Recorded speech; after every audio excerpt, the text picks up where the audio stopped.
Fit बना सकते हैं।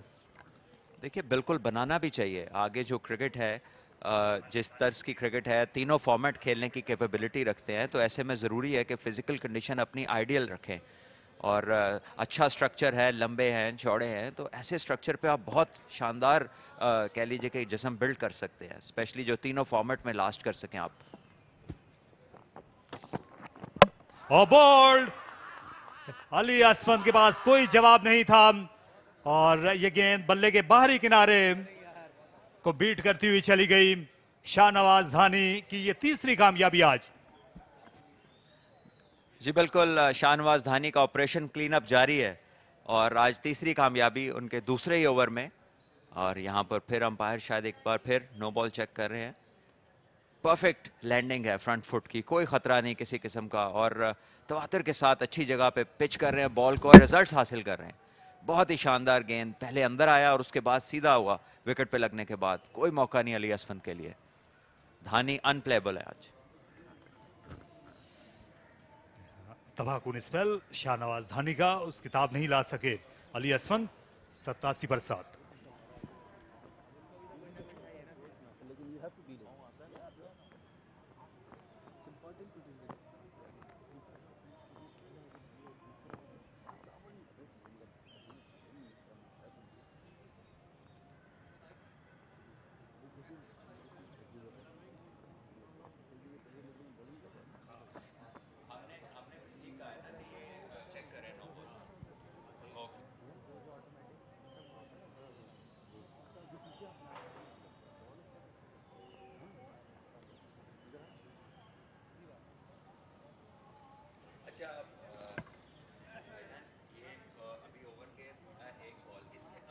खुर्रम शहजाद जिन्होंने कल अच्छी बॉलिंग की थी, बहुत जल्दी बैटिंग करने के लिए आना पड़ा क्योंकि फैसलाबाद की जो बैटिंग है वो बहुत तेज से सिमटने लगी है। और इनकी औसत 12 की है, 2 निस सेंचुरियां जो हैं ये बनाए हुए हैं। औसत को देखकर तो इनके साथ ज्यादती हुई है, इन्हें ऊपर आना चाहिए था।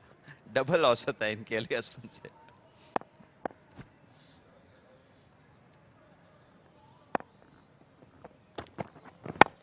तो कोई पार्टनरशिप जो है वो नहीं मिली है।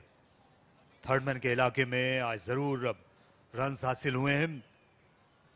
3 खिलाड़ियों ने पीछा किया, इससे अंदाजा किया जा सकता है कराची की टीम जो है कितनी ज्यादा मुतहर्रिक है। विकेटें गिरने के बावजूद सहल पसंद नहीं। देखिए एक अच्छा स्पेल फील्डर्स को पर लगा देता है, इसमें कोई शक नहीं है।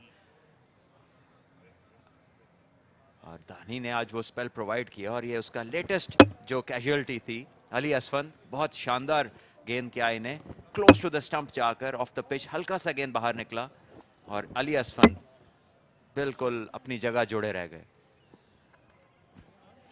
जहां और यही होता है जब दोनों तरफ मूवमेंट मिल रही हो तो उस वक्त आप जो है फैसला नहीं कर पाते कि आगे खेला जाए या पीछे रहा जाए।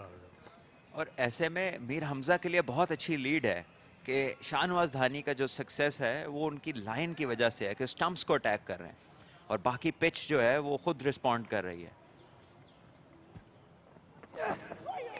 अच्छी डिलीवरी, पेस, बाउंस,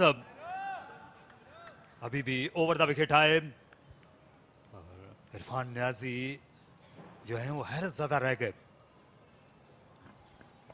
देखिए इस पिच में वेरिएशन ऑफ बाउंस है, कल भी हमने थोड़ा देखा और ये आज भी देखने को मिलेगा डेफिनेटली। कुछ जगह है जहां पर क्रैक्स ओपन अप हो रहे हैं। ये देखिए ये अनयूजुअल बाउंस है, इतना जो है कोई बॉल पीछे नहीं उन्होंने किया था, ऑफ लेंथ ये बाउंस हुआ है। और न्याजी जो कि एक दराज कद प्लेयर है वो भी सरप्राइज हुए हैं इस बाउंस से।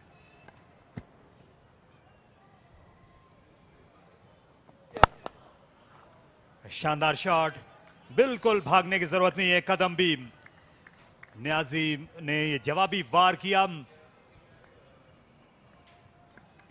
देखिए मीर हमजा जैसे एक्सपीरियंस्ड बॉलर से आप ये एक्सपेक्ट नहीं करते कि जब उन्हें एक लेंथ से इतना एक्स्ट्रॉर्डनरी बाउंस मिल रहा है और उसके बाद ये बॉल बिल्कुल आगे मुंह में, तो न्याजी जिनकी रीच बहुत ज्यादा है, बाजू लंबे हैं, वो तो स्पेयर नहीं करेंगे इस बॉल को। तो ऐसे में कंसिस्टेंसी जो धानी कर रहे हैं, एक ही जगह बॉलिंग कर रहे हैं, वहीं से उन्हें कामयाबियां मिल रही हैं।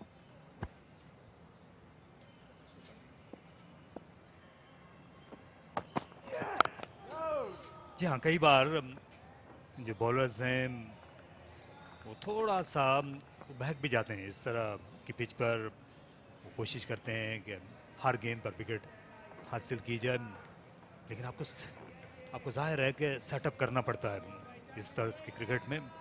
इसलिए मैंने एक्सपीरियंस्ड का लफ्ज़ इस्तेमाल किया, क्योंकि यंग बॉलर्स पॉसिबल है कि वो ज़्यादा बहक जाएं ऐसी पिच को देख के, ऐसे अनइवन बाउंस को देखकर। लेकिन मीर हमजा एक स्पेशलिस्ट है। यहाँ अच्छा कलाइयों का इस्तेमाल किया इरफान खान न्याजी ने और आसान रन हासिल किया मिड ऑन की तरफ खेलकर। खुरम शहजाद अब सामने आए हैं और 2 बॉल फेस करने को मिलेंगे इन्हें मीर हमजा के। ये अच्छा खेले इरफान खान न्याजी इस इनिंग्स में भी और इस सीजन में भी।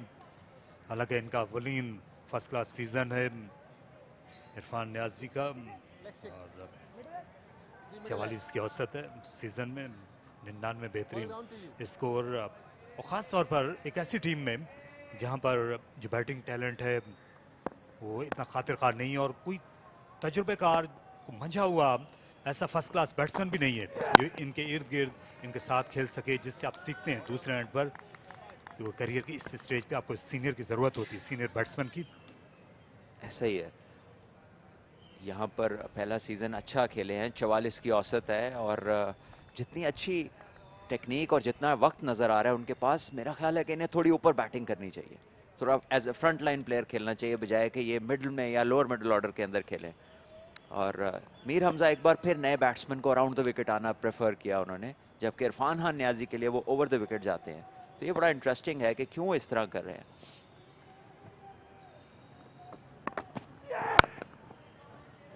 खुरम शहजाद, उनको एक हैंड को ब्लॉक करना होगा। मीर हमजा का ओवर जाता रहा 94 बरसात।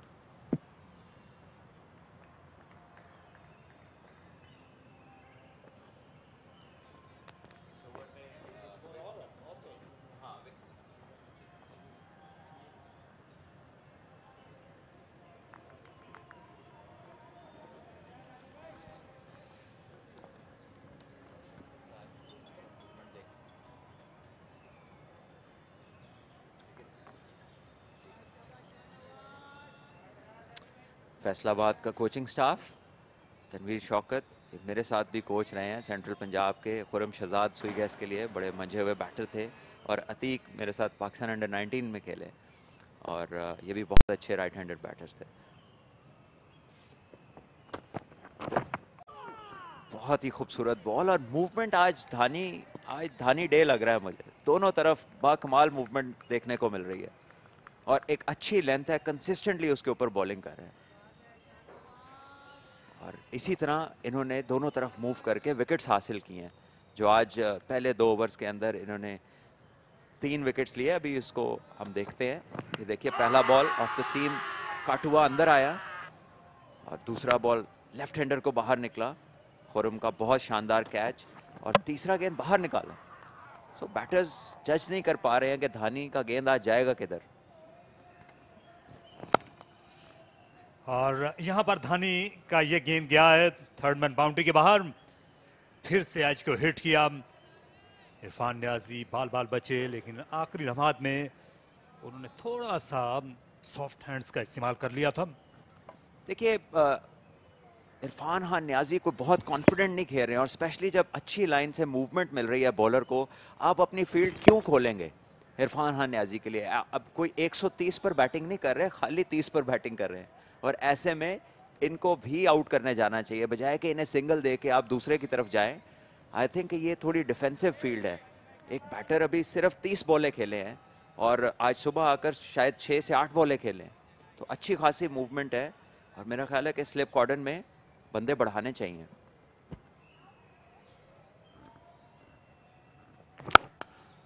जी हाँ, क्योंकि दोनों एंड्स पर ही विकेटें लेने की कोशिश होनी चाहिए। इस वक्त जो है जिस तरह की बॉलिंग हो रही है और हालात ऐसे हैं, जो बॉलर्स के तरफदार हैं, फॉलो ऑन का सामना है इस वक्त। फॉलो ऑन का जो खतरा है वो सर पे मुंडला रहा है, क्योंकि जो पिच का रवैया रवा रहा है वो बैट्समैन का तरफदार नहीं रहा। देखिए ये पिच पर अभी जो आपको क्रैक्स नजर आ रहे हैं, ये वो जगह है जहां पर घास नहीं है और ये पहले से खुलते जा रहे हैं पहले दिन की निस्बतन, और यहां से हमें बाउंस की वेरिएशन मिल सकती है। और हमने देखा मीर हमजा, क्योंकि जब वो बॉलिंग कर रहे हैं जिस एंड से, ये बिल्कुल विकेट्स की लाइन में है ये पैच, और हमने एक्स्ट्रा बाउंस भी देखा है यहाँ से और कुछ बॉल नीचे भी रहे हैं।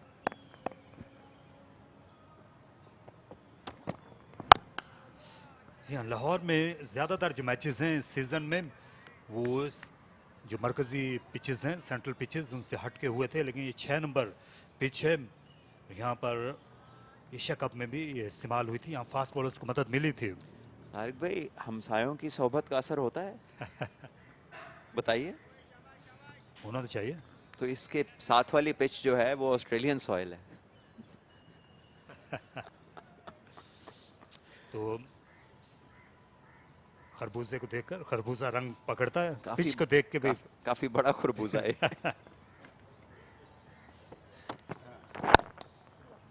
अच्छा डिफ्लेक्ट किया, 1 रन का और इजाफा। यहाँ पर 100 रन्स मुकम्मल हो गए फैसलाबाद की टीम के लिए, लेकिन इसके लिए उनको बड़े जतन करना पड़े हैं। 7 विकेटें गंवाई हैं उन्होंने, और जो बेहतरीन स्कोर रहा है इस पूरी इनिंग्स में वो इरफान न्याजी का 28। ये वो हिस्सा है पिच का जो कि स्टंप्स की लाइन में रहे, और यहाँ पर आपको घास उस तरह से नजर नहीं आती, क्रैक्स खुलते हुए नजर आते हैं। और आज तीसरा दिन है और हमने बाउंस में वेरिएशन देखी है, कल भी देखी थी थोड़ी, आज थोड़ी, अभी तो प्ले ही बहुत थोड़ा सा हुआ है लेकिन उसमें भी हमने बाउंस की वेरिएशन देखी है। तो बॉलर्स के लिए स्टंप टू स्टंप लाइन में कुछ है।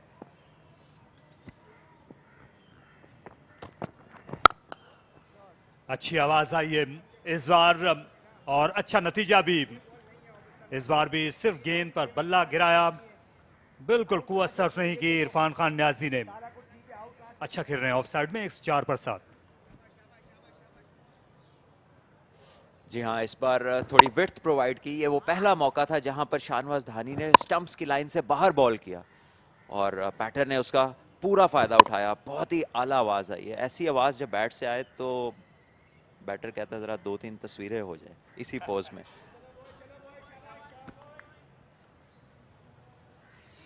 यहाँ खास बात ये थी कि टाइमिंग पर मुनस्सिर रहे, यही वजह है कि दूसरों से मुख्तलिफ लगे इस पूरी इनिंग्स में। हुरैरा कल 17 रन बना सके, अली वकास से भी जो उम्मीदें वाबस्ता थी वो पूरी नहीं हुई, और फिर तने तनहा जो इरफान खान न्याजी हैं वो अब ये जंग लड़ने की कोशिश कर रहे हैं, जिसमें कराची का पलड़ा बहुत ज़्यादा भारी फॉलो ऑन का खतरा है। अभी भी इससे बचने के लिए 240 रन दरकार हैं। तो फिर सवाल ये होगा कि फॉलो ऑन जो बिल्कुल यकीनी दिखाई दे रहा है, कराची की टीम को दूसरी इनिंग्स में भी यहाँ बॉलिंग ही करनी चाहिए। देखिए अभी सिर्फ 31 ओवर्स का खेल हुआ है और बॉलर्स की कंडीशन देखते हुए शायद वो भी फैसला करेंगे कि शायद उन्हें आराम देना है या नहीं देना, क्योंकि रन्स तो अभी काफ़ी पड़े हैं और पिच जो है उसमें भी काफ़ी कुछ है बॉलर्स के लिए।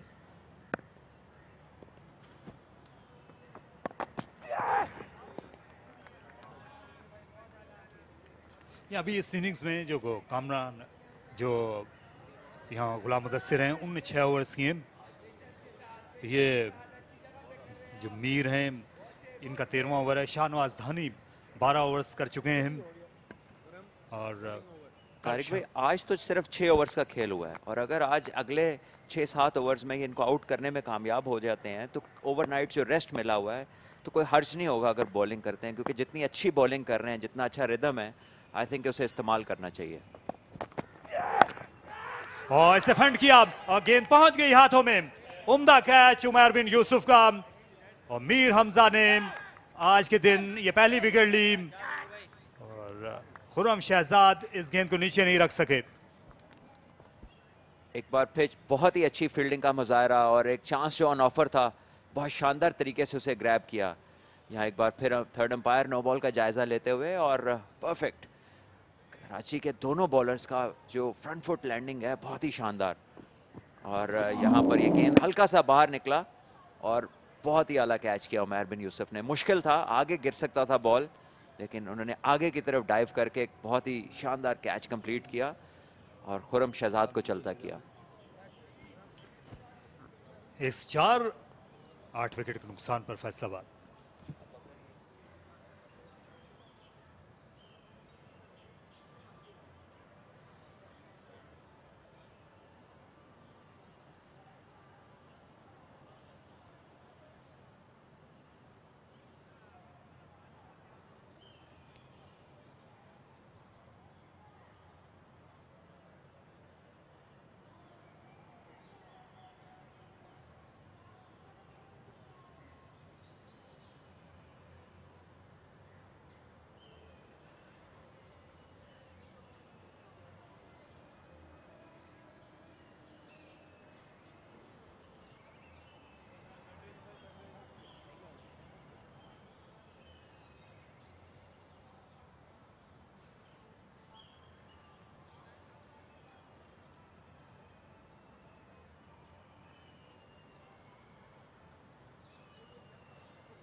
मोहम्मद अली पहुंच गए हैं इस वक्त मैदान में। स्कोर लाइन ज़्यादा खुशकुन नहीं है फैसलाबाद के लिए। 104 और 8 खिलाड़ी आउट हैं और ये इतना अच्छा मैच साबित हुआ नहीं। खुद मोहम्मद अली के लिए भी फिटनेस के भी मसाइल थे। पहले दिन ज़्यादा वक्त इन्होंने मैदान से बाहर गुजारा। कल खाने के वक्फे तक बॉलिंग की इजाज़त नहीं मिली। 21 इनका बेहतरीन स्कोर है, तो ऐसा को काबिल फ़ख्र जो है वो रिकॉर्ड नहीं है फैसलाबाद की ज़्यादातर बल्लेबाजों का लोअर ऑर्डर में। जी हाँ, मुश्किलात का शिकार फैसलाबाद की बैटिंग लाइनअप और मोहम्मद अली के कांधों पर जिम्मेदारी आ पहुंची।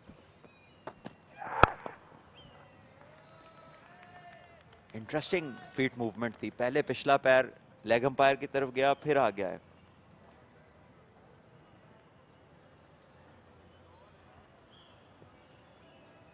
इंग्लैंड के खिलाफ टेस्ट मैच में काफी देर बैटिंग की थी इन्होंने, पर वो पिच और इस पिच में बहुत फर्क। ये रिप्ले, बाहर निकलते बॉल को हाफ पुश किया, ऐसा लगा हाफ हार्टेड शॉट था ये। और अगेन हमने देखा कि बॉल उसी जगह पे पिच हुआ जिसकी निशानदेही हम कर रहे थे, और वहां से थोड़ी मूवमेंट भी मिली।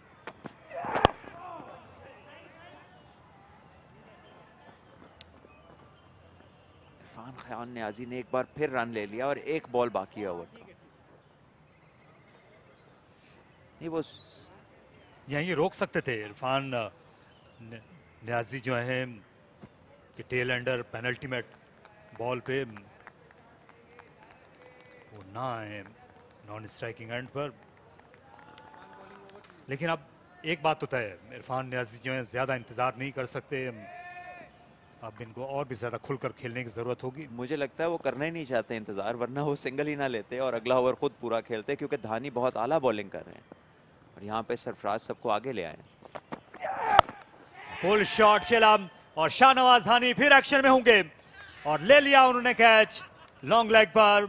और इस तरह ये शॉर्ट डिलीवरी की ताब नहीं ला सके इरफान न्याजी, जवाबी हमला करने के लिए गए। हम कुछ और ही कह लेते, अभी यही बात हुई थी कि आपको लगता है कि इंतजार करेंगे। आई थिंक ये गलत अप्रोच थी और गलत ऑप्शन ली इन्होंने। लेकिन मीर हमजा की बॉलिंग की दाद देनी होगी। बहुत ही अच्छा बॉल किया उन्होंने, ऑफ स्टंप से बाहर ऊंचा बाउंसर किया, जो कि इरफान खान जो है एक दराज कद प्लेयर हैं और उनको ऊंचा बाउंसर किया उन्होंने ऑफ स्टंप से बाहर। काफ़ी एफर्ट बॉल था ये और बहुत ही अच्छा कैच किया शाहनवाज धानी ने। 32 रन बनाए इरफान खान न्याजी ने। 105 पर 9 Faisalabad.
105 for 9. What a spell of bowling we've seen this morning. The best this season from Shahnawaz Dhani. He's rattled Faisalabad region with his accuracy, with his pace and with his passion. Sikandar Bakht alongside me, a very good morning. Good morning to you. We should send him to India. Great bowling performance. You see what's coming to you guys? Sikandar is not in a good mood. That's not a good news for every one of us here. I'm in a very good mood. It's a bright sunny morning here. And the way Karachi Whites is bossing this game is just amazing, because through the season we've seen at the Gaddafi Stadium, we've always spoken about that the results are not coming here and the surfaces are supporting batters. Leave alone that this is a 5-day game. It's day 3, and right now they're completely bossing the game. And I won't be surprised that they bring in Faisalabad one more time. Earlier, when we were looking at them batting on day 1, we actually thought that they're looking to bat long and bat once. Faisalabad bowled very well in the first session yesterday and got back into the game. When you go back to the evening of day 2, you just feel that the Faisalabad top order did not really come to the party. It's good batting conditions. They were unable to apply themselves, and at the same time, the fast bowlers from Karachi, they've been on the money. You bowl good areas consistently and you will be rewarded, and the result is in front of you. Absolutely. Another thing is the weakness that Faisalabad region has in their batting lineup. There's really no one real who can play a long inning. We've been talking about their bowling, but the real weakness comes when the batting order. Mohammad Huraira, Ali Waqas, the two members that I can think of. Other than that, Taimur Sultan, I think not a long format batter. Irfan Khan Niazi, we saw the type of shots they played. We can back them up with the visuals. Asif Ali also very poor. You don't expect that. Fahim Ashraf, an all-round cricketer. So yes, when you look at their batting lineup, there are plenty of weaknesses. There are plenty of loopholes when it comes to longer format. Maybe yes, they're good for T20 or white ball or one-day cricket, but at this level, against this bowling lineup, this was not enough.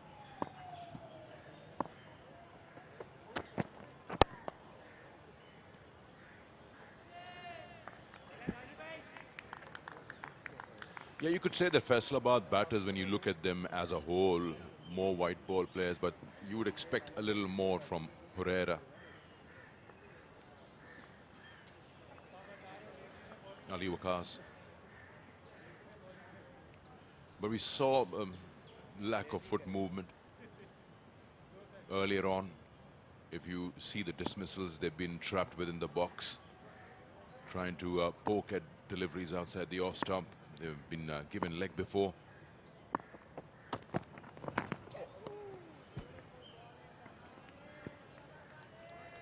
Just love the way Dhani has bowled in this inning. I've really not seen him bowl with such commitment and such focus for a long, long time. Probably the first season that we saw him take those 5 wickets at National Stadium. After that, yesterday and today, these are the 2 days that I've seen the best of Dhani. And that is very important for Pakistan cricket, that he gets it right. He gets focused. He gets committed to the cause. Because he is somebody to look forward as far as bowling is concerned.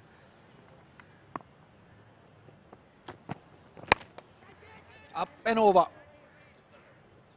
Might not have the legs to go to the boundary, but definitely a couple of runs for Muhammad Ali.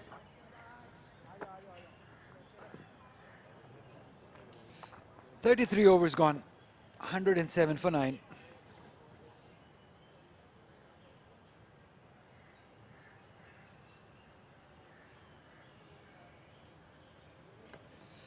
Sikandar bhai, it's just been amazing to see how conditions have changed for the fast bowlers from day 1. Have a look at that for the bowling unit, 4 wickets each for the new ball bowlers. Mir Hamza and Shahnawaz Dhani. Ghulam Mudassir only needed for 6 overs. He did put some impact by getting that 1 wicket. Noman Ali was not really used, just 1 over for 4 runs. But we were talking in the pre-match show with Marina Iqbal also, the way these conditions have changed. 118 was the average wicket on the first day and just 18 yesterday. So you can clearly show that how conditions have changed, or bowlers have used these conditions to their best. It all started with Muhammad Ali when he came back and ball started doing a bit. First Faisalabad did it, and then Karachi used them to their best. We have not seen them have this thing happen all through the season. Just amazing. Now we can see 3 slips, another one coming. A leg slip, exciting.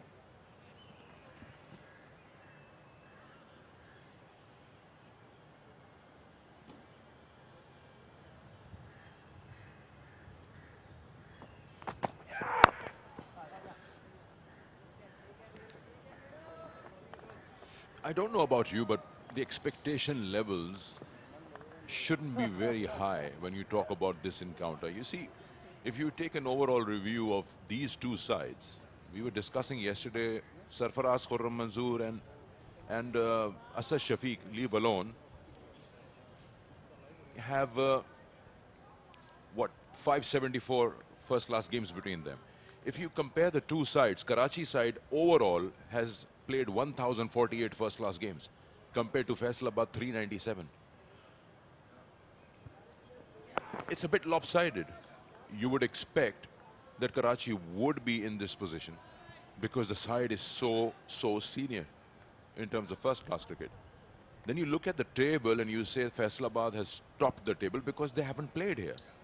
Had they played a couple of games here, you would say they'll end up with a draw. They might not end up at top of the table. So the whole idea when you look at the game like this, you'd say that this is expected. Yes, we started the game off saying that Faisalabad has a good bowling attack, but not an experienced attack. Compared to just one guy, Mir Hamza, who has more than 100 first-class games to his name. So you imagine when you say 1,048 first-class games Karachi and 397 overall Faisalabad. Yeah, absolutely. You make a good point. That's a huge difference between these two sides. 1,048 for them and 397 for Faisalabad. But the only thing that I can think of that went into their favour, or we were hoping that will go into their favour, was their bowling lineup. But then again, you mentioned that inexperience. But still, I believe they had flair in their bowling lineup. They had Fahim Ashraf, they had Khurram Shahzad bowling very well, is at the top of the table as far as wickets are concerned. They had Arshad Iqbal. These are the best bowlers in domestic. That's it, knocked him over. End of the inning with that brilliant Yorker by Mir Hamza. Coming round the wicket, tailing in. That's an excellent wave to get rid of that tail, but umpire is just having a look at the no ball. He's just checking if he has overstepped it. That would be such a shame if he has done that. There we go.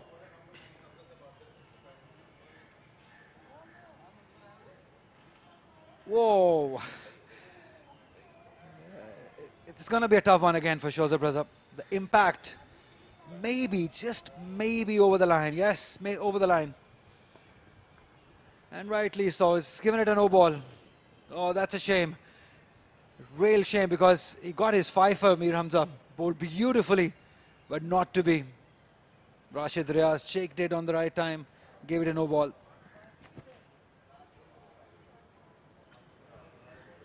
You know, we were talking about the experience levels between the two sides. Imagine this, 397 for Faisalabad. If I just put Tabish Khan, he's got 140 plus games. That's half the side of Faisalabad.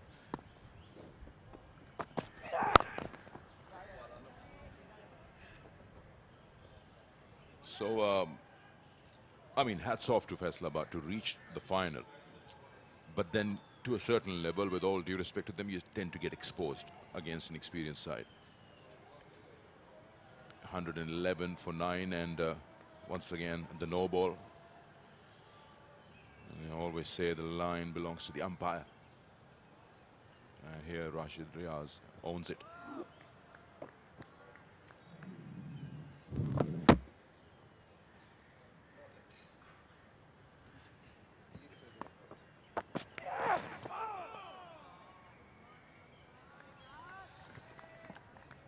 Amazing spell of bowling.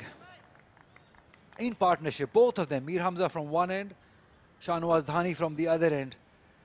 I think this has been the best bowling partnership that we have witnessed all throughout Quaid-e-Azam Trophy this year. And that is the experience that you were talking about. Mir Hamza, although Dhani not much experienced, but having a partner like Mir Hamza on the other end definitely helps. With Sarfaraz behind the stumps, I think this is a great unit. Karachi Whites.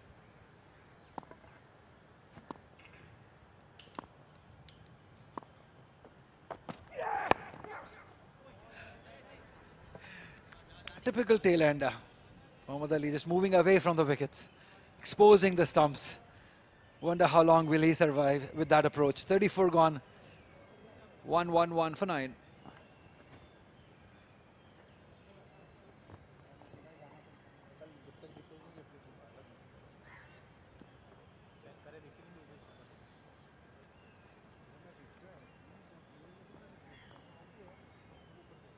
Faisalabad region trailing by 432 runs. Remember, they have to get to 344 just to avoid the fall-on. It's going to be a long, long day for them. Another thing that interests me is whether Karachi, if they get them out before 344, will they go for the follow-on or not? That's the question. Will they bat again? Because before the match started, we saw Shan Masood and Saim both on the pitch, looking very carefully where the patches are. So that suggested they might have a bat again. But they've taken these 5 wickets pretty early. Let's see what they decide after that.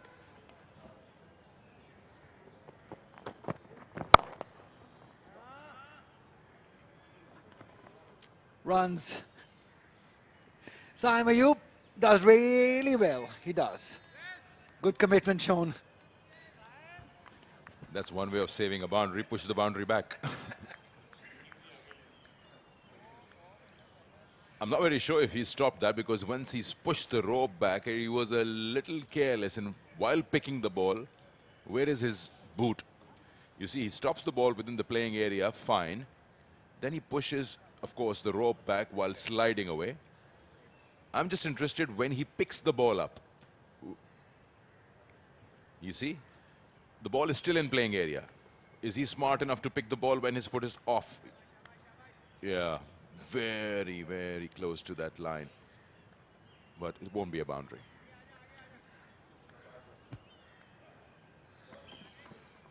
Yeah, now we can see it's a great effort.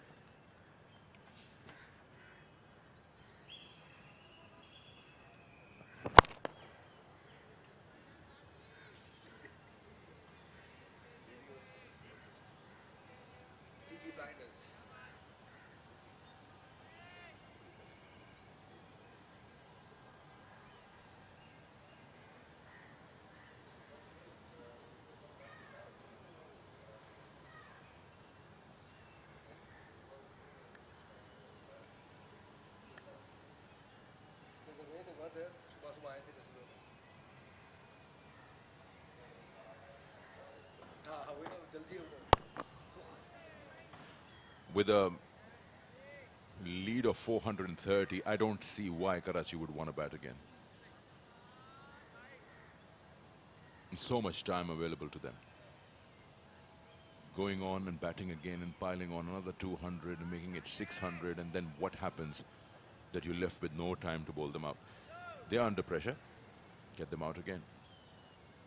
Sometimes we do see fielding captains in this situation want to give their bowlers some rest. But they've just come out. It's the first part of the day. It's the first hour of the day. Off the back foot, they'll earn him a boundary. Feel good about himself, playing that shot, just moving away, making some room. So it's not like it's tea time or post-lunch that the bowlers are tired and it's extremely hot. They've just come out in the first 45 minutes of the day's play. They're fresh. Their tail is up. I don't see why that Sarfaraz wouldn't tell them, take this new ball and before lunch get me another couple of wickets. Yeah, just 14 overs for Mir Hamza. 14th one for Shanwaz. Ghulam Mudassar just 6 overs. Noman Ali just 1 over. So yes.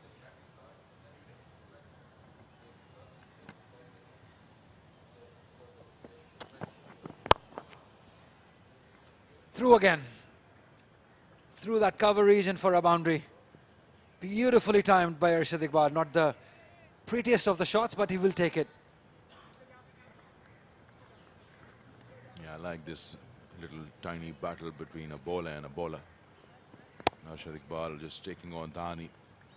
This was a little more confident of a shot compared to the one before this.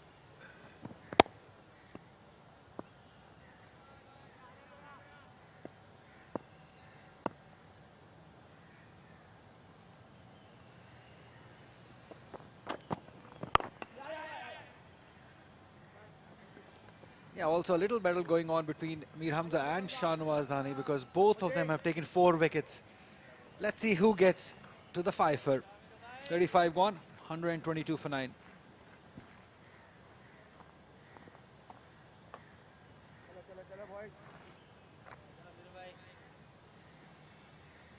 It's 4 batters in double figures.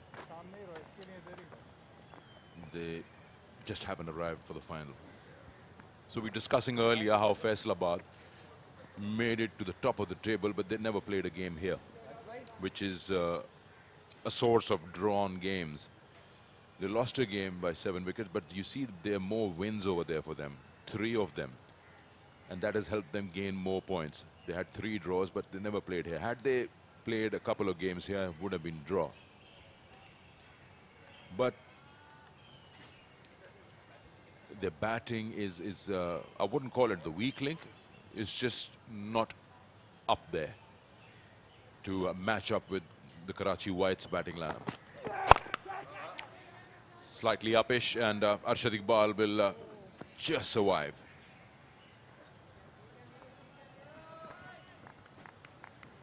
Yeah, if you look at the road to the final, as far as Faisalabad is concerned, they won 2 games at Ahmedabad, where the pitch is hard and bowling friendly.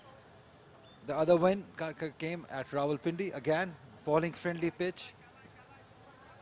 So you can clearly see the difference. Only 200s have been scored by Faisalabad region. That came from Ali Waqas. No other batter has scored 100. So you can tell the story. That's a good run. Shan Masood were pushed to the edge of the circle, so there was one available. The smart cricket by these 2 tail-enders. So that's been the problem. No 100s, just a couple of them for Ali Waqas. No other batter. Yeah, that's what I'm saying. You look at the table, but that doesn't tell you the whole story. When you talk about Faisalabad, they have only 11 batting points, which is the 3rd lowest, but you still finish at the top of the table. So at somewhere when you come to a batting paradise, you will be exposed. And bad luck that exposed in a final.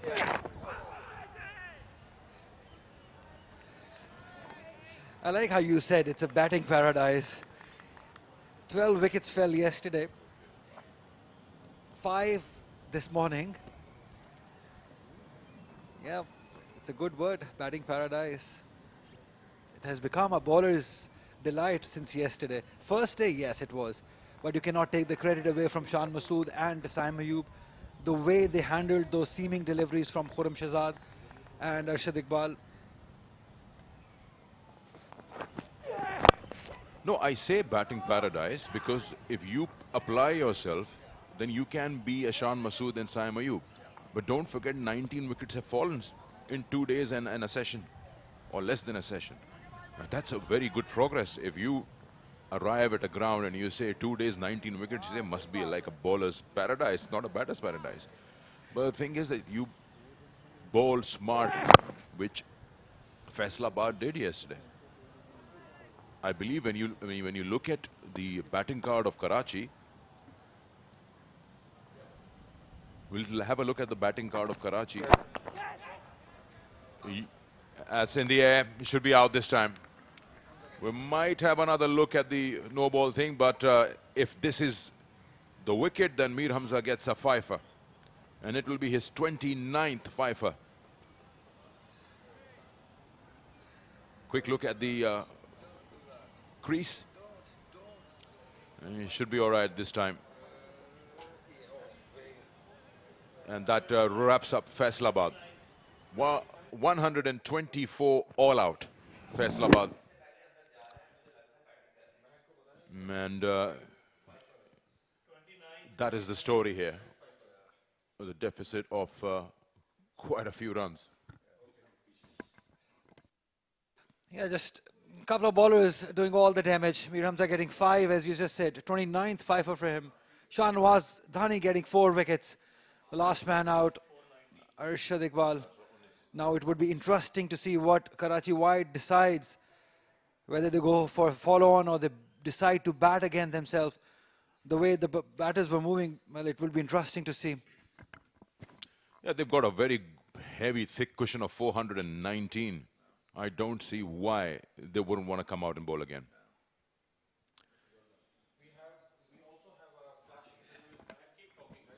Yeah, Sarfraz Ahmed, they've got lots of options as far as decision making is concerned. He's got a couple of senior members around him, Asif Shafiq, Khurram Manzoor, so they will all help him decide what needs to be done or what should be done.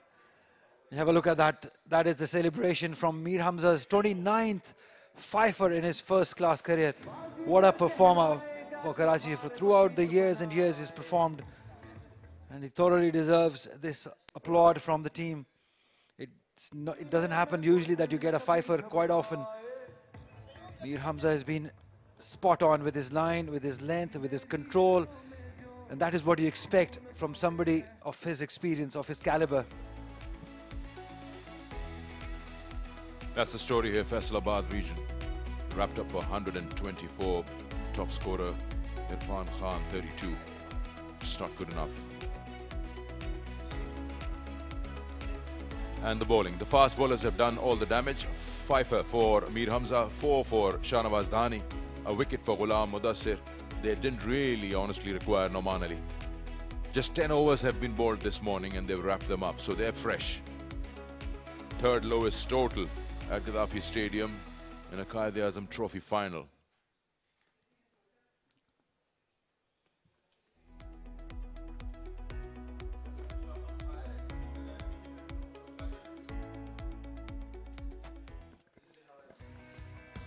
It has been the bowler's morning.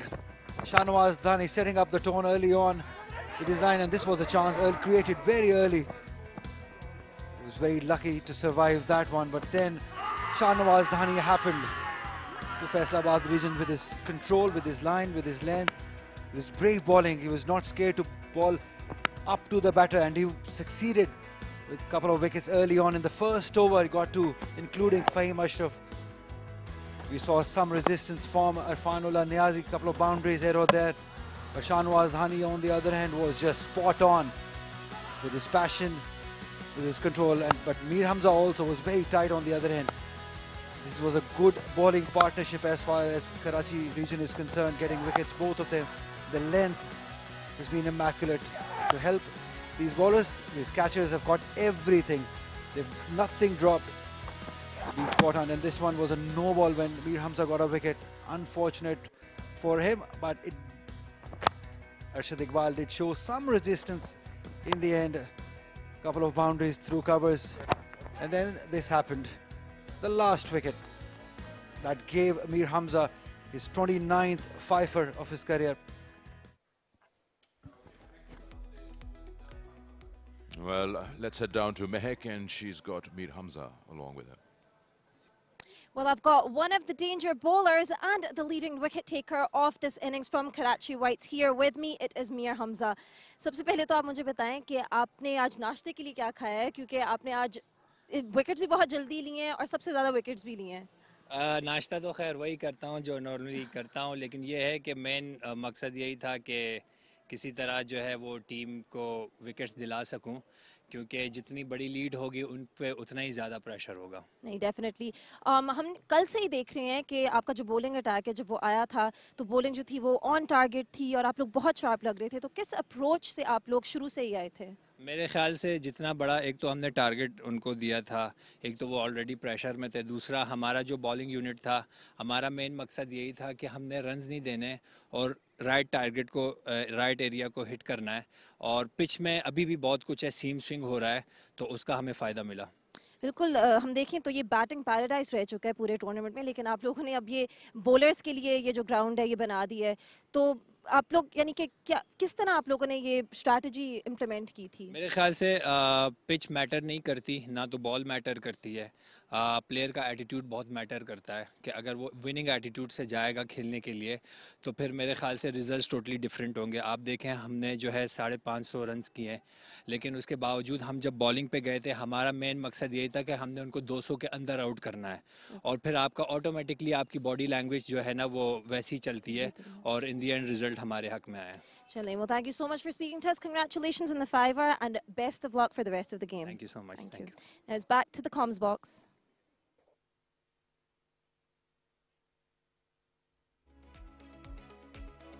This is what has happened in the game. Karachi Whites asked to bat first, 543. Faisalabad just 124, and they're still trailing by 419. We've got news that Karachi wants to bat again. I don't know what the thought process is behind that, because we've just been out for 10 overs.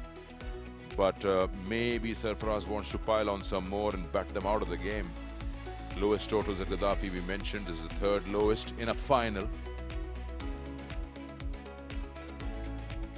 Time for a break. We come back when the two openers from Karachi come out to bat.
Welcome back.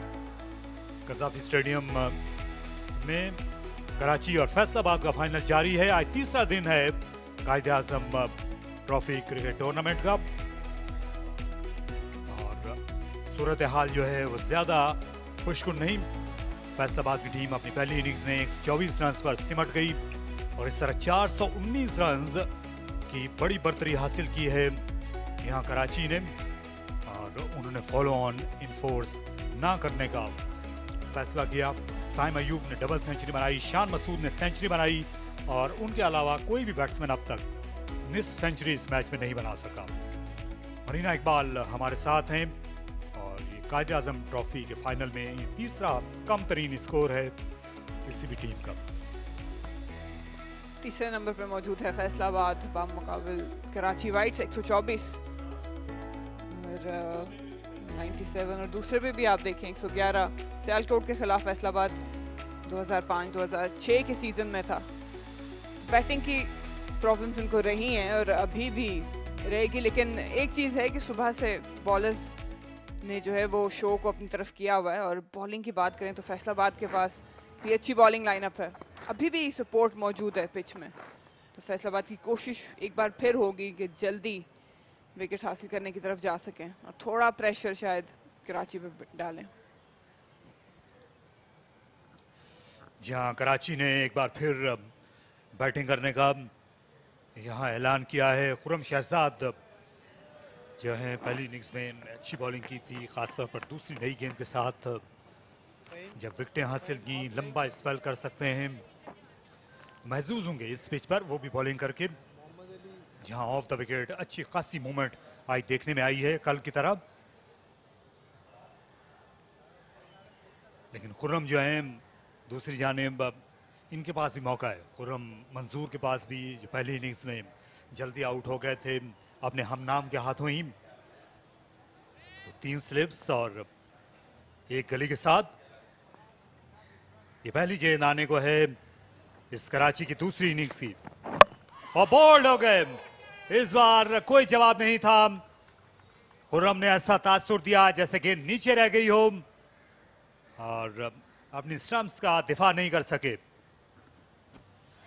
दोबारा batting करने के decision जो है वो भारी पड़ गया। पहली ही गेंद पे खुर्रम मंजूर को चलता किया खुर्रम शहजाद ने। थोड़ा सा लो जरूर रहा है, लेकिन मेरा ख्याल है ये आगे खेलने वाला गेंद था जिसको बैकफुट पे खेल गए। यहाँ कोई मुश्किलात नहीं होंगी फैसलाबाद के लिए। काफ़ी डिसिप्लिन्ड है खुर्रम शहजाद, ना सिर्फ यहाँ बल्कि अपनी लाइन और लेंथ में भी। देखें लो ज़रूर रहा है, लेकिन बिल्कुल भी लाइन कवर नहीं की, बैकफुट पे जाके खेले और बिल्कुल बीट कर गए। यहाँ खुर्रम मंसूर जो हैं ये गलत लाइन का भी इंतखाब कर बैठे, सिर्फ एक ही गेंद का सामना कर पाए और कराची 0, 1 विकेट के नुकसान।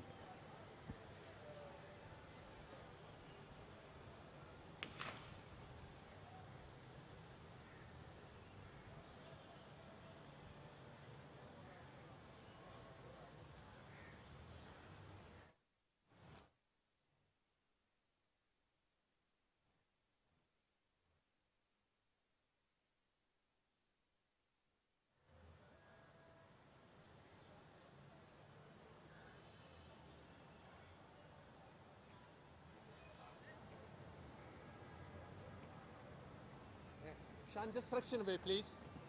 Yes, leg stump.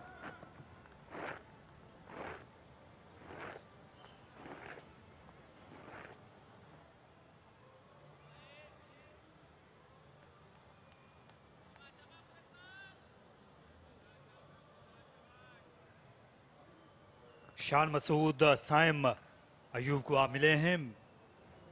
पहली इनिंग्स की तरह जल्दी ही 10,000 रन बनाने का एजाज़ हासिल किया इस मैच के पहले दिन। ये बड़ा कारनामा है, 23 सेंचुरियां बनाए हुए हैं, 239 बेहतरीन स्कोर। और ये इनकी जो औसत है ये बहुत बेहतर हुई है। ये जो 38 की औसत है ये चंद साल पहले तक नहीं थी, ये 20 में थी इनकी औसत। बहुत बेहतर हुए हैं वक्त गुजरने के साथ साथ। इनकी बैटिंग में निखार आया है और उसकी झलक जो है इस शॉट में भी नजर आई। अच्छा गेंद को डिफ्लेक्ट किया, प्लेस किया। उनका पहला स्कोरिंग शॉट 3 रन की सूरत में। ऑफ द पैड बहुत स्ट्रॉन्ग है और जो गलती पहले की थी फैसलाबाद के बॉलर्स ने वो नहीं करना। ये मायूस होंगे, पहली इनिंग्स में 3 रन पे आउट हुए थे और अब बगैर कोई स्कोर किए वापस डगआउट में। और लाइन भी कवर नहीं की बॉल की और आगे खेलने वाला गेंद था जिसको बिल्कुल बैकफुट पे चले गए। जहां दोनों काउंट्स पर इनसे गलती हुई और उसकी एक वजह यह भी थी पिच के अलावा जो खुर्रम शहजाद हैं ये क्योंकि ज़्यादातर राइट हैंडर को गेंद बाहर निकालते हैं, नई गेंद, तो इनका यही ख्याल था कि मुमकिन है कि वो आउट स्विंग के लिए जाएं। या पहली इनिंग्स में भी ये इन स्विंग पे ही आउट हुए थे एलबीडब्ल्यू खुर्रम। हालांकि बहुत ही अच्छा रिकॉर्ड रहा है, तो एक मलाल है इस मैच में।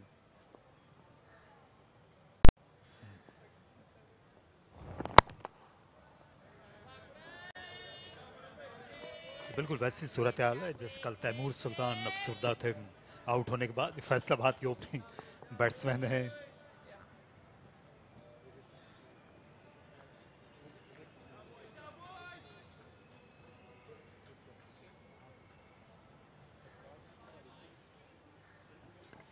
अफसोस रहेगा क्योंकि इस तरह के मौके बार बार नहीं मिलते।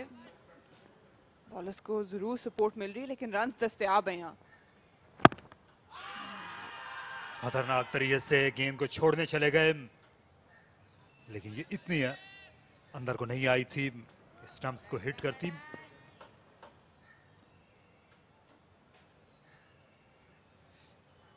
अंपायर्स जो हैं ये इस ज़मीन में जो मार्जिनली भी गेंद अगर अंदर को आ रही हो तो, और अगर क्लिप करने का भी इम्कान हो तो आउट दे दिया करते हैं, लेकिन जाहिर है यहाँ कोई इम्कान नहीं था, दूर दूर तक गेंद आती स्टंप्स की तरफ।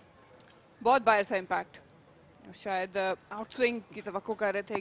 गेंद ने जो अपनी लाइन है वो होल्ड की।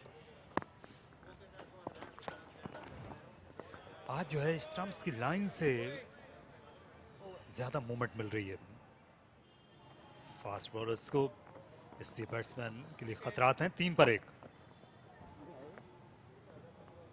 थोड़ा प्रोएक्टिव होना पड़ेगा क्योंकि फैसलाबाद के बॉलर्स अच्छे हैं, इसमें कोई शक नहीं। और जो हमने सुबह से बॉलिंग में सपोर्ट देखी है, ऑफ द सरफेस भी मिल रही है, थोड़ी सी हवा में भी मिल रही है। स्पेशली खुर्रम शहजाद, इनकी जो लेंथ है वो, इनकी लेंथ पे पीछे जाना और इनकी पेस पे पीछे जाना, जो स्विंग ये दोनों तरफ करते हैं, बड़ा खतरनाक साबित हो सकता है और हुआ भी है। तो कोशिश ही होनी चाहिए कि ये इतने तवील कद के मालिक भी नहीं है जैसे अरशद इकबाल हैं कि आगे से गेंद उठाएं, तो फ्रंट फुट पे रह के खेलना बेहतर होगा।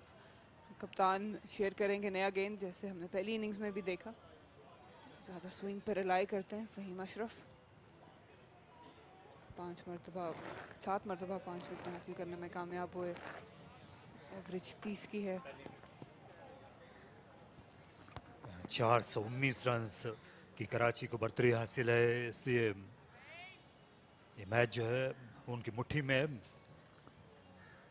तो दबाव नहीं है, स्कोर बोर्ड का कोई दबाव नहीं है। यहाँ जो कराची के बल्लेबाज हैं शान और साइम, इसलिए फैसलाबाद के बॉलर्स जो हैं, जाहिर है कि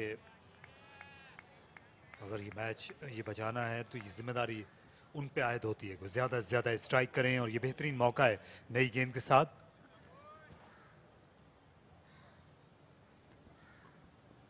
पहली इनिंग्स में काफ़ी ज़्यादा बैकफुट पे खिलाया था शान मसूद को भी और साइम अयूब को। उस चीज़ से गुरेज करना पड़ेगा फैसलाबाद को। स्टार्ट अच्छा मिल गया है और हमने देखा है कराची के भी बॉलर्स ने जब स्टंप्स के अंदर आके गेंद किए तो विकेटें हासिल हुई हैं उन्हें।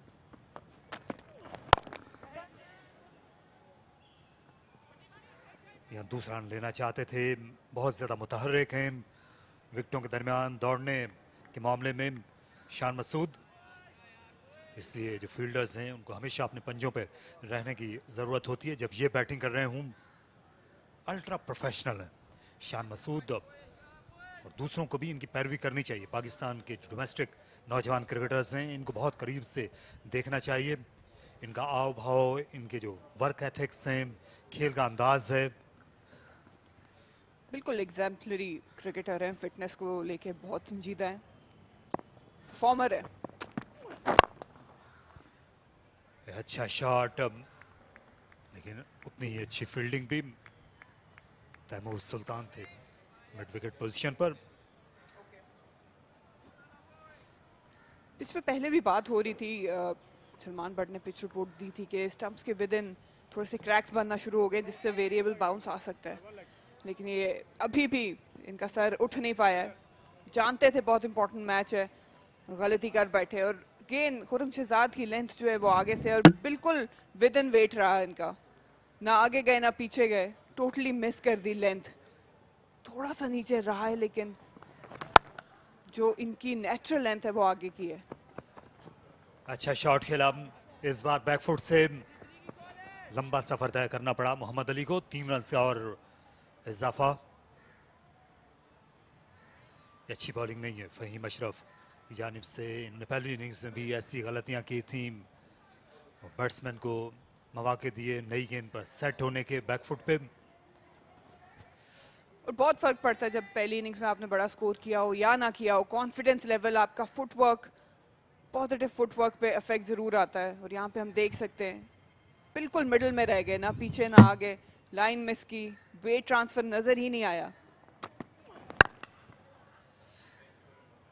और ये पहली इनिंग्स में खुर्रम जब एलबीडब्ल्यू आउट हुए थे तो गेंद जो है वो गुड लेंथ पर वो आगे की तरफ गिरी थी, वो ज्यादा गेंद जो है वो फुल लेंथ को आई थी। लेकिन इस बार जो लेंथ थी, इस बार लेंथ जो है वो जरा सा वो हाथ खींच लिया था यहाँ खुर्रम शहजाद ने। अच्छी बॉलिंग, अच्छी उन्होंने लेंथ को अपनाया।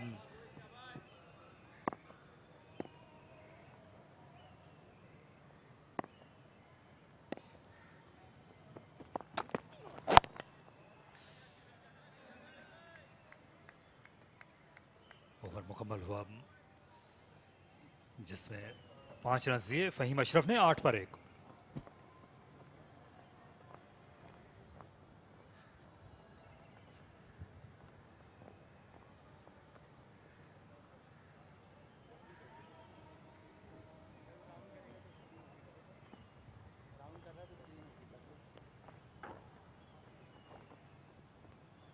पहले भी इन दोनों ने, साइम और शान मसूद की पार्टनरशिप ने जो खेल है वो दूध ले गए थे फैसलाबाद से। बहुत अच्छी बैटिंग की थी, कंडीशंस उस टाइम पे ज़्यादा मुश्किल थी, लेकिन जो स्टैंड आउट चीज़ इनकी रही थी वो रोटेशन और स्ट्राइक थी। गेंद को अपने करीब से खेलते रहे, मौका नहीं दिया फैसलाबाद के बॉलर्स को हावी होने के लिए, और बार बार सिंगल रोटेट करते रहे जिससे इन पे प्रेशर नहीं आया। तो ये बहुत अच्छी टेक्निक थी, बहुत अच्छा टेम्परामेंट था दोनों का। कुछ ऐसे ही एक्सपेक्ट कर सकते हैं इन दोनों से दोबारा, क्योंकि फैसलाबाद के बॉलर्स को अपनी गलतियों से ज़रूर सीखना है, लेकिन जिस कैलिबर के दोनों बल्लेबाज हैं इतना आसान होगा नहीं इनकी विकेट हासिल करना।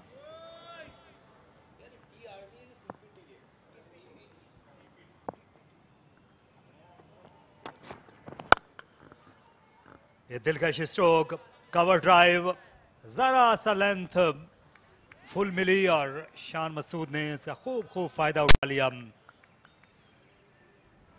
टाइमिंग लाजवाब थी। दिल का स्ट्रोक था ये, रूम मिल गया था, बिल्कुल भी ओवर हिट नहीं किया, टाइम किया, बैलेंस अच्छा था, वेट ट्रांसफर अच्छा था, हाई एल्बो, ये परफेक्ट एग्जांपल है। और आप देख सकते हैं इतना करीब गेंद को खेला कि वो पिच के पास ठप्पा खाते हुए गई। इट मींस कि बहुत ही कंट्रोल्ड शॉट थी ये।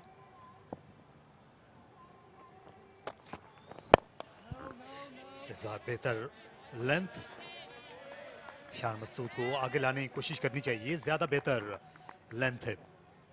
गो के कवर ड्राइव लगा है, लेकिन कोशिश यही होनी चाहिए, क्योंकि अगला कदम जो है ये आगे लाने में, खास तौर पर जब तक ये सेट नहीं होते तो थोड़ा सा हिचकिचाते हैं शान मसूद। तो उसमें जो एलबीडब्ल्यू का इम्कान रहेगा, बल्ले और पैड के दरमियान गैप बनने का, वैसे भी बहुत ज़्यादा अपराइट है, वो इम्कान बढ़ जाता है। आमतौर पर ऐसे कम हम बैट्समैन देखते हैं भारत और पाकिस्तान में जो इतने ज़्यादा अपराइट होकर इन पिचेस पर बैटिंग करते हूँ, शान मसूद जैसे। बिल्कुल, ज़्यादा सब कॉन्टिनेंट में एक फॉरवर्ड प्रेस जो इनिशियल मूवमेंट होती है वो अक्सर हमें देखने को मिलती है, क्योंकि बहुत ज़्यादा बाउंस यहाँ पे दस्तयाब होता नहीं है। तो बल्लेबाज अक्सर थोड़ा सा वेट अपना आगे फ्रंट फुट पे रखते हैं, या एटलीस्ट हेड पोजीशन रखते हैं और क्राउच रहते हैं। लेकिन इनकी थोड़ी सी डिफरेंट टेक्निक है। विद इन स्टम्प्स अगर आप देखें ये ज़्यादा फ्रंट फुट पे कमिट नहीं होते, फिर भी आउटसाइड ऑफ स्टम्प हो जाएंगे। जहां एक बार फिर ये पैड्स को ही हदफ बनाया था। आउटसाइड एज पर 4 रन मिल गए शान मसूद को, खुशनसीबी ने साथ दिया, लेकिन एक अच्छी महाजराई चल रही है बॉलर और बैट्समैन के दरमियान। कोई मलाल होगा नहीं खुर्रम शहजाद को, क्योंकि प्लान यही है कि आगे गेंद करना है, आगे गेंद करेंगे तो आउट करेंगे। इस मरतबा भी थिक एज जो है वो लगी थी, जिसकी वजह से 4 रन हासिल हुए। लेकिन ये खुशाइन बात है फैसलाबाद के लिए भी, क्योंकि ज़्यादा सेटल लग नहीं रहे। जो हमने पहले भी पिछले दिन इंटरव्यू सुना था, तनवीर शौकत जो हेड कोच थे फैसलाबाद के, उन्होंने भी इस चीज़ का दावा ज़रूर किया था कि हमने लेंथ और लाइन बेहतर की है, विद इन स्टम्प्स आगे गेंद की हैं तो हमें रिजल्ट मिला है।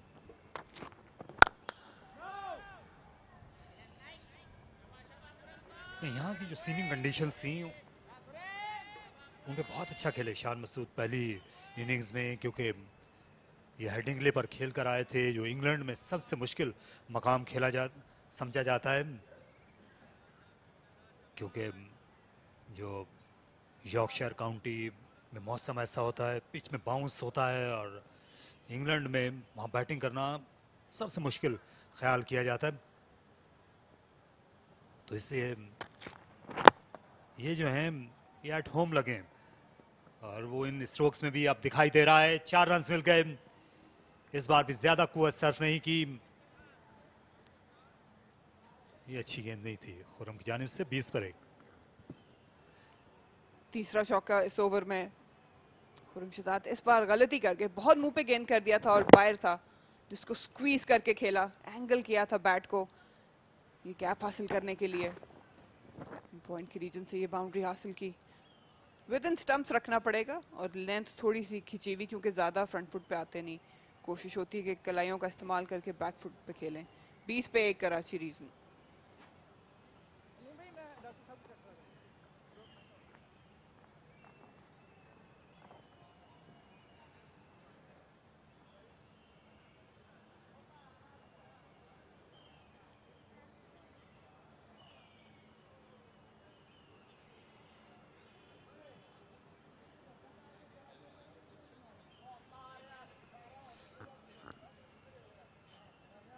कराची वाइट्स की टीम इस फाइनल मैच में कोसों आगे निकल गई है फैसलाबाद से। अब ये देखा जाना बाकी है कि आज कैसी फाइटिंग स्पिरिट नजर आती है फैसलाबाद की बॉलिंग अटैक में। उनके पास 4 पेसर्स हैं, इस पिच में मदद मौजूद है फास्ट बॉलर्स के लिए। फहीम अशरफ ही जारी रहेंगे, और हम साइम अयूब को आज हम और देखना चाहेंगे कि ये, क्योंकि आज हालात थोड़े से मुख्तलिफ हैं, ज़्यादा चैलेंजिंग पिच है, तो यहाँ ये किस तरह की बैटिंग करते हैं। क्योंकि पहले दिन उन्होंने जब मुश्किल वक्त गुजार लिया था, उसके बाद विकेट सहल हो गई थी। मुमकिन है कि आज जो है वो ज़्यादा चैलेंज दरपेश रहे। ऑन द ऑफ शॉट खेलना यहाँ इतना आसान नहीं है आज। तो आज ये किस तरह की इनिंग्स खेलते हैं। अच्छा कट शॉट, ये तरने वाला साबित हुई, शॉट थी, वाइड थी, और सजा पाई। खराब गेंद है, खराब लेंथ और लाइन फहीम अशरफ की जानिब से। ज्यादा पेस ये ऑफर करते नहीं है, इसलिए एक बहुत ही फ्री भी कह सकते हैं आप साइम अयूब के लिए, क्योंकि रन बटोरते आए हैं इस विकेट पे। जब भी रूम मिलेगा बॉलर के लिए महंगा साबित होगा। इतना करीब था नहीं कट के लिए, लेकिन थोड़ा सा बॉडी को पीछे रख के मैनेज किया। बहुत ही तेज शॉट थी। सीखना पड़ेगा, पहले भी इसी पार्टनरशिप को बनने दिया था फैसलाबाद ने, और एक बार फिर जो आगाज दोनों ने किया है, लग रहा है कि दोनों एक बार फिर बड़े स्कोर की तरफ जा रहे हैं।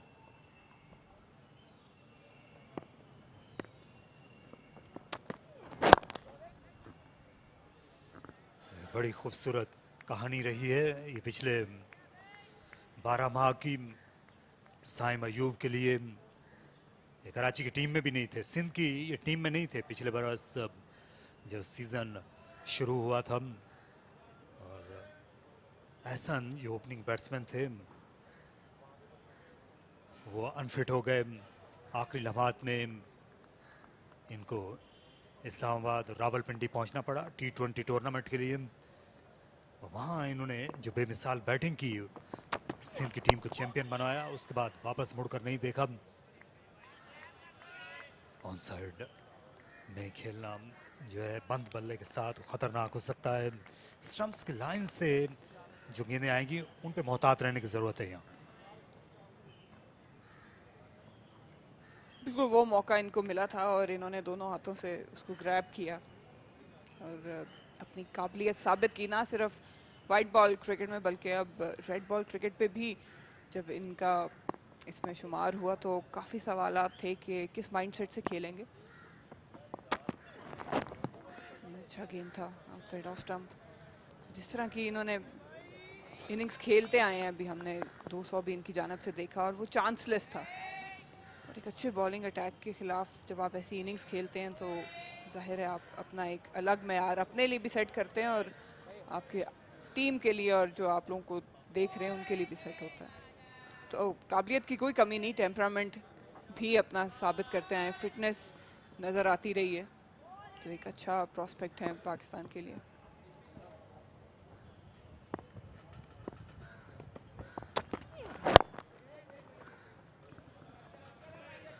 आखिरी गेंद पर रन नहीं मिल सका क्योंकि मिड ऑन के फील्डर वाइड खड़े हुए थे। फहीम का ये ओवर मुकम्मल होने पर स्कोर है 24 से 1 विकेट।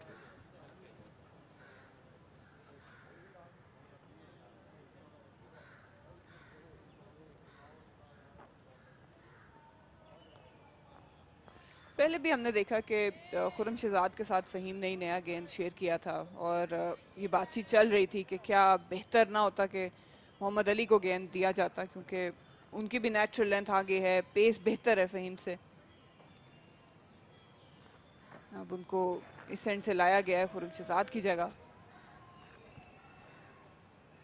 जी हाँ, मुमकिन है कि खुर्रम शहजाद जो हैं इनको पवेलियन एंड से लाया जाए, क्योंकि नई गेंद से इनको दूर रखना जो है वो शायद ये बात इतनी जल्दी हजम ना हो किसी को भी। खुर्रम शहजाद को, अरशद इकबाल को भी जल्दी लाना होगा यहाँ बॉलिंग करने के लिए, क्योंकि जिस तरह वेरिएबल बाउंस है वो लंबे कद के हैं, अब वो ज़्यादा फाल हो सकते हैं इस पिच पर।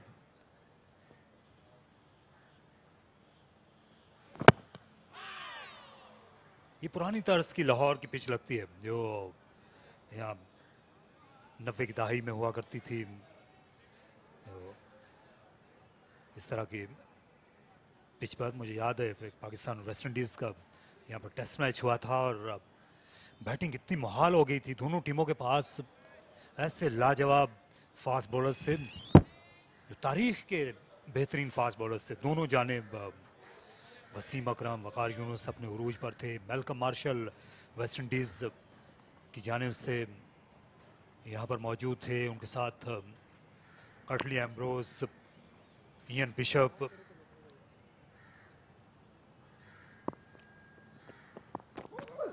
इससे खुद आप अंदाज़ा कर सकते हैं कि ऐसी पिच पर जो है मौसम सरमा में बैटिंग कितनी मुश्किल रही होगी दोनों टीमों के बैट्समैन के लिए।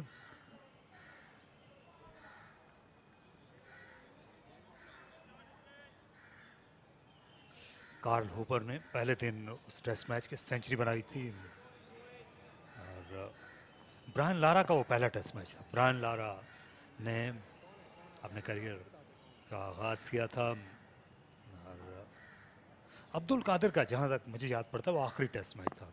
अब्दुल कादिर के करियर का वो आखिरी टेस्ट मैच था।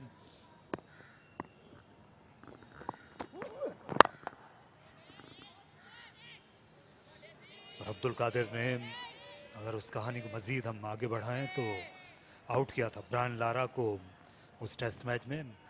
आमिर मलिक जो शॉर्ट लेग पोजीशन पर थे, उन्होंने बहुत ही उम्दा कैच किया था। अच्छे फील्डर थे आमिर मलिक, हर काम कर लिया करते थे, विकेट कीपिंग, नई गेंद, ओपनिंग, मिडिल ऑर्डर में बैटिंग, हर फन मौला थे आमिर मलिक। शॉर्ट लेग के भी बड़े अच्छे फील्डर थे।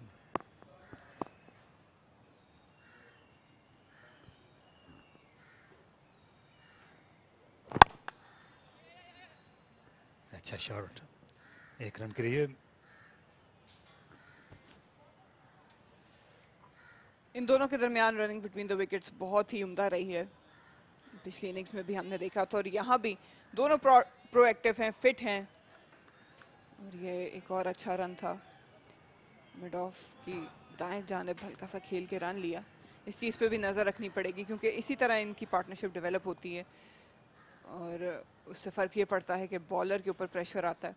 अभी तक जितनी भी बाउंड्री ऑप्शंस की डिलीवरीज नज़र आई हैं उनको कैपिटलाइज किया है शान मसूद ने भी और साइम ने भी।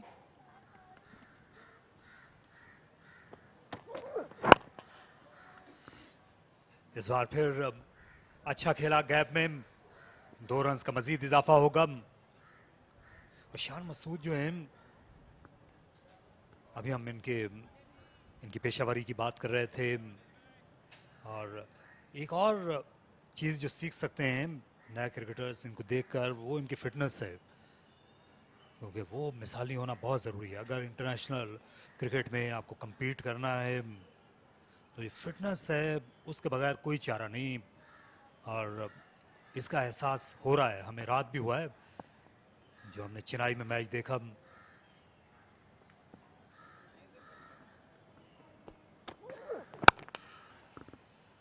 उम्दा शॉट स्क्वायर के सामने, दूसरे रन के लिए भी वापस गए, और यहां 1 रन बचाया है फील्डर ने डाइव करके बाउंड्री लाइन पर, और उसी फिटनेस के सबब जो है ये तेज दौड़ लगाई।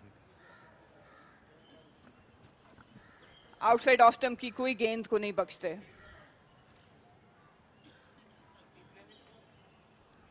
पांच ओवरों के बाद 31 पे 1 Karachi reason.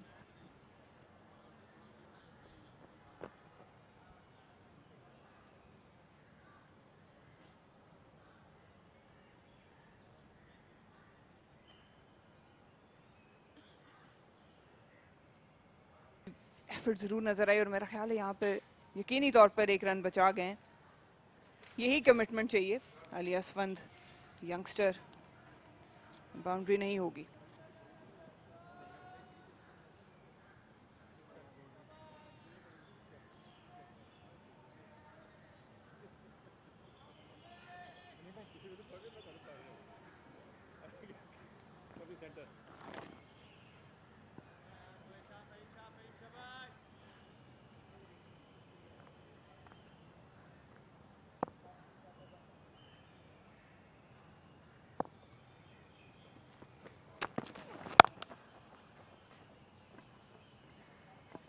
Beautifully punched. Shan Masood at his very best through that point region, standing tall and just punching it through point region. This looks like a different pitch when Saim and Shan Masood are playing. Yeah, just a typical Shan Masood shot.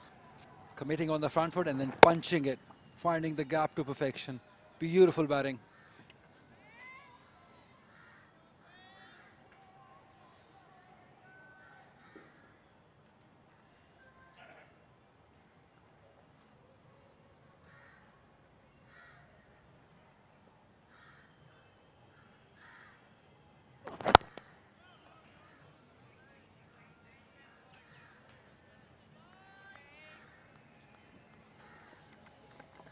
Sikandar Bhai, just amazing to see how the pitch's behavior has changed with the quality of the batters. Shan Masood and Saim Ayub. We've never seen any batter since yesterday play with this authority. Has the conditions changed, or Faisalabad really on the back foot? Why are they batting again? I don't understand. You have a lead of 400 plus and you want to pile on more. That's a good shot. That's a very good shot. Straight bat through the line. Yeah, you're right about that. They're in a different zone. They're playing a different game, a different pitch altogether. And different approach also. You can clearly see that. There's nothing happening off the pitch. Shan Masood with this beautiful on drive. This is the most exciting shot in cricket when you are able to play these on drives. Looks so pleasing on eyes. Shows the authority that Shan Masood has in this inning. The way he's played. There is this problem for Fahim Ashraf, they're way behind in this game. 458 the lead for Karachi region. They're going to bat them out for sure.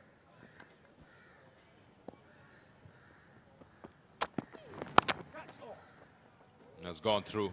It's a very odd bounce for the slip fielder. You can't blame him. Just chip your nails away if you try to attempt. Tentative outside the off stump move from Shan Masood on that shot. You see that just poking at it, got high on the bat.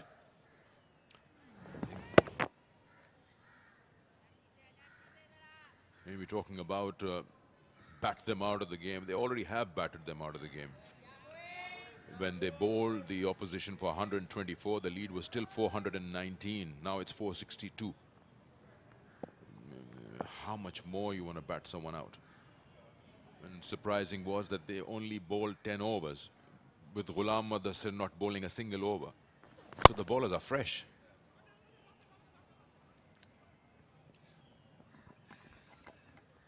And imagine it rains for next 2 days here in Lahore, or smog takes over. Funny things happen. You know, there is no forecast at the moment, but I'm just, for the sake of conversation, these things can happen. That I definitely agree with you when you say, why are they batting? That's the question. And the mindset we've been talking about. Not much of aggression shown by Karachi region. They could have opted for follow-on and gone for the kill straight away. But they wanted to rest their bowlers. I wonder why. Because both Dhani, Mir Hamza got 4 wickets and 5 wickets respectively. Other bowlers haven't been bowled, so there was no point of not bowling again. Good run, very good run. This partnership in the previous inning did the same. Took these singles. They're repeating it. 6 overs, 45 for 1.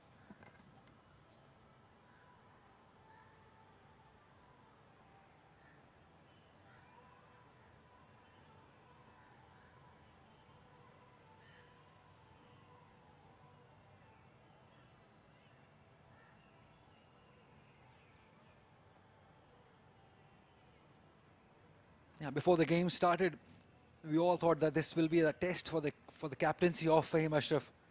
He's disappointed us again in this inning. Just 2 overs for the person who took the wicket, Khurram Shahzad. He's taken off. Muhammad Ali came. In the previous inning, he bowled himself alongside Khurram Shahzad. Shared the new ball.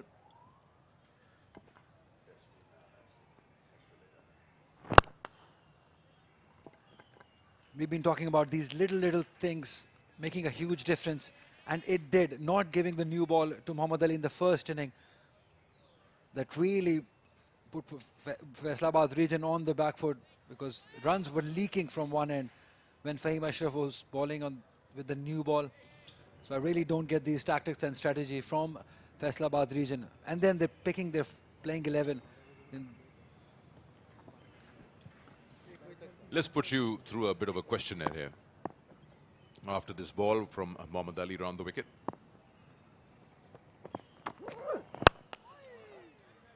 Pakistan is going to be travelling to Australia to play Test match cricket after the World Cup. You've watched and done commentary on all the rounds of the Quaid-e-Azam Trophy.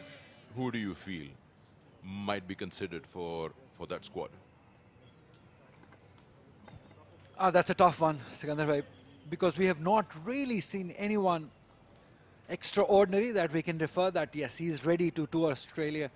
Maybe Shan Masood, but he's already a settled one. Again, Saim Ayub is somebody I believe that he's ready for international cricket.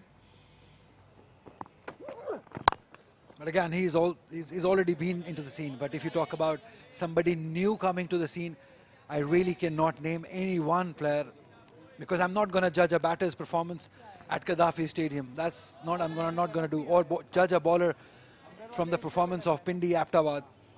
Yeah, a bowler who has bowled here, I would judge. Rameez Jr. was one who impressed us, leg spinner. But it's too early for him to be even thinking about taking him to the national side. Other than that, I cannot think of any name.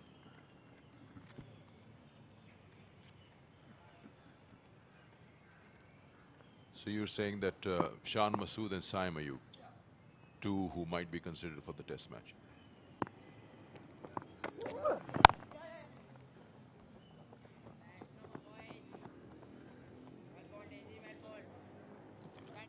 What about Sarfaraz? He's already in the test squad. Yeah, no, but he played the last test match. He's not in the squad. It's not an understood thing. Yeah, but he settled there in that side. I think there should not be a problem in picking Sarfaraz Ahmed for test squad because he has made a great comeback in test side, and I don't think so he's leaving that spot. Ahmed Shahzad also. But then again, these are all established players. He scored runs. But you have asked me a really difficult question. No, I mean, you're saying Shan Masood and Saim Ayub and, of course, Sarfaraz. You need a keeper, a reserve keeper.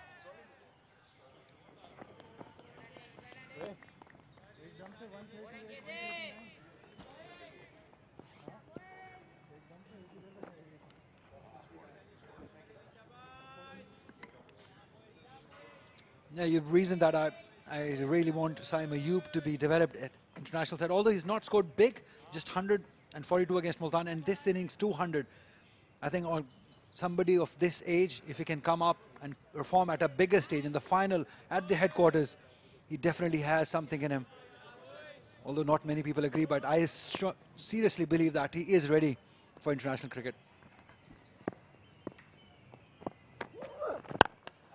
Look at that, look at that. That's a no-look shot. Yeah. He reads that length so early.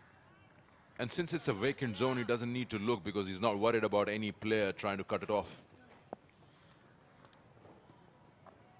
50 up for Karachi Whites with that boundary. And the lead now goes to 470. Yeah, when I look at shots like these, my belief in him gets stronger. Look at that. Length delivery, picked up his length, eyes on the ball, not even looking where the ball is going because he knows it that he has hit it hard and hit it away from the fielder. That is authority, that is talent, that is skill. Not many batters in Pakistan have this much skill. So when you are in form, when you are full of confidence, yes, you pick him. Simple as that.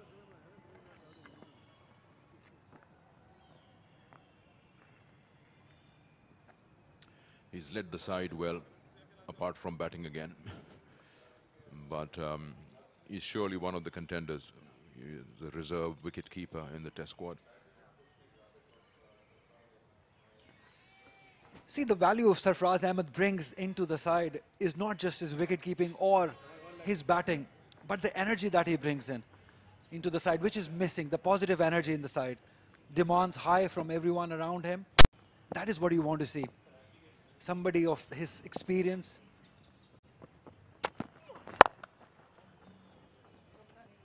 Through again. You won't be stopping that because this was timed beautifully by Shan Masood. There is no stopping him as he moves to 43 of just 20 deliveries. Wonderful.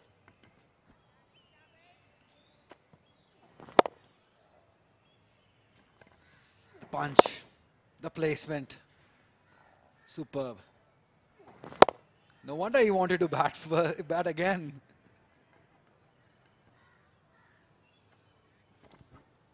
I don't understand what the plan is. Where is Khurram Shahzad with that newish ball? He's your top wicket taker. He's the one who can swing the ball. The ball is new.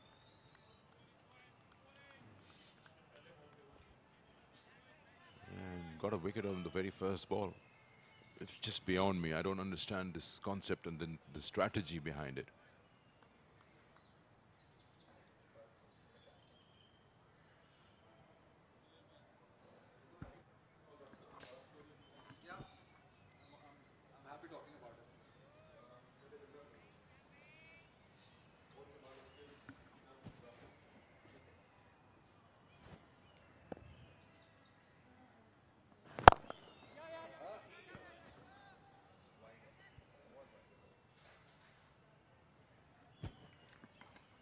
Coming back to the debate again of Sarfaraz Ahmed. See, when I say energy that brings him, but he has backed it. But this is Karachi's road to final. Sarfaraz has led them well. They won a couple of games, Rawalpindi and Peshawar against them. They've drawn this last game, but This last game against Lahore Blues, they were 21 for 5. And recovering from there, drawing the game, just with the margin of 1 point, they have qualified for the final. And that definitely I will give the credit to Sarfaraz Ahmed and his captaincy.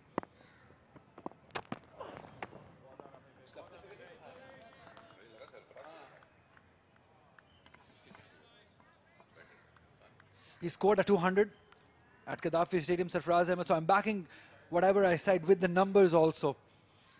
He's a brilliant wicketkeeper, a brilliant team man. That's what I really like about him. He's always involved. He's always thinking about the game, about other players also. So you need characters like Sarfaraz Ahmed in your side just to lift the side up. Even though we were talking about the game yesterday, there was no one yesterday in the Pakistan side who could lift that side. They were down and out. Had Sarfaraz Ahmed been there yesterday against Afghanistan, it would have been a different story altogether, because literally Pakistan was flat. There was no one in the side who was lifting others. And this man, Sarfaraz Ahmed, has definitely that thing in him. The vibe is positive. The energy is positive.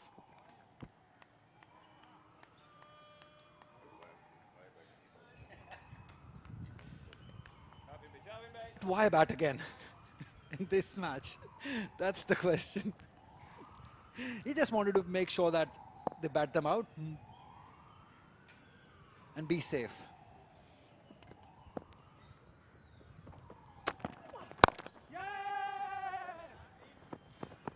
Okay, fine. So if that is the theory, bat them out and 419 is not enough. How much is enough? You tell me.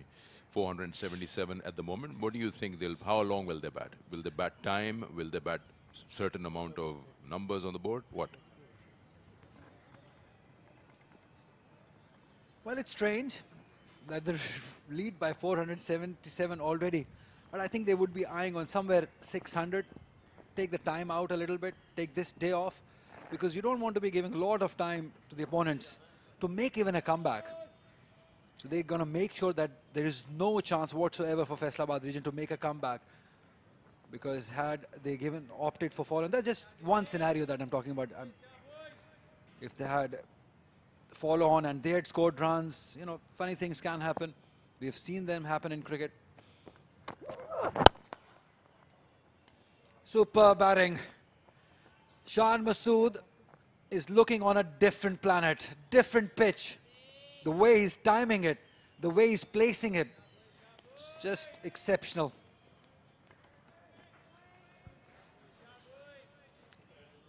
Yeah, he's eyeing it well. He's got everything in control. Shot selections, follow-throughs, control, everything.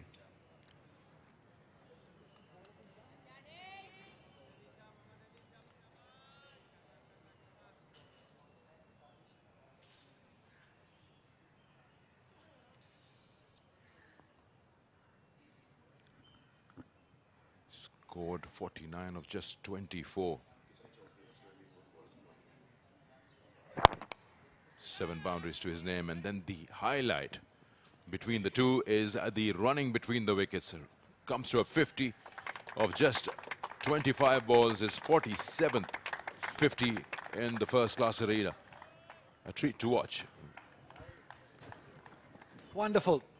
Wonderful display of a positive inning, energetic inning, authoritative inning. The way he's done it. Look at the strike rate, 200. It just seems like Karachi region is batting on a different track. Nothing has happened. And if something has happened for a bowler, he has been changed. So you can tell the story.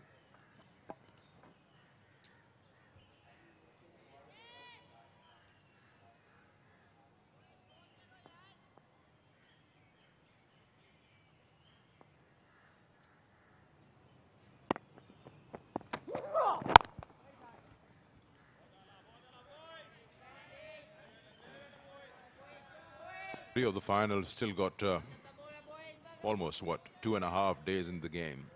You are saying 600 you believe would be something Sarfaraz would be happy with. At this rate, they'll get 600 by lunch. It's already 482. If you're scoring 50 of 25, yeah, maybe after lunch another hour, maybe less than that. But still, with due apology, don't get the whole point of it.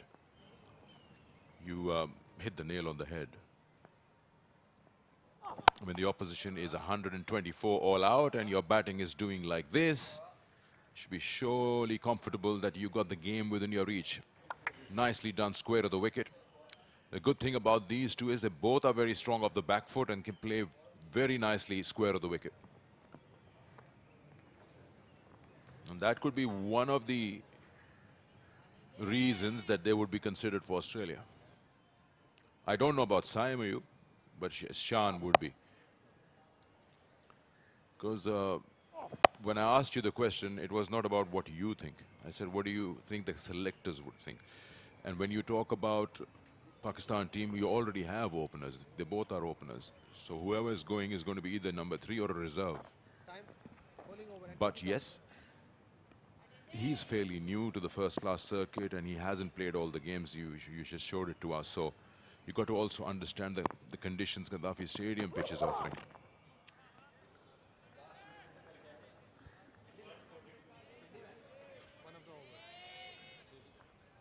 Shan Masood, of course, with that experience, will be the first choice. Sikandar bhai, when I say you have to take him along, it does not really mean that you have to play him also. I just want him to be around Pakistan side just by now. You can take him with the team, give him the necessary exposure that is required, and maybe if needed, if the openers fail, then you can always give him an opportunity in one test or because not just Gaddafi Stadium, he scored 142 at Rawalpindi, where the conditions are bowling friendly.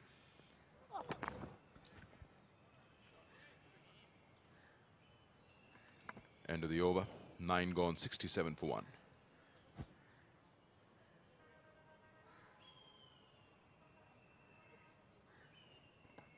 Just 25 deliveries for Shan Masood, 50.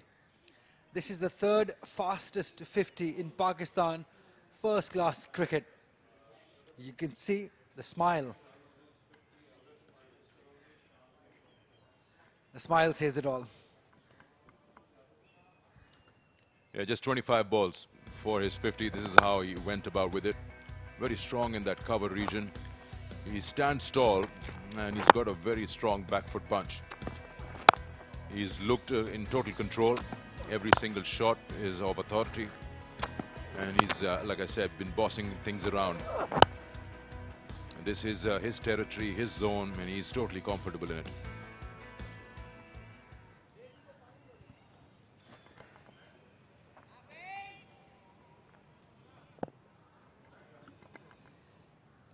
Got two fielders right in front of his eye line. Shot mid-off and shot extra cover.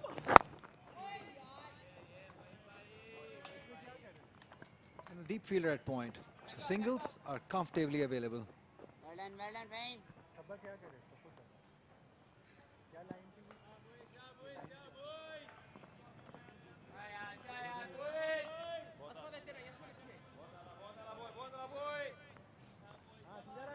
Just 5 minutes away from lunch on day 3. And how good was that the side today? 6 wickets in just no time. And 7 in totality. There you are. That's showing less than 5. 12 o'clock is lunch time here. Short mid-on and mid-off.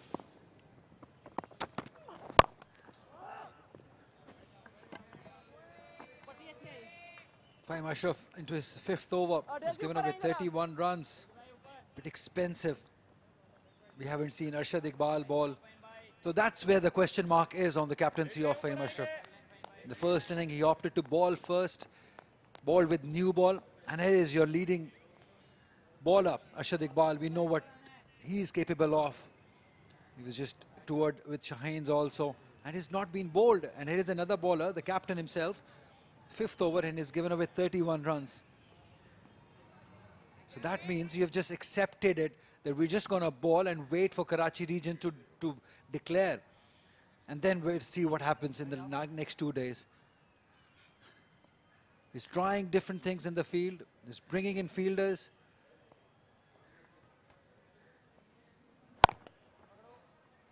But that's where Saim Ayub has improved from last year. Last year we saw that he would just go out to score runs, even if the bowlers are doing a bit. But here, it's changed approach from Saim Ayub. He's leaving it well, anything outside the off stump. He's playing with a purpose. There's a different commitment level. He's valuing his wicket. And that is what you want to see from a young upcoming batter, to value his wicket. He doesn't want to go out and sit in the stands or the dugout to see rest of the batters get runs. That is what you want to see.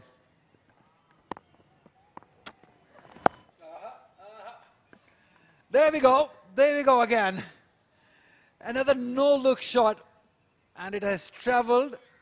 We're still waiting for the decision of the umpire, but to my liking, it has hit directly to the skirting. Shows that Raza is going to make another decision. But what a shot. How pleasing, how stylish. Yeah, short mid on, short mid off, short cover, and you bowl that leg stump line. Just checking where it has landed. Hit the rope on the full. Should be a maximum. We'll wait for the official call from the umpire. It has landed on that boundary cushion, on the full. Yep. We'll soon probably see Aleem Dar giving the signal for a maximum. There you go.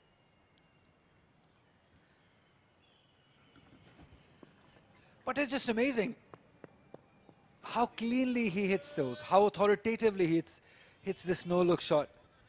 It's almost an embarrassment for the fast bowler that he's not even looking where he's hitting it.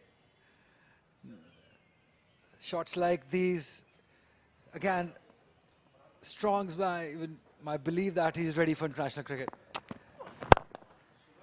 And then comes the straight drive. Not quite timing it. He'll definitely get two. Oh no, he's getting a 4 for that. Wow, everything happening for Karachi region. Everything going in their favour. Even the shots who are not timed are going their way.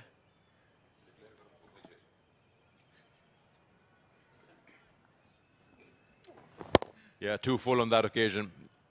Though it got Fahim Ashraf's hand in the follow through, still it had enough on it to beat the fielders and go to the boundary. With that boundary check and everything, this could be the last ball before lunch. It's been an eventful session. We've seen 7 wickets falling in this session and a lot of runs being scored.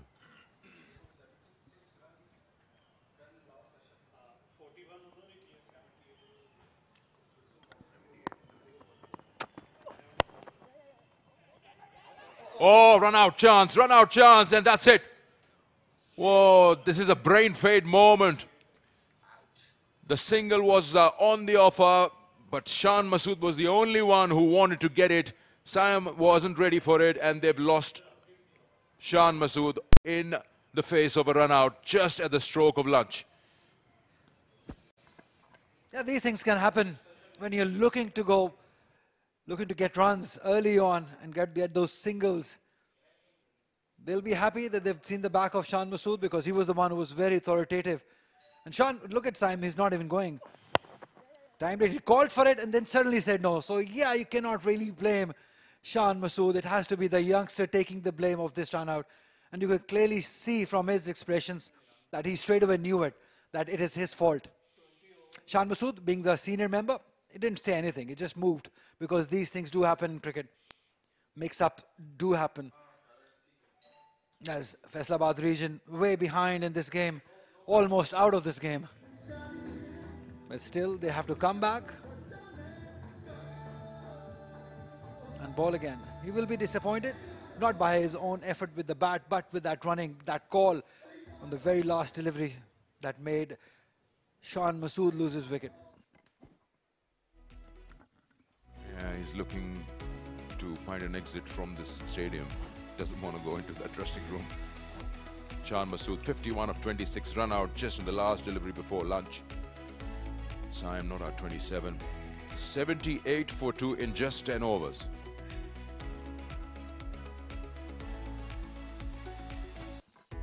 and not a great side.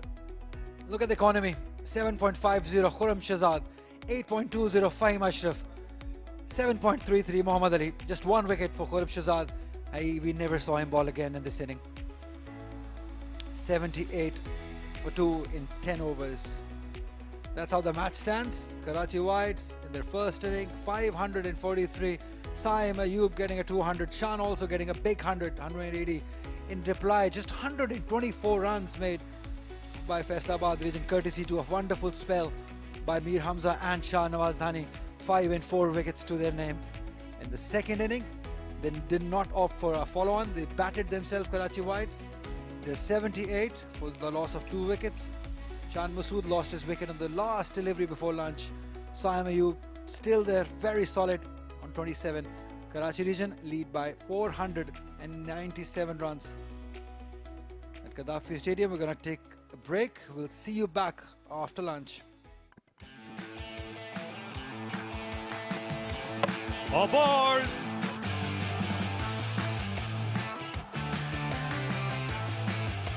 और इसे fund किया और गेंद पहुंच गई हाथों में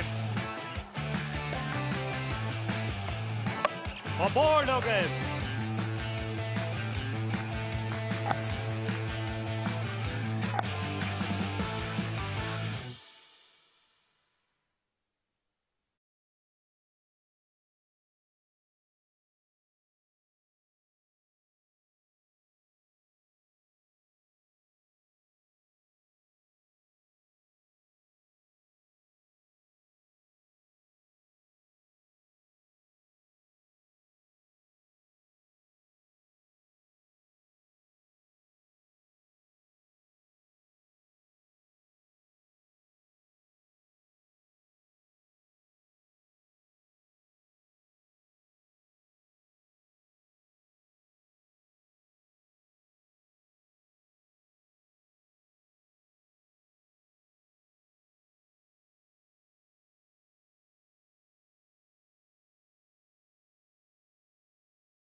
Welcome back to Qaddafi Stadium, where the final is on its way between Karachi Whites and Faisalabad region.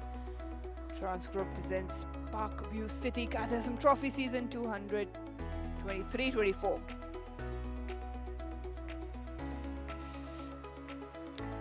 Two hiccups. Saim Ayub still not out with Umar bin Yusuf.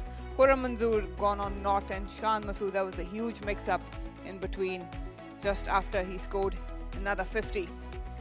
So Karachi right now is 78 for 2.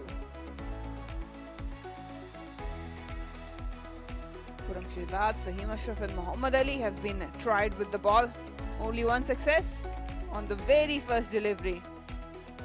That was Khurram Shehzad sending Khurram Manzoor off.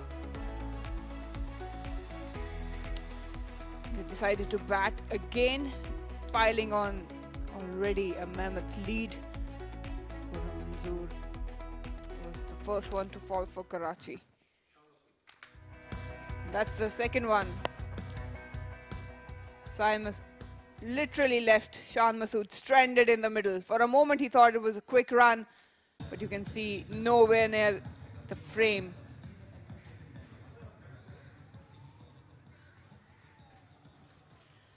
Yes, pretty needless running that.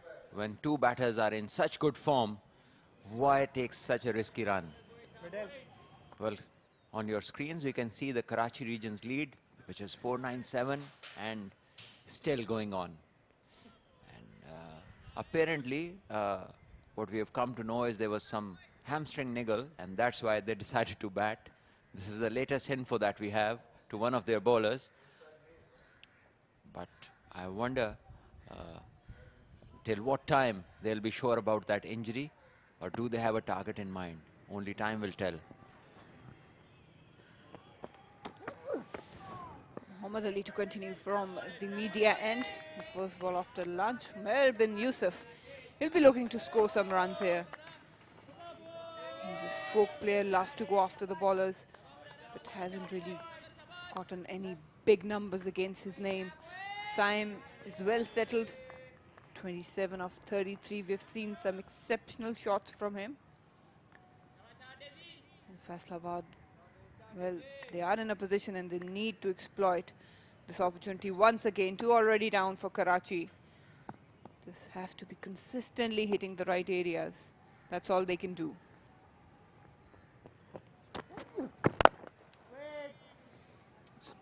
Well, apart from the two wickets that have fallen, I think they're off to a pretty quick start. 78 they have got. It's the 11th over in progress, and I wonder what they have in their mind in terms of setting a target. There was plenty happening this morning. They only had to bowl 10 overs to get those 6 wickets, and everybody here in the comms box thought that they're going to bowl again. But surprisingly, the decision was to bat and give their bowlers some rest and some recovery.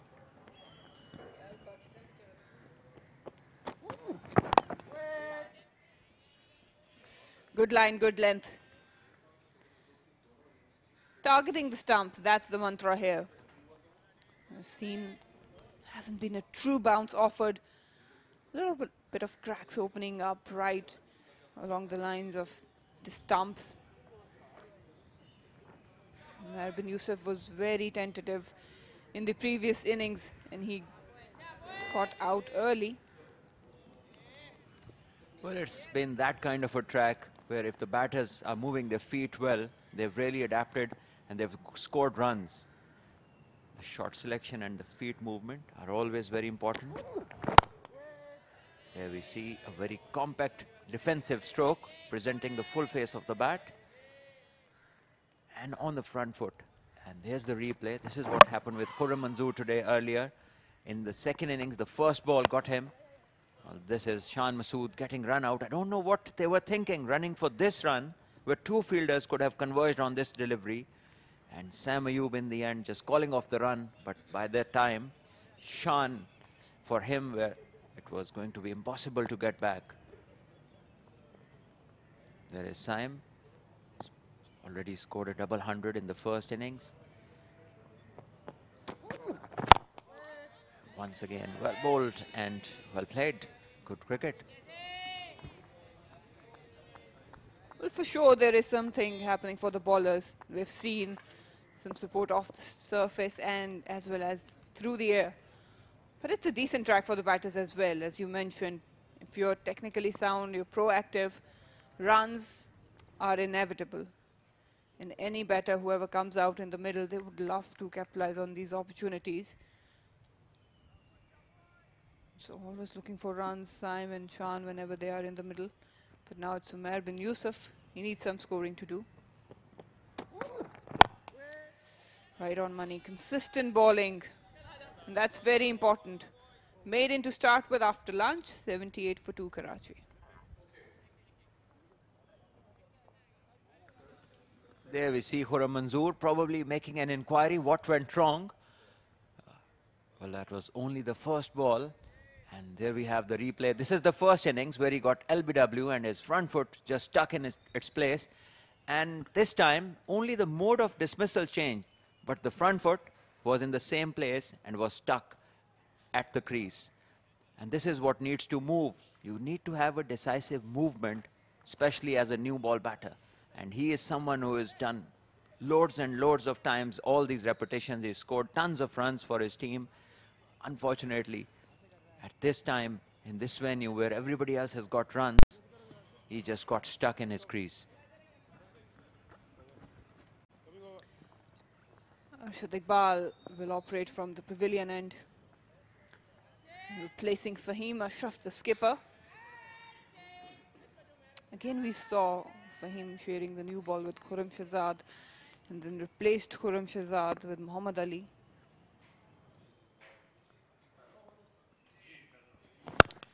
Starts off with a good corridor. Again, some trouble. Not sure what Saim is doing. I wonder if Saim is watching that there is a fielder or not. That is so surprising. How can you run? I hope he's okay, because that is not only a fielder, that is the best fielder in both the teams. Long, tall, alert, and with a good throw. I hope Sam is fine. It's something beyond suicidal. Could probably describe what Sam was up to. I'm really not sure what he's up to, because you cannot, by any chance, miss someone like Irfan Niazi. It went straight into his hands. He's a tall guy. You cannot miss him.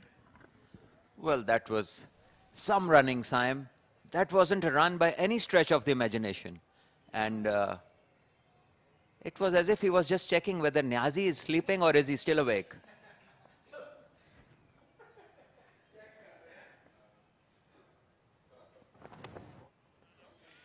Some jitters, and I haven't seen Saim behaving like this for a while now. Well, we can say thank you to Saim, because he woke up a lot of people in the field and also in the comms box.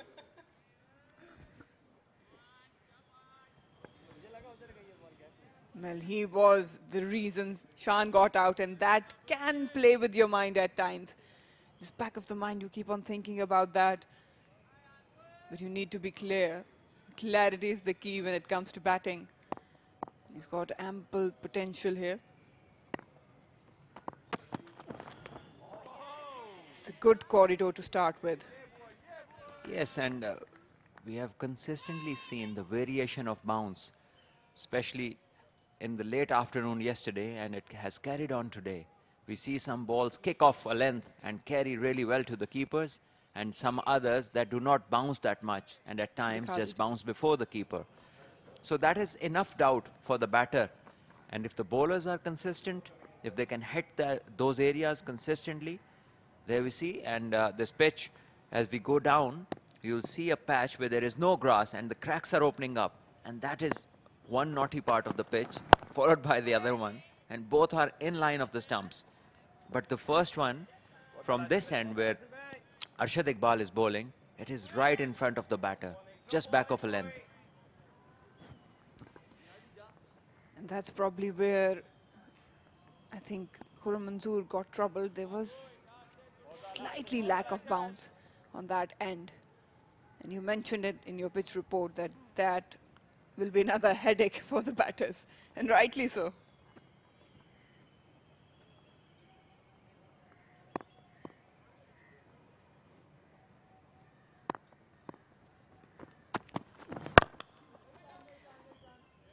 Good line, good length, especially the length. In first innings, Arshad was slightly on a shorter end, but this time he's trying to pitch it up. That's important because you cannot freely play drives of Arshad Iqbal's bowling because he gets an extra bounce. It's hard to be 100% committed on a bowler like him. He's tall. Well, if you can really trust the pitch, then it is better to play him on the up. And Sam can do that very successfully, but it's just that extra bounce at times, which may be holding him back. And there we see, this one did not bounce that much. So both the balls happening in the same over, 12 volt, 78 for 2 Karachi.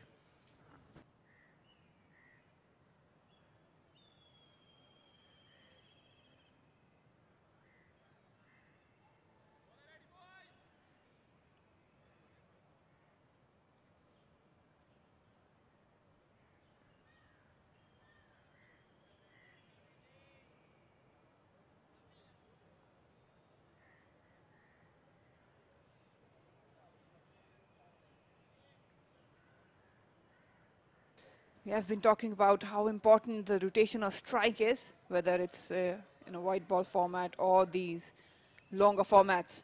And Simon Shan had been exceptional in the first innings. And it's very important to put pressure back to the opposition. Oh, good lines, good length. He's giving no room whatsoever to Umair bin Yusuf. And we've seen him struggle. Last time it was Fahim Ashraf who got him out, targeting the stumps. This is the run out once again. Usually very calculated Saim Ayub. He initiated the run, but all of a sudden just decided to not go for it. And this time, straight in the hands of Irfan Khan Niazi. I'm not sure what he was doing. Just providing him practice for the run outs. It was all good in the end the second time, but it would not have been funny had he got run himself out in the manner that he tried. His last 4 balls that he has bowled, Ali, has been carbon copies of each other. And if you see the batter defend those ones, he's also done absolutely same. So he's bowling the right areas, right line, right length, nothing to drive and nothing, no width to just punch it. If something happens from this line, then he will test the batter, whether it goes in or it goes away. Because the line and length is very good.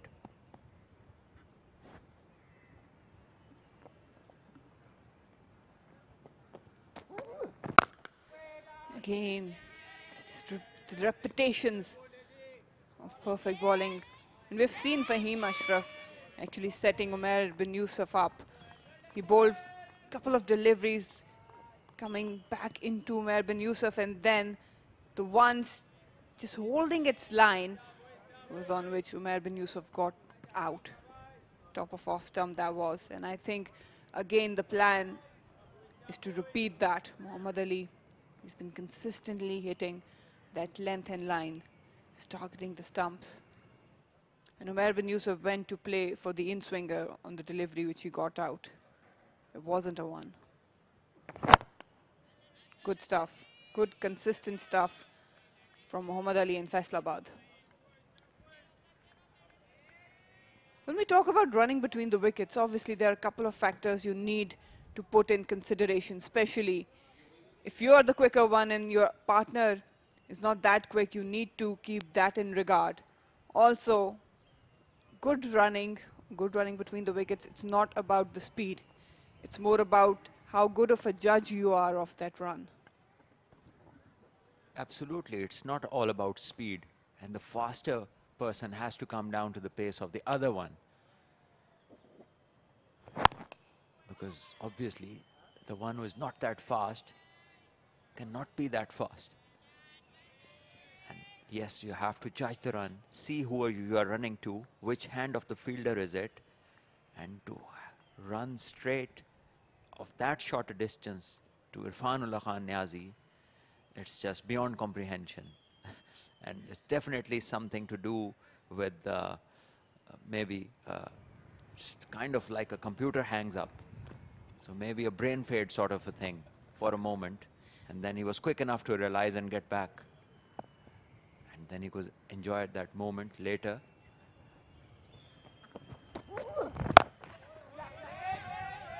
No run so far after lunch. Third maiden. And this is some brilliant stuff from Faisalabad bowlers. 13 gone, 78 for 2 Karachi Whites.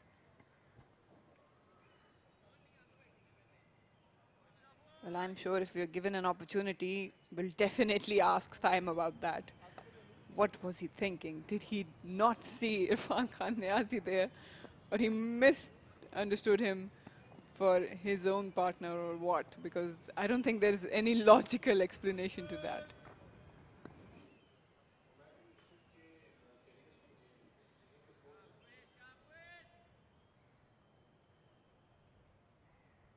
Sanagali. Arshad Iqbal back for his second over.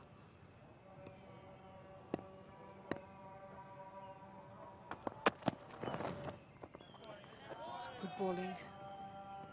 Saim Ayub very well aware where his off stump is, so it's easy for him to leave. The bowlers have really been consistent since they have come back after lunch. And I would like to see this point fielder up, because if they continue to bowl another couple of maidens, definitely something is going to give. The nature of Saim Ayub is not as such that he'll keep on blocking. And he will not die wondering. So if you have the field up and just keep him on strike, it's been 3 maidens now in a row. And the pressure is building up. And it is about who makes the first move.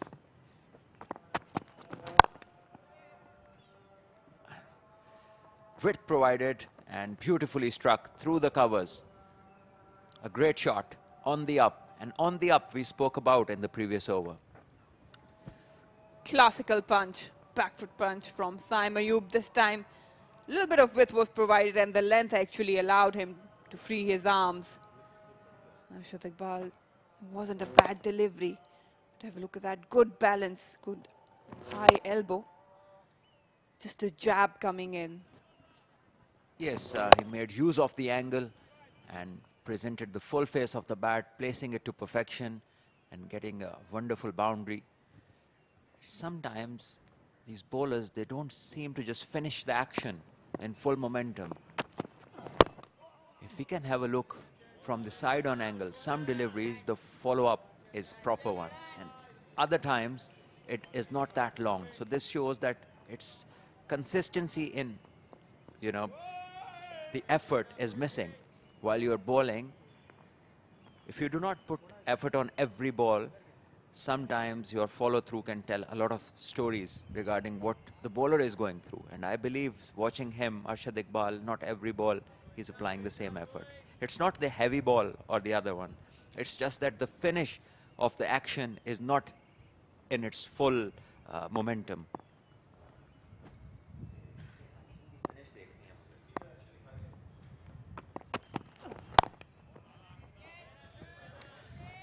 Good follow-up delivery, couple of them. Just 4 coming so far off this over. And the good thing is they are consistent in terms of attacking the stumps.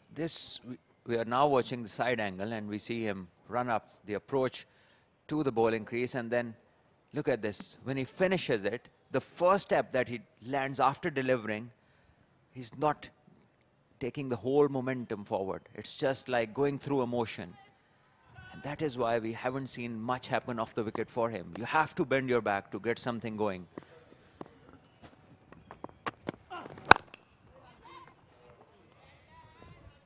He's fired up, Arshad Iqbal.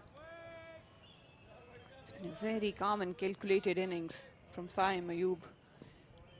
31 of 44.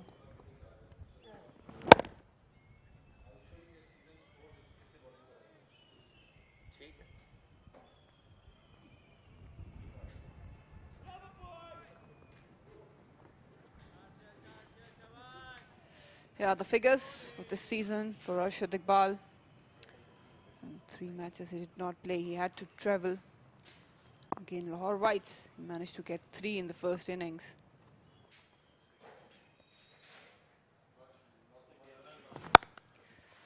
Off the back foot, but straight to the fielder. So this is his 5th game of the season, including this final, and he's taken 11 scalps so far. And a team that has taken most of their points as their bowling points, this is not a huge performance. When you look at the team taking all the bowling points, then this is just a little portion of that. 14 gone, 82 for 2 Karachi region.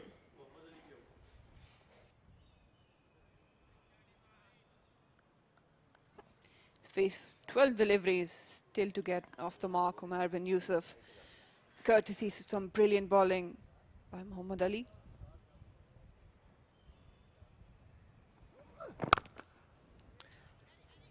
Still waiting.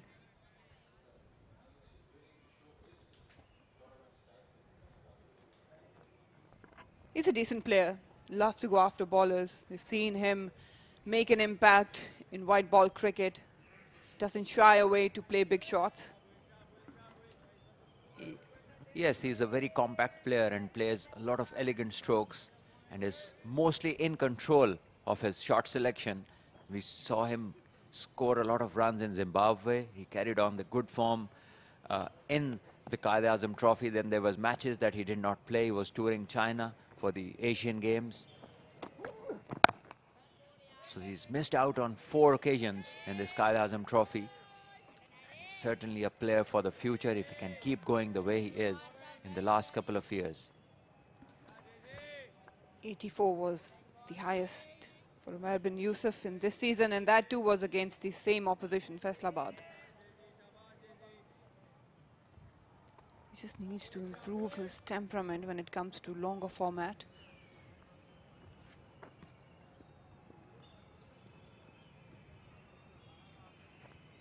You always see some seniors around Shahnawaz Dhani. He's been really decent.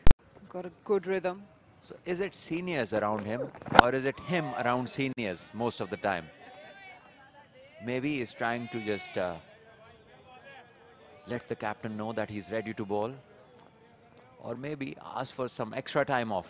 There is something going on between Dhani and the captain.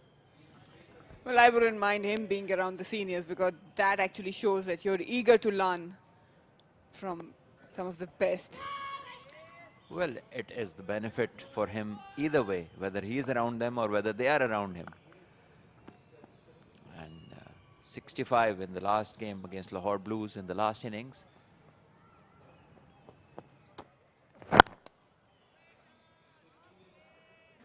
I wonder if it is about resting the bowlers. How much rest will they think is enough? And if it is about a niggle, then how much time that would take to recover, only a doctor or a physio could tell. But definitely, if you take into account the state of mind the Faisalabad batters would have in on the sudden call of follow-on, that would definitely have had them mentally not in a good state to bat. And then Karachi bowlers were in good rhythm. They were hitting the right areas, right lines, right lengths, and the wicket was doing enough for them. So they had enough things that were encouraging them to bowl, but they thought otherwise. Brilliant delivery yet again. Targeting the stumps. They're asking good questions from Umar bin Yusuf. He has to be very careful, because that's exactly how he got out earlier. And that's a good point you made. We'll just have a look at the replay.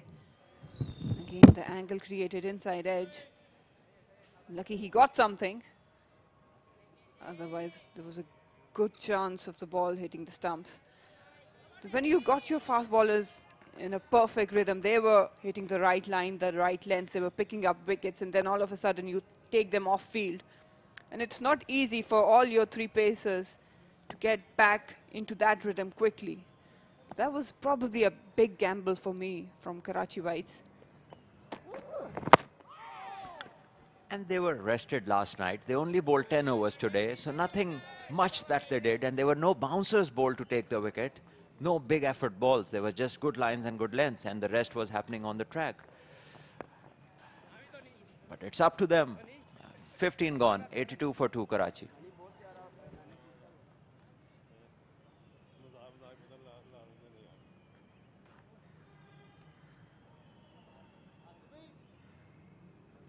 It's been a quiet session so far after lunch. Shan Masood got run out right after he scored another 50. It was looking good. Simon 31, again searching for a big mark here. Has all the ability to do so. It's good corridor. That's good from Saim. Young batters taking time at the crease and playing shots when they are on. It's a brilliant thing to see. And this is what develops their thought process so well. The shot selection, the time where not to play and the time when it's to, go after the ball. And that is the difference between a top class player and a player who's just good. That your shot selection and your temperament and the situations that you pick and do what is required, do what is necessary. Again, well left. This is a term not used as much now in cricket, but it is a very important part of a batter's growth. His patience develops, his recognition of the length and the line develops, shots, when to play, when not to play. At times you require balls that are, just going away from you, so you can leave them and take that time so your body gets moving, your eyes start tracking the ball really well. So it's important in 4-day cricket. And even if you are coming off like Saim is from a 200 knock in the previous inning, still taking time is very, very important. It just gets into your system. You get more clarity. You focus on the ball, the length, the lines, and that actually aids your batting. And there isn't much difference when you look at Saim. He has put those balls away for boundaries on similar line and length. But it's just the mindset right now that he doesn't want to go after chasing anything outside off stump. And anything within his range, probably the off stump or fourth stump, he might play a shot. But it's just all about the mindset, what your planning is and what do you think beforehand.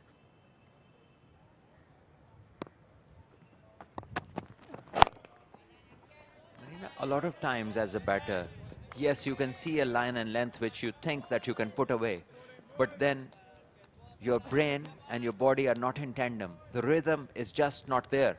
And then you have to wait for your body to start responding. And that's the time when your brain does not want to give up, because if you give up, you lose your wicket.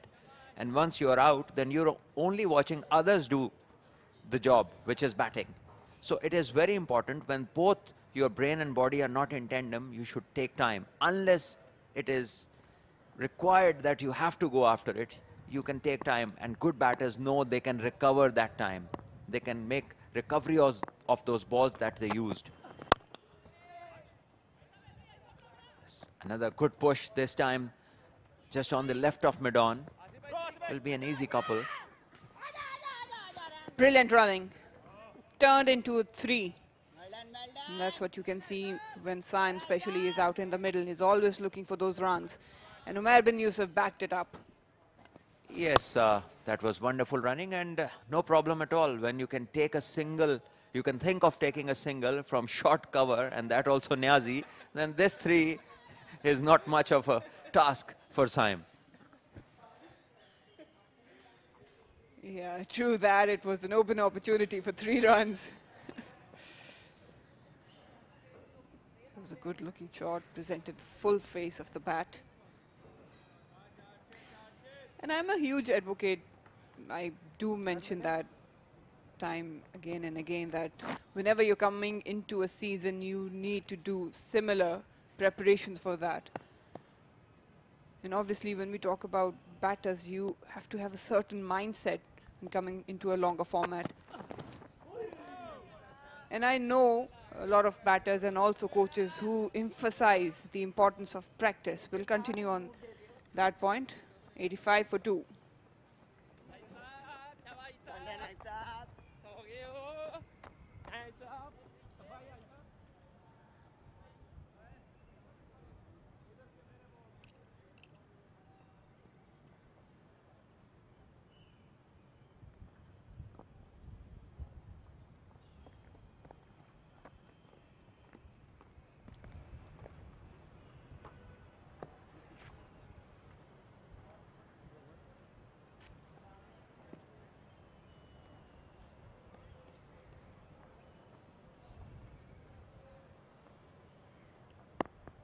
how important your practice is. That actually becomes your habit.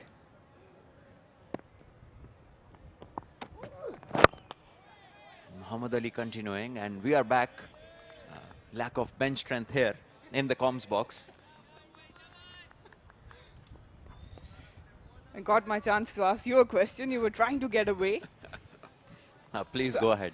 So I've worked with few coaches that actually did punish me whenever I got out in nets. He said, okay, that's it. Your batting is done. So how important is that, okay, you need to try different shots whenever you're practicing in nets, but once you're in there, you're in zone, you need to play it like a match.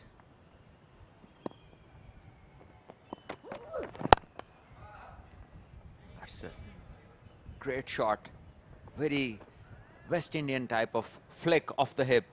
And he's very elegant. All over, all shots are very elegantly played. Coming back to your question, in practice, yes, you need to create scenario and that match environment. And the match environment is, you know that if you get out, you'll have to walk out. So sometimes that is important to implement. And there should be a few days where if a batter plays a bad shot and loses his wicket, you have to say thank you very much. So he knows the importance of this time, that he cannot afford to waste it. But yes, your point, making shots, definitely that's the place where you're going to learn. So you decide those days, 6 days in a week practice. So you should have at least 3 days where it's hard to get you out, and then 3 days of your shot development or whatever percentage you want to keep, depending upon what your game requires more. Short learning or defensive learning or kind of development of patience, whatever that personal kid requires, and that is how his program should be designed. We have been for decades on uniform training, uniform nets, everything moving in patterns. Even our fielding positions are fielding in patterns. So we have to evolve according to every individual, his mindset. We have to learn what this kid can, perform in terms of output, the best thing that he can do, and then design that particular program which suits his growth. And there's a wicket down. Ali has taken the wicket of Umair bin Yusuf, who just fished at a very wide one, edging it to Ali Shan. 3 down for Karachi. Getting the reward finally. Muhammad Ali has been consistently bowling within the good line and length, attacking the stumps, and this time he bowled an outswing away outside off stump, and Umair bin Yusuf fell for the trap, nicked it, and a good take by the keeper. Have a look at that. It was a wild swing, nowhere near, in no good position to cut that ball. That was poor from Umair bin Yusuf. Another opportunity gone begging for him to score big. Gone or not, after 21 deliveries, Karachi is 3 down now on 86.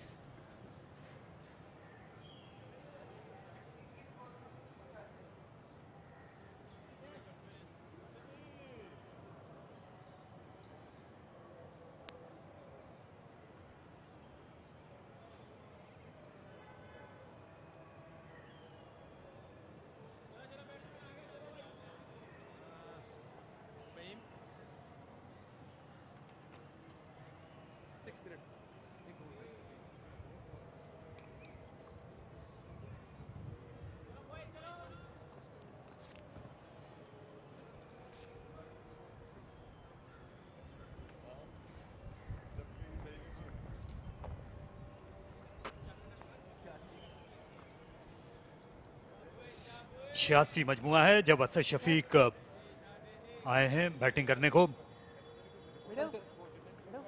और इनका जो record है उसके मुतालिक कुछ भी कहना जाहिर है सूरज को चिराग दिखाने के मुतरादिफ है। 11,000 रन हैं, आला औसत है 41 की, और अपने करियर में ज़्यादा वक्त इन्होंने जो है 5-6 पर बैटिंग की है।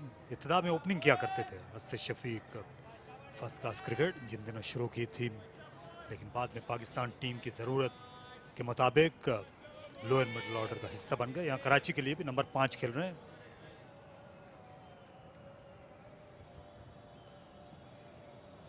लेकिन जिस तरह की बैटिंग जो है उमैर बिन यूसुफ ने की है दोनों इनिंग्स में, इस पर बात तो होनी चाहिए कि जब इनकी टीम पे कोई दबाव नहीं था, यहाँ विकेट कीपर की ये पहुंच से बाहर और ये बाउंड्री के भी अंपायर का इशारा देखना पड़ेगा। लेग बाई के रन्स ये शुमार होंगे। अपनी लाइन से हट गए थे और ट्राई किया अली ने। इसी कंसिस्टेंसी का ही हम जिक्र करते रहे। इससे पहले बॉल अच्छे किए हैं, लेकिन जब आप इजी डिलीवरी दे देते हैं जहां कि आपने विकेट हासिल किया, आपको ज़्यादा बेहतर बॉल करना चाहिए। आपने आसानी से 4 रन दे दिए। वो जो प्रेशर थोड़ा सा जो बिल्ट हुआ था उसको बहुत आसानी से ज़ाया कर दिया मोहम्मद अली ने। आपको कंसिस्टेंटली एक ही लाइन और लेंथ पे बार बार बॉलिंग करनी है, तभी आपको सक्सेस मिलेगी। और बहुत अच्छे तरीके से आपने आसिफ शफीक का करियर डिस्क्राइब किया, इसी काबिल हैं।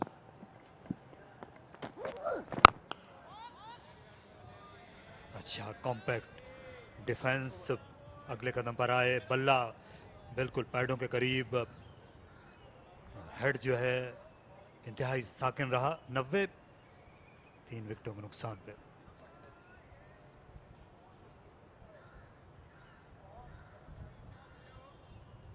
खुश नहीं होंगे इस एफर्ट से उमैर बिन यूसुफ, क्योंकि इनका शुमार भी उभरते हुए बेहतरीन बैटर्स में होता है। लेकिन ये शॉट, इसका शायद इनके पास खुद भी जवाब नहीं होगा, क्योंकि थोड़ी विड्थ नजर आई और लालच में आ गए और सिर्फ बल्ला घुमा दिया। क्योंकि इस तरह आउट होने से इनके अपनी जो बैटिंग एबिलिटी है या जो इनकी रेपुटेशन है उस पर बहुत फर्क पड़ेगा अगर आप ऐसे ही मुंह उठा के शॉट खेल देंगे तो।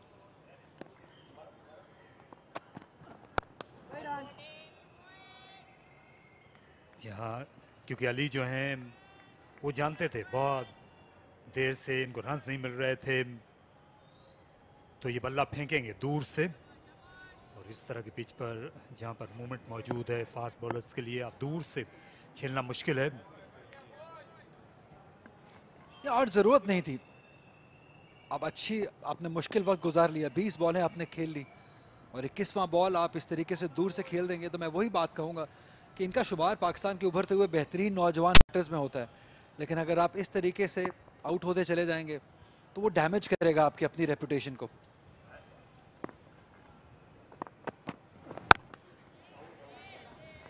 लेकिन खुशाइन बात है कि दूसरी जानिब साइम अयूब सॉलिड लग रहे हैं, कमिटेड लग रहे हैं, ये भी अच्छा साइन है। जहाँ जब आप बैकफुट पर शॉट खेलते हैं अली, जब आपने इस तरह का शॉट खेलना हो तो इनका जो पिछला पाँव है ज़्यादा क्रॉस जाता भी नहीं है, तो फिर ये और मुश्किल हो जाता है। पिच में अगर मूवमेंट नहीं भी होगी तो भी फिर इतना आसान होगा नहीं।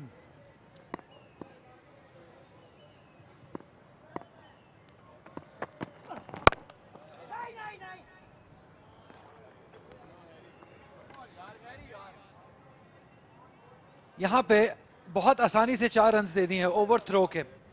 ये खराब क्रिकेट है। ये फैसलाबाद रीजन अब एम्बैरेस करना शुरू हो गए अपनी रीजन को, अपनी टीम को, जिस तरीके से क्रिकेट खेल रहे हैं यहाँ पे। और हुरैरा जिनका दिन अच्छा नहीं रहा है फील्ड में, ये सिंपल था, इसमें कहीं भी बैटर रन लेने की कोशिश नहीं कर रहे हैं। अननेसेसरी थ्रो, वो खड़े हुए अपनी क्रीज में और एक्स्ट्रा। और यही जो मिड ऑन पे खड़े हुए आसिफ अली ने भी इशारा किया कि क्या थ्रो थी है। यहाँ जो आसिफ अली हैं ये खुद को भी ये बरी उस जिम्मा नहीं समझ सकते। हुरैरा ने थ्रो ज़रूर ऐसी की जिसकी शायद ज़रूरत नहीं थी, लेकिन आसिफ जो हैं ये भी कसूरवार हैं इसमें। इनको बैकअप करने के लिए आना चाहिए था वहाँ पे, क्योंकि ये खेल जो है इसमें एंटिसिपेट करना, इसमें पेश भी नहीं करना, वो बेहद ज़रूरी है। आप अपनी जगह पर खड़े नहीं रह सकते। और आसिफ अली जो हैं जब ये जान गए थे कि स्क्वायर पे या स्क्वायर के पीछे से जो थ्रो आएगी, तो वो जो मिड ऑन, जो मिड विकेट के फील्डर हैं, ये उन्होंने ही बैकअप करना होता है, ये जिम्मेदारी है आपकी। लेकिन उससे होता बरा हुए नहीं आसिफ अली। हाँ बिल्कुल, एक पॉइंट ये भी है, लेकिन शायद वो एक्सपेक्ट भी नहीं कर रहे थे, क्योंकि बैटर्स की जानिब से कोई मूवमेंट नहीं थी, अपनी क्रीज में मौजूद थे, अवॉइड किया, थोड़ी थ्रो वेबेट भी हो गई। लेकिन बिल्कुल मैं आपसे एग्री करूंगा कि आसिफ अली अभी इक्वली गलती है जितनी गलती हुरैरा की है। और कल भी एक ऐसा इंसिडेंस हुआ था पाकिस्तान अफगानिस्तान के मैच में, जहाँ पे उसामा ने एक थ्रो की थी और बाबर बैकअप करने में नाकाम रहे थे। बाबर काफ़ी गुस्सा हुए थे उसामा पे, लेकिन कोई गलती अपनी भी थी, उन्होंने बैकअप नहीं किया था। और यहाँ पे भी सेम ऐसा ही केस है, गुस्सा किया आसिफ अली ने, लेकिन अपनी भी गलती शामिल है, बैकअप करना चाहिए था इस लेवल पे। यह मुमकिन है कि ये नहीं रोक सकते, लेकिन कोशिश ज़रूर होनी चाहिए थी। और इसी से आपकी जो टीम स्पिरिट है वो भी जाहिर होती है। आपको कोशिश करनी चाहिए, ये मैच जो है ये भी बचाया जा सकता है।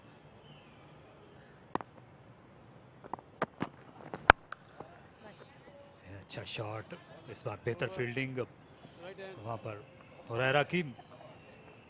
इस बार बैकअप करने के लिए आ गए थे लेग साइड फील्डर। 94 पर 3।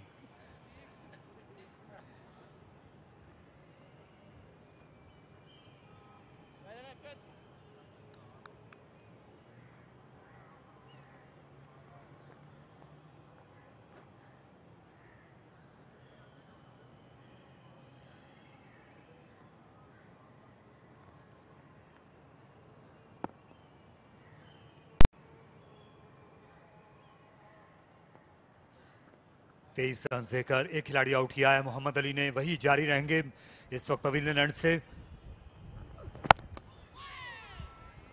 शफीक जो है ये दिफा का ये मुजस्मा बन जाते हैं, खूबसूरत मुजस्मा डिफेंस में और बैटिंग में। ख़ास तौर पर इस फॉर्मेट में जो दिफा है उसकी उतनी अहमियत है जितनी कि स्ट्रोक प्ले की, और उससे भी शायद बहुत ज़्यादा है, क्योंकि जो डिफेंस है ये 4 या 5 दिन के क्रिकेट में, ये जितने भी बड़े बैट्समैन हैं अगर आप उनके खेल का या उनकी जो सेंचुरियाँ, डबल सेंचुरियाँ हैं उनका तजिया करेंगे तो 75 से 80% जो है वो दिफा करना पड़ता है, तब जाकर आप सेंचुरी बना पाते हैं। ये और मास्टर है असद शफीक, जैसे आपने कहा डिफेंस में नंबर्स भी बहुत शानदार रहे हैं इस सीज़न। काफ़ी बड़ी बड़ी इनिंग्स खेलते हुए नजर आए, 108 किया, 113 किया, 70 रन की इनिंग भी खेली और काफ़ी कैमियोज भी खेलते रहे बीच में इस सीज़न में। 46 रन लाहौर ब्लूज के अगेंस्ट जो इन्होंने बनाए थे। ये जो आप डिफेंस की बात कर रहे थे, क्योंकि वो कंडीशंस बहुत मुश्किल थी आखिरी मैच के अंदर, क्योंकि ऑकवर्ड बाउंस था, 21 पे 5 खिलाड़ी आउट हो गए थे और वहाँ पे आके अपनी टीम को सहारा दिया था असद शफीक ने। और शायद इन्हीं की इस इनिंग की वजह से 1 पॉइंट का डिफरेंस हुआ और फाइनल के लिए क्वालिफाई किया। जहां इनकी बैटिंग को उमर बिन यूसुफ जो हैं वो भी गौर से देख सकते हैं।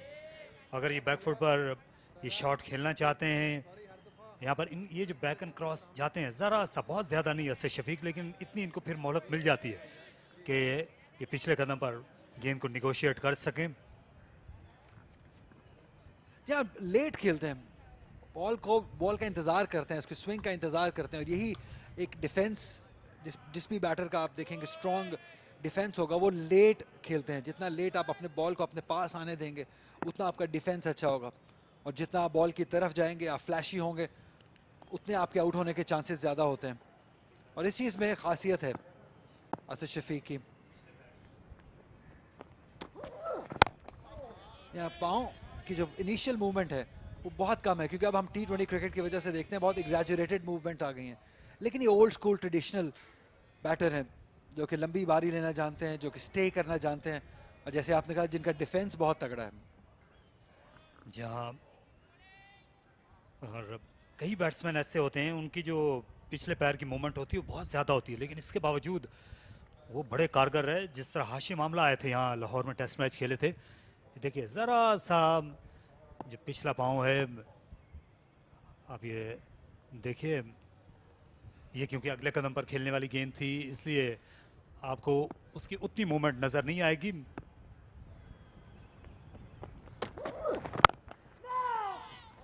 क्योंकि ये जो पिचेस गद्दाफी स्टेडियम है ये थोड़ी स्लो और लो पिचेस हैं, इसमें आप अफोर्ड कर सकते हैं छोटी टांग से खेलना, क्योंकि बैलेंस की बात है सारी। जब भी आपके पिछले पाँव की मूवमेंट होगी वो आपको अच्छा बैलेंस देगा। और जब T20 क्रिकेट में हम देखते हैं कि जो एग्जैजरेटेड पिछले पाँव की मूवमेंट होती है वो आपको ज़्यादा जोन दे देता है, आप चारों तरफ खेल सकते हैं, और जो आपका बैलेंस है वो पिछले पाँव पे रहता है और आप एडजस्ट कर सकते हैं फ्रंट फुट पे आने के लिए। तो जब अब काफ़ी हद तक क्रिकेट बदल गई है as far as footwork is concern, लेकिन यहाँ पे ये ओल्ड स्कूल है, पुराने क्रिकेटर, छोटी मूवमेंट, थोड़ी मूवमेंट, इस पिच पे आप अफोर्ड कर सकते हैं क्योंकि ये स्लो और लो पिच है अपने पास आने देते हैं बॉल को, लेट खेलते हैं। एग्जैक्टली यही मैं कह रहा हूँ, लेट रिएक्ट करते हैं।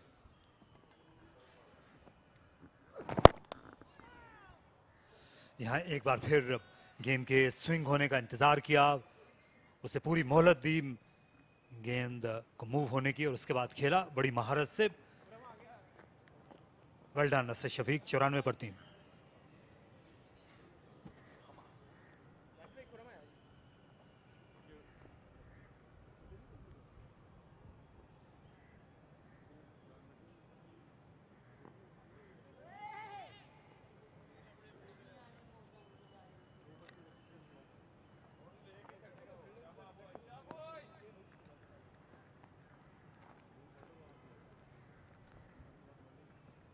तो 13 रन्स कराची आगे निकल गई है फैसलाबाद से। अभी उसकी 7 विकेटें बाकी हैं और तकरीबन निस्फ पे पहुंचे हम इस मैच के। आज तीसरा दिन है, अभी निस्फ दिन का खेल आज बाकी, और फिर 2 दिन और, बड़ा वक्त है। यही वजह थी कि कराची ने एक बार फिर बैटिंग करने का फैसला किया। फॉलो ऑन से 2-4 किया नहीं उन्होंने। फैसलाबाद को चाहते थे कि उनके जो फास्ट बॉलर्स हैं उनको आराम का वक्त मिल जाए और जो पिच है वो भी और पहले के मुकाबले में बिखर जाए।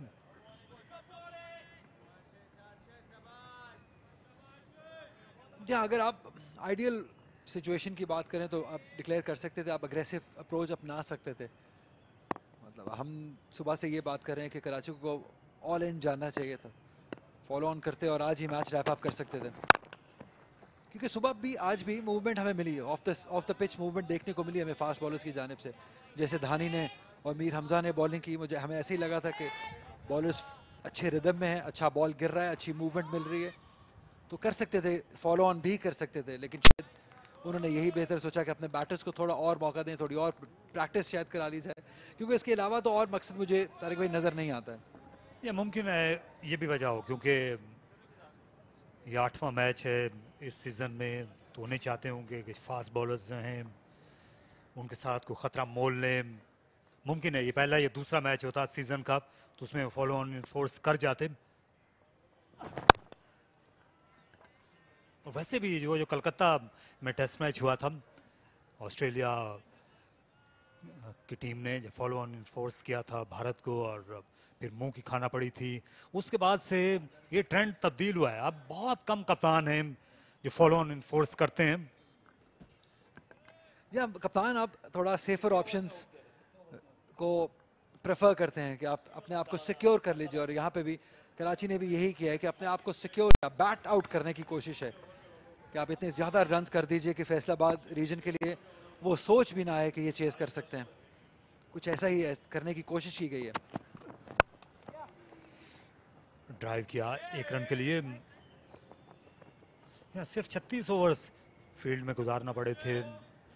मौसम भी बेहतर है, लेकिन वो इतनी बड़ी नफसियाती चोट लगी हुई है, वो जाहिर है उस मैच की जो स्टीव वॉ को लगी थी, और दूसरे कप्तानों ने इतना ज़्यादा सीखा है कि आज इतने बरस गुजरने के बाद भी तकरीबन 23 साल हो चुके हैं उस वाक़े को, तो कप्तान अब गुरेज करते हैं।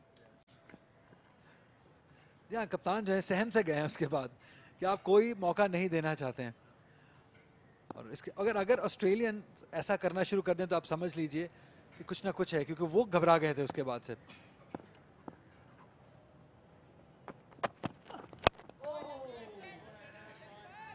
अच्छी डिलीवरी ओपन अप किया असद शफीक को।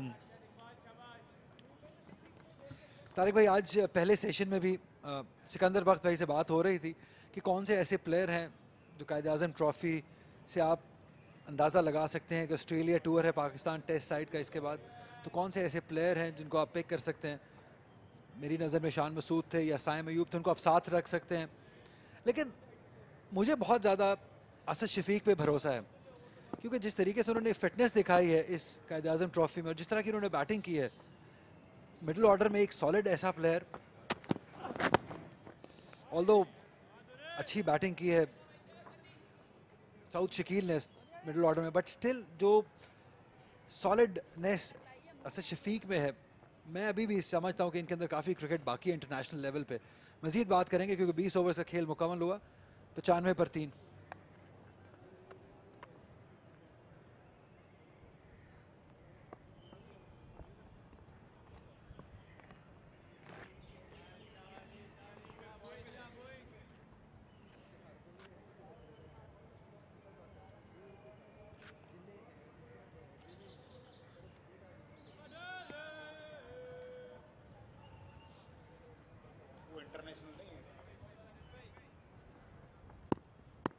मोहम्मद अली अपना 9वां ओवर शुरू कर रहे हैं।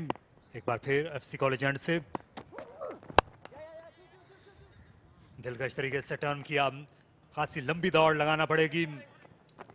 अली असवंत को तीसरा रन लेना चाहते थे और असद शफीक ने देर से मना किया। ये दौड़ना चाहिए था असद शफीक को, लेकिन उन्होंने कोई दिलचस्पी नहीं ली। ये पहला मौका नहीं है कि आज साइम अयूब की रनिंग में कोई मसला जरूर है। यहाँ पे अच्छी रनिंग, पहला रन तेज लिया लेकिन असद शफीक का मूड नहीं था और जल्दी इतनी सिचुएशन को जरूरत भी नहीं है, टाइमली मना कर दिया। इससे पहले शान मसूद रन आउट हुए और एक और ओकेजन ऐसा आया था जब इरफान नियाजी के हाथ में बॉल गया था और ये भाग पड़े थे। तो कुछ ना कुछ तो आज है। या ये मूड असद शफीक का इसलिए भी नहीं हो सका, इन्होंने जो ग्लव्स हैं ये उतार के अपने दूसरे हाथ में रखे हुए थे। दोनों ग्लव्स अब पहन लिए और अगर ये ग्लव्स पहने हुए होते तो ये रन बन सकता था बड़ी आसानी के साथ। आपको उलझन होती है, अब ये बेहतर है। लेकिन अगर आप वो रिप्ले देखेंगे तो ये ग्लव्स इन्होंने उतार के एक हाथ में लिए हुए थे, दूसरा हाथ में बल्ला था। क्योंकि अर्जेंसी इतनी ज़्यादा नहीं है, मैच में बहुत आगे हैं, उस तरह की डेस्परेट सिचुएशन नहीं है कि आप अननेसेसरी भागते फिरें। और डेफिनेटली यस, बिल्कुल आपका पॉइंट भी 100% सही है कि आपको कंसंट्रेशन में मसला आता है, आपको बल्ले को हाथ चेंज करने में मसला आता है अगर आपने ग्लव्स उतारे हो।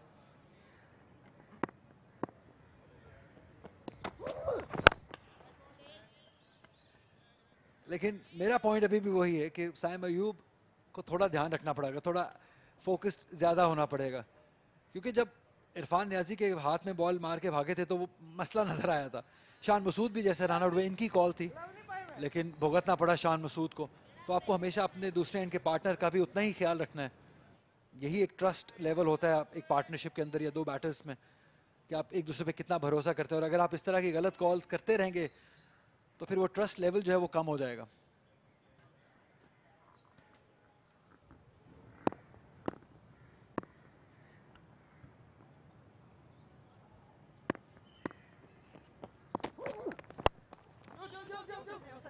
इस बार पहले ही ये 2 का बुलावा दिया है साइम अयूब ने और असद शफीक भी बआसानी वापस आ गए। ये बेहतर रनिंग थी। पहली इनिंग्स की जो पार्टनरशिप थी शान मसूद की और साइम अयूब की, उसके खासा ही दोनों के दरमियान अच्छी रनिंग थी। बात सिवाय एक बार उलझन हुई थी उस पूरी 367 रन की पार्टनरशिप के दौरान। उसके अलावा दोनों जो हैं बहुत ज़्यादा स्मूथ दौड़ते हुए नजर आए। रेशमी रनिंग, रेशमी दौड़ती।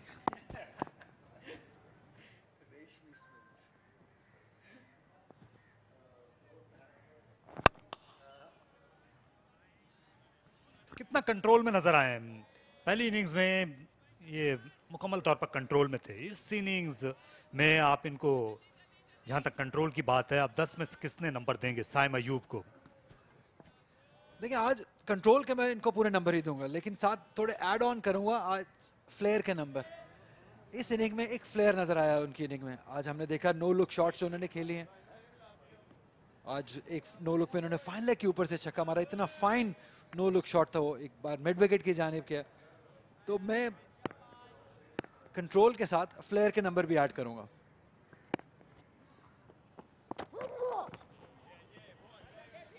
बिल्कुल बेजर सा ये बाउंसर, क्योंकि 2 फील्डर पीछे थे, पहले ही तवक्को कर रहे थे साइम अयूब, छोड़ दिया 99 पर 3।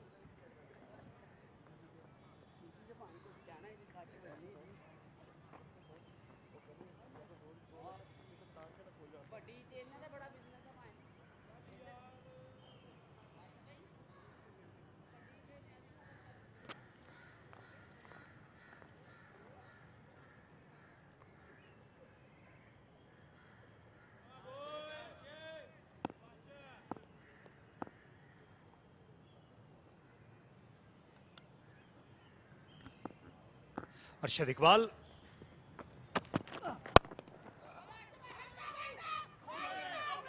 अच्छी फील्डिंग आसिफ अली की जानिब से। दोहरा ऑस्ट्रेलिया के लिए सेलेक्टर्स को जाहिर है कि एक तो फास्ट बॉलर्स जो हैं वो जिनका इंतखाब करना है, ज़ाहिर उस पर आपको अर्करेजी करना पड़ेगी, और दूसरा जो है कि तीसरा ओपनर वहाँ पर कौन हो सकता है। दौरा ऑस्ट्रेलिया के लिए जो तीसरे टेस्ट ओपनर होंगे, क्योंकि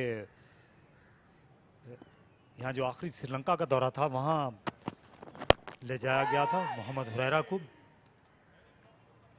और क्या हुरैरा पर ही एतमाद बरकरार रखना है। इस साल अभी तक कुछ सेंचुरी नहीं बनाई, लेकिन पिछले 2 सीजन के रन जो हैं वो उनके साथ हैं। तो ये दिलचस्पी होगी इनके लिए हुरैरा को।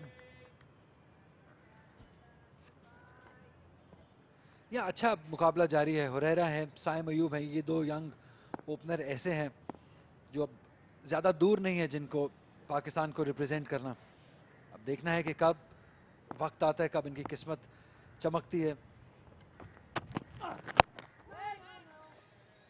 लेकिन तारिक भाई, अगर हम इस बारे में बात कर सकते हैं कि क्या साइम अयूब तैयार हैं खेलने के लिए, ये एक डिफरेंट डिबेट है, लेकिन साइम अयूब तैयार हैं टूर पे जाने के लिए। आप तीसरे ओपनर के तौर पे साइम अयूब को बिल्कुल साथ रख सकते हैं, अगर ज़रूरत पड़े तो एक टेस्ट मैच खेल भी सकते हैं, क्योंकि ये वो प्लेयर हैं जिनका अब इस सीज़न में हमने डिफेंस भी अच्छा देखा है और रन्स की तलाश में रहते हैं। और ऑस्ट्रेलिया में आपको प्लेयर ज़रूरत होगी जो कट पुल अच्छा खेलते हैं, ये बैकफुट पे अच्छा खेलते हैं, और ये रन्स की पॉजिटिविटी है इनकी बैटिंग में। तो अगर आप खिलाएंगे नहीं, लेकिन एटलीस्ट आप इनको साथ रखें, टूर में साथ ले जाएं, एक्सपोजर दे दीजिए, मेरे ख्याल में ये एक बेहतर आइडिया हो सकता है। आगे निकल गए थे, इस बार गलती पर थे साइम अयूब, क्योंकि सामने का मंजर जो है उससे शफीक देख रहे थे, ये कॉल उन्हीं की ही होनी चाहिए थी, बर वक्त उन्होंने मना भी किया। तारिक भाई, अक्सर ऐसा होता है कि जब बैटर बहुत अच्छी फॉर्म में होता है, उसके बल्ले में बहुत अच्छे तरीके से बॉल लग रहा होता है, तो वो चाहता है कि हर बॉल ही वो स्ट्राइक करे, जल्दी से जल्दी स्ट्राइक पे वापस आए। यहाँ पे ये केस लग रहा है मुझे साइम अयूब, क्योंकि वो इतना अच्छा खेल रहे हैं, वो ज़्यादा स्ट्राइक अपने पास रखना चाहते हैं, तो जो अर्जेंसी है उनकी रनिंग बिटवीन द विकेट्स में है, उसकी एक वजह ये भी हो सकती है।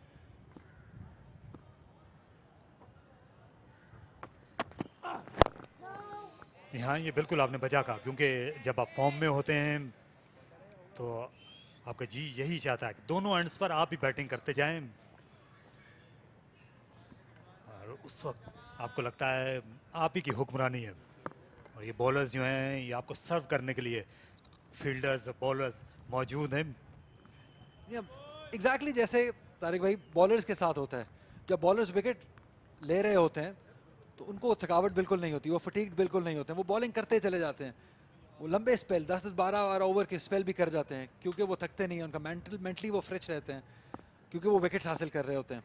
The same is the batter के साथ भी ऐसा ही केस है। लेकिन यहाँ पे फैसलाबाद रीजन के जो तमाम ही प्लेयर हैं ये फ्रस्ट्रेट हो रहे होंगे और ये बोर्ड हो रहे होंगे कि अब क्या मोटिवेशन है इस मैच में। 518 रन्स कराची की लीड है, और अभी कराची का कोई इरादा लग भी नहीं रहा है डिक्लेयर करने का। 99 पर 3।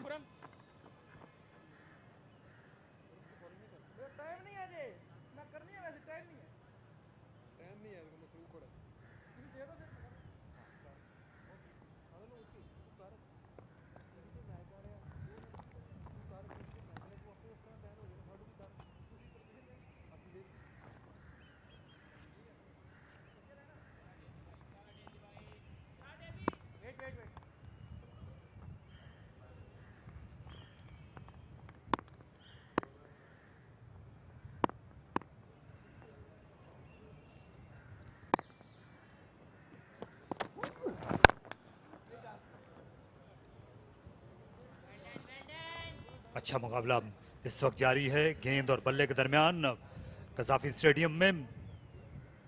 साइम अयूब डट कर खेल रहे हैं 44 के स्कोर पर। असद शफीक मुजाहिमत कर रहे हैं। 16 गेंदें खेलने के बाद उनने कोई रन नहीं बनाया। और दिलचस्प बात यह है कि साइम अयूब के सामने जो बैट्समैन हैं उमैर बिन यूसुफ और असद शफीक दोनों ने पिछली 37 गेंदों पर कोई रन नहीं बनाया। हाँ। तो इससे भी आप अंदाजा कर सकते हैं कि साइम अयूब जो हैं ये इस वक्त किस जीने पे खेल रहे हैं, दूसरों से ये कितने बेहतर हैं इस वक्त। ऐसा लगता है कि वो किसी और पिच पे बैटिंग कर रहे हैं। इतना अच्छा बैट स्विंग, इतना अच्छा बैट फ्लो, इतना अच्छा फुटवर्क, और अजीब लगता है देखे कि आपकी दूसरी जानिब जो बैटर है, जैसे अभी आपने जिक्र किया दोनों का, जिन्होंने सिफर उमैर बिन यूसुफ ने 21 बॉलों में बनाया, असद शफीक ने 16 बॉलें खेली, अभी तक रन नहीं बनाया। और दूसरी जानिब है साइम अयूब जो कि फ्री फ्लुएंट खेल रहे हैं, जो ड्राइव मार रहे हैं, जो फ्लिक मार रहे हैं, जो कट मार रहे हैं। तो ये शो करता है कि कितनी अच्छी फॉर्म में है, कितना अच्छा बॉल देख रहे हैं, कितने कमिटेड हैं। ये एक बड़ा सितारा बनने वाले हैं, इसमें कोई डाउट नहीं है मुझे। अच्छी डिलीवरी इस बार थोड़ी नीचे रही, पड़कर अंदर की तरफ कट भी हुई, बाल बाल बचे। खुद को आउट स्विंग के लिए, एंगल के लिए तैयार किया हुआ था। देखिए बिल्कुल हाफ एंड हाफ करके रख दिया।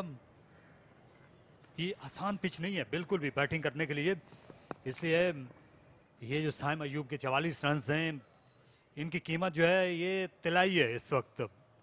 ये सोने के भाव आप ये तोल में रख सकते हैं। ये 44 रन ये इस मैच के टॉप स्कोरर हैं। एक ऐसे मैच में इन्होंने डबल सेंचुरी बनाई है जिसमें शान मसूद और इनके अलावा किसी की निस्फ सेंचुरी भी नहीं है। या दाद तो देनी बनती है, और इस छोटी सी उम्र में ये अभी बहुत यंग हैं, इतनी मैच्योरिटी दिखाई है पहली इनिंग में भी। और बिल्कुल आपने बिल्कुल बजा फरमाया कि ये पिच आसान नहीं है। यहाँ पे बॉल हिला है, कल पूरे दिन में 12 विकेट्स गिरी हैं, हिला है बॉल। और उसमें ज़्यादा ताजुब ये होता है कि जब पहले दिन में 118 एवरेज थी विकेट की जब शान मसूद और इन्होंने किया, और कल के दिन में सिर्फ 18 की थी। तो आप फ़र्क देख लीजिए कितना अच्छा खेले हैं ये दोनों, शान मसूद और साइम अयूब। यहाँ सिर्फ ये विकेट का मामला नहीं है, ये जो बॉलिंग अटैक है इसमें इंटरनेशनल बॉलर हैं, इसमें 3 इंटरनेशनल बॉलर इनके सामने बॉलिंग कर रहे हैं।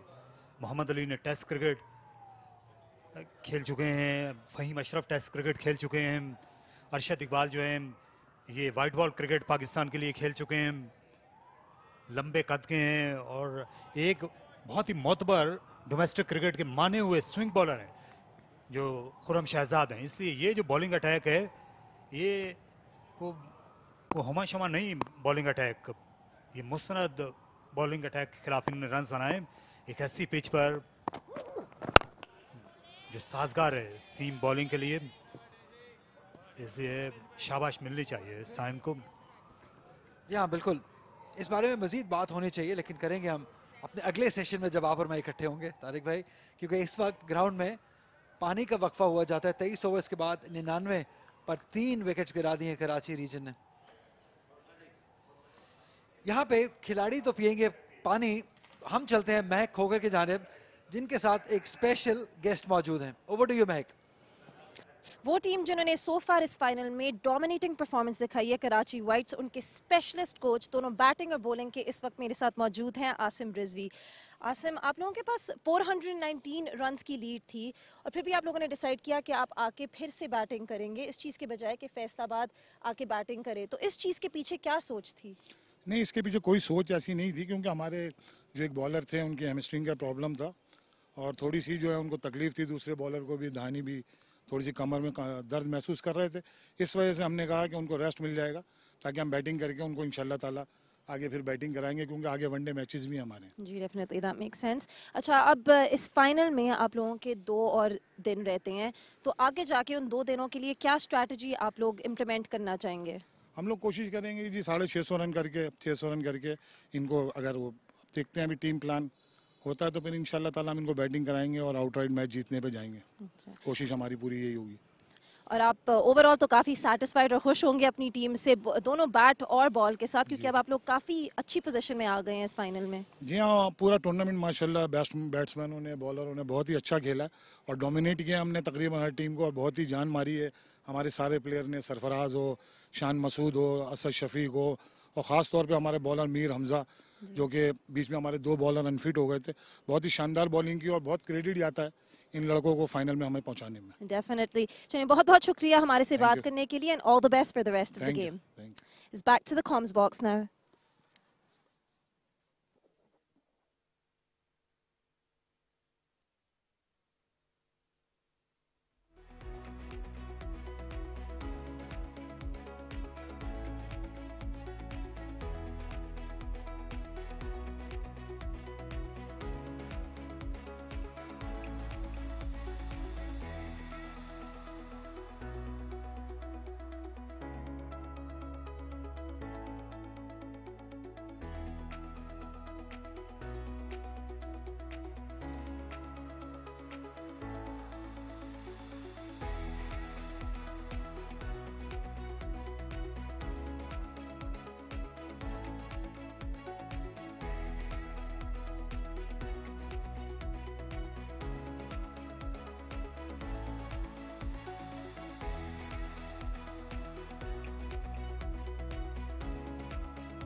$99 for 3 and past the drinks break. The lead now goes to 518 and counting. Have a look at the wickets that fallen. Khurram Manzoor not just there in this match. Hasn't been amongst runs, and this was an unfortunate run out. Shan Masood just at the stroke of lunch. And then Umair bin Yusuf's hard try to get off the mark comes to an end with a loose shot outside the off stump.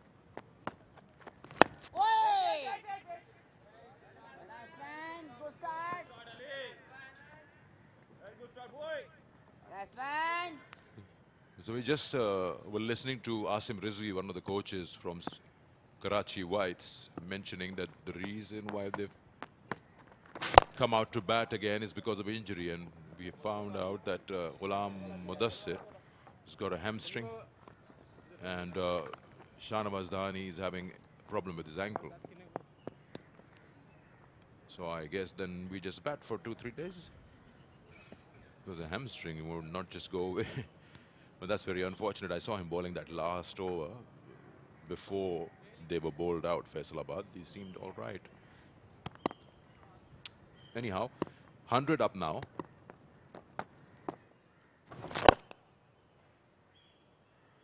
Spin in operation. But we hope that both of them get match worthy soon.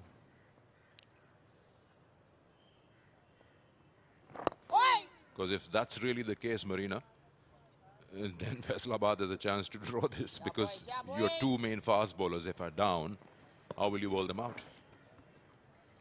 And that can turn out to be a big concern for Karachi. Obviously, Shahnawaz Dhani and Ghulam Mudassir both were in a really good rhythm, picking up wickets with Mir Hamza. That slightly gives hope to Faisalabad batting lineup. But right now they have to deal with this. Asad Shafiq and Saim Ayub are in the middle. Ali Asfand was very expensive in the first innings.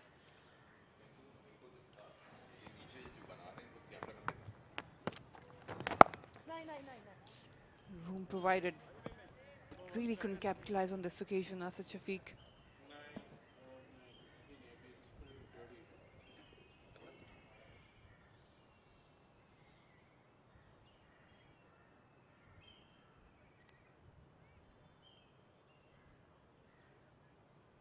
Well, actually, come to think of it, we were thinking that the match might be done today. With just 10 overs bowled this morning, and the remaining 6 wickets had been taken for 124 on the board. And there was a high chance in 2 sessions, 2.5 sessions, or maybe more than that, to easily wrap up Faisalabad once again. It wasn't to be. Everyone else was in preparation for it.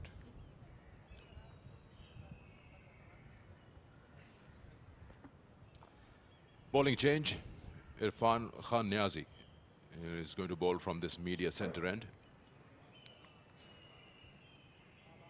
Medium fast bowling, just to add a little different flavor to the bowling attack and give rest to your main bowlers for a while.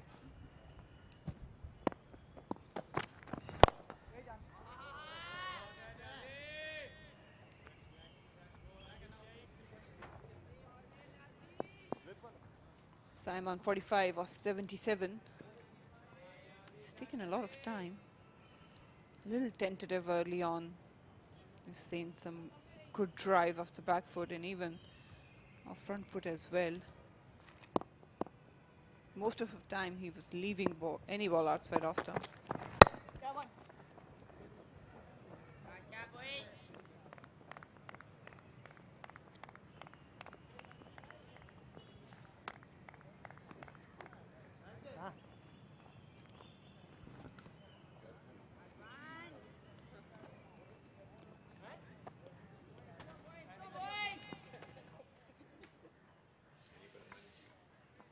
.521 runs is the lead. Come in big numbers to witness this game. They always do around here. This reminds you of Shaheen's, but there's a bit of a confusion. Shaheen would be a falcon. In the local language, you call them cheel. In English, it would be kite. Again, they're not eagles, they're kite. There. And quite a few in number, especially when the sun is setting. They come around the ground in large numbers and then they go in the hiding in the trees out of nowhere.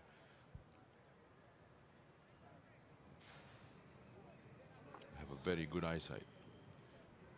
They can spot food and meat from a long distance. They could be good batters if you have a good eyesight like that.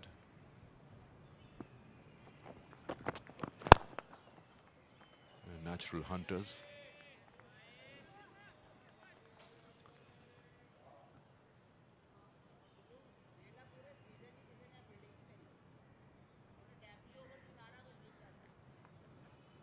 Faisalabad needs some hunting to do. It's probably going to be a tedious day, and I'm not sure if Karachi would continue by tomorrow as well. Depends on the fitness of the pacers. Follow this time. They're not in any hurry. Karachi has been scoring at a decent rate, 4.08, the current run rate. Most of the scoring has been done by Siam, and lost three partners in fact.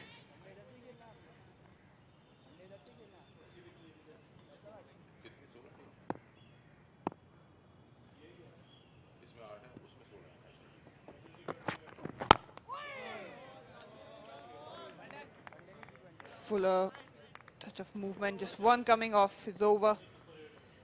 25 gone, 102 for 3 Karachi return.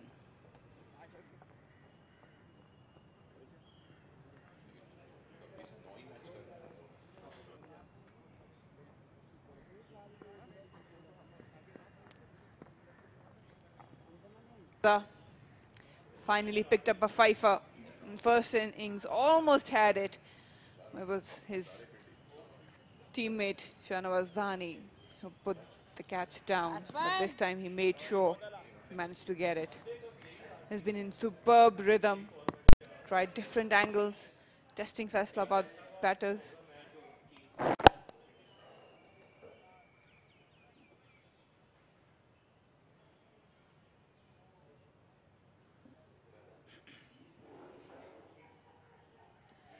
Moves to 47, Saim Ayub.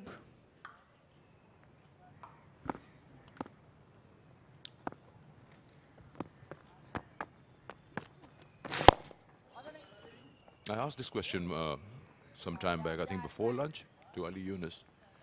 You've been covering the Quaid-e-Azam Trophy. Let's put this forward to you as well, because you covered most of the rounds. Any player, bowler, batter that comes to your mind who could be a consideration for Australia tour? He said Shan Masood. Of course, Sarfaraz, he says, is already there. He's selected Sarfaraz. How, I don't know. And he says Saim Ayub.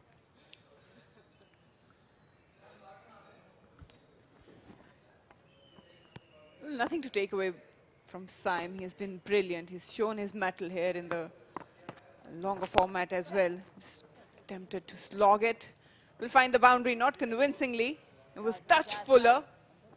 A bit of uncomfortable shot, but he managed to get another 50. It's fourth first-class 50. This season has been really fruitful for him. 1 century, and this time he's getting to another half century. It's been superb. And as we speak, again, nothing to take away from him, but I would love to give him a little bit more time at this level. He's shown his mettle in white ball cricket, in red ball as well. But again, I think he's not just there for Pakistan. We'll get another one. Saim Ayub now changing gears, targeting once again Ali Aswand.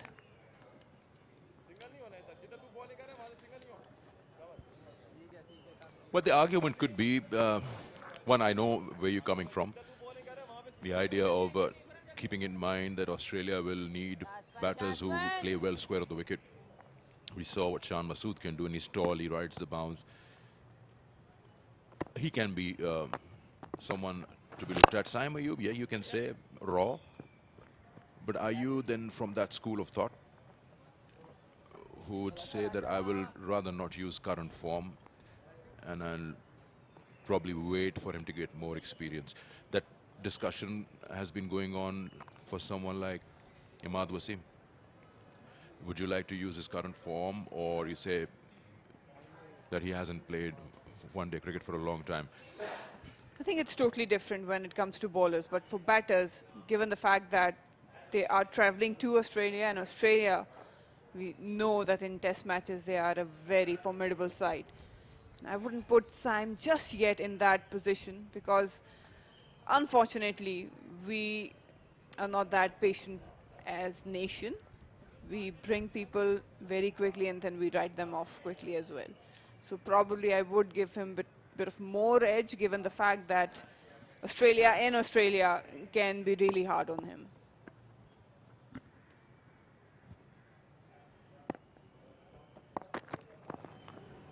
If I let you take the GSL curator with you, then you'll allow him to play. Then there's a high chance. But yes, you're right about that. See, of course, his form is there. But Australia, I'm talking about the bowling, is a different ball game altogether. It's important to see what challenges have Saim Ayub faced as a batter here. What challenges in terms of conditions, bowling attack and everything. But then, you know, we say things and we contradict ourselves. This is what you will get. I mean, he scored runs over here in these conditions, home conditions, yes. That's Saim Ayub's 50 in here in the second innings. Couple of no-look shots. He's been good in picking the length early. And his back foot punches are a treat to watch. what I like about him is his hunger for keeping the strike rotation and run scoring. He doesn't absorb too many balls at the strike. And that's a good thing. If it's not there for a boundary, you rotate. And that is what you will learn and will help you in the one-day tournament also, which is coming by. Has been superb. He scored a double hundred. That was chanceless, and that actually reflects how good he is. But again,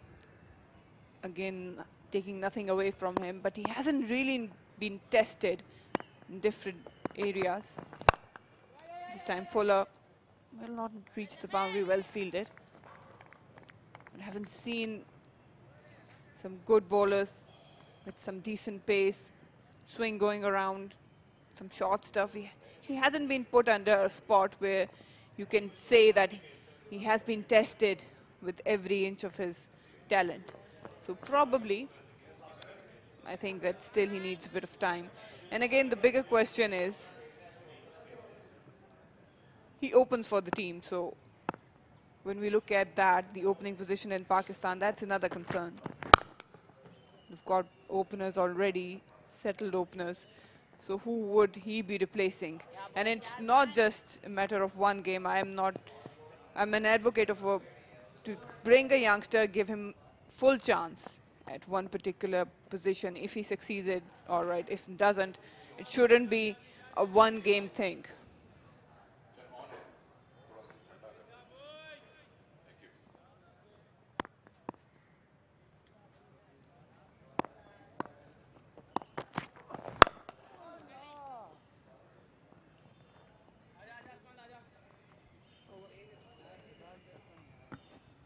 End of the over. It's 536 lead on.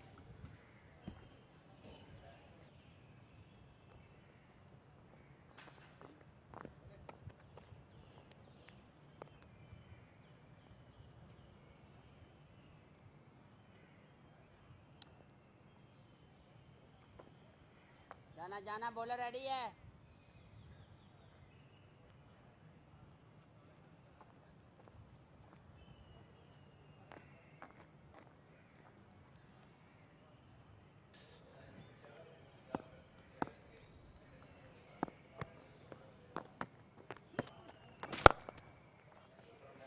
Yesterday we saw a graphic which was showing us highest scores in Quaid-e-Azam Trophy final. I think 9 or 10 of them were shown there. And the only consistent thing in that was that Karachi was in all the finals.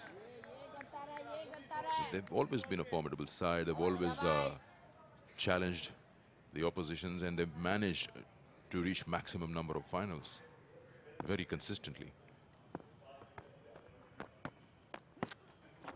Well bowled, very well bowled.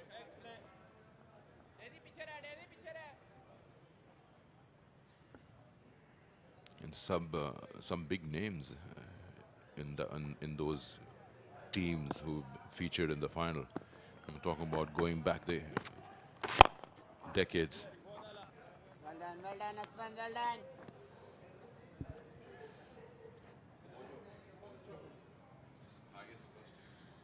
They've always managed to have a balanced side. Some really good pacers, good spinners, and batting lineup. And have been daunting for the oppositions.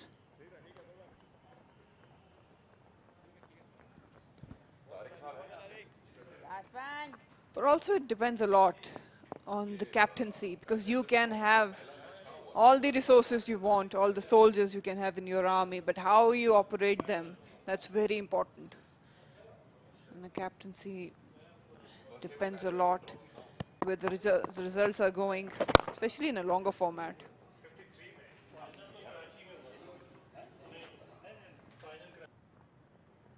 Captain Sarfaraz obviously is one standout.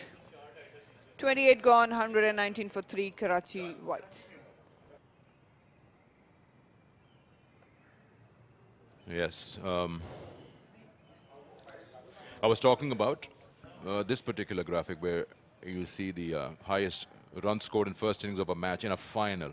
You see Karachi features in all of them. Sindh would also be the same. And then I talk about the names. Hanif Mohammed has captained 4 trophies, Quaid-e-Azam trophies. And then and I'm talking about teams that have represented Karachi, or say Intikhab Alam, Javed Miadad, Shoaib Mohammed, Asif Mustafa, Muin Khan. They're all names, captains who've won the Quaid-e-Azam trophy. And Sarfaraz these days.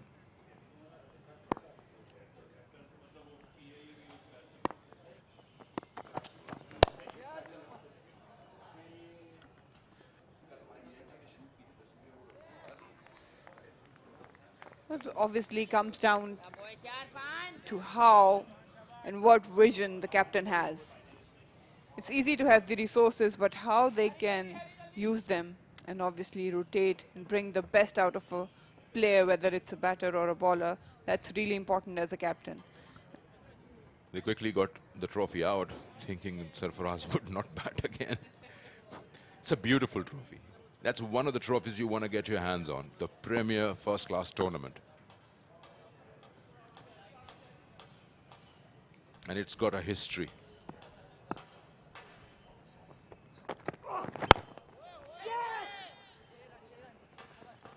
Imagine the kind of respect you get when you come to know that this is a first-class cricketer.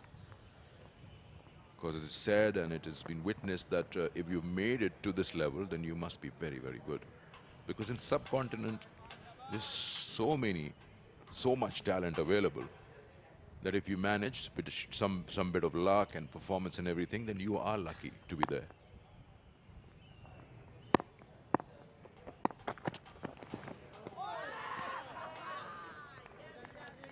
Wild swing by Saim Ayub. It was way outside.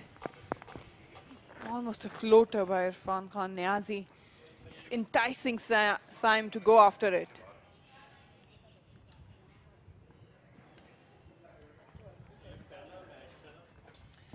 Look at that. Trying to play that drive. Foot was nowhere near the pitch of the ball. Just clearing his leg. It was all hands. On this occasion, he found the connection, but good fielding. Captain himself.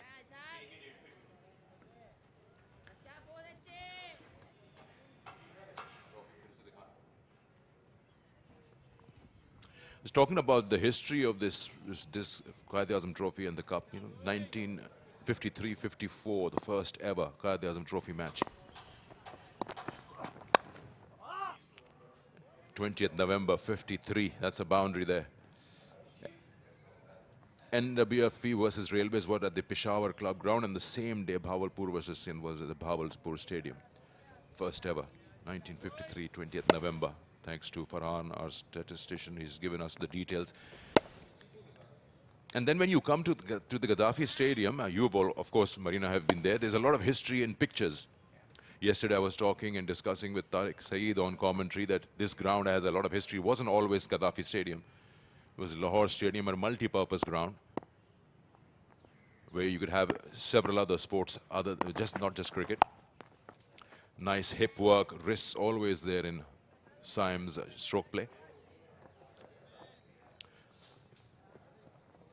So it has a huge history. Let me show you those pictures. I requested one of our crew members to get us those pictures so we can share them with our viewers. Have a look at this. This is 1957. This is the Gaddafi Stadium now. That was back in the day Lahore Cricket Stadium. And you see multi-purpose ground. A demonstration of that being given. And Australia Tour of Pakistan. This is again the same ground, Lahore Stadium. I just couldn't read the year on that picture. It just went away, but yes, you can see how much history this ground and many other grounds, even National Stadium, Karachi has a lot of history.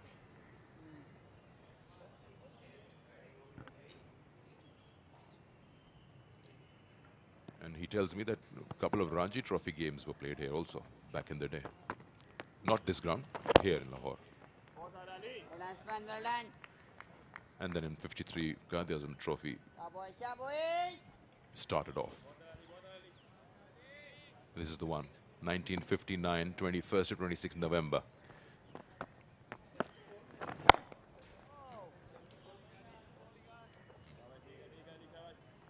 It was named Gaddafi Cricket Stadium in 74. Yeah, boys.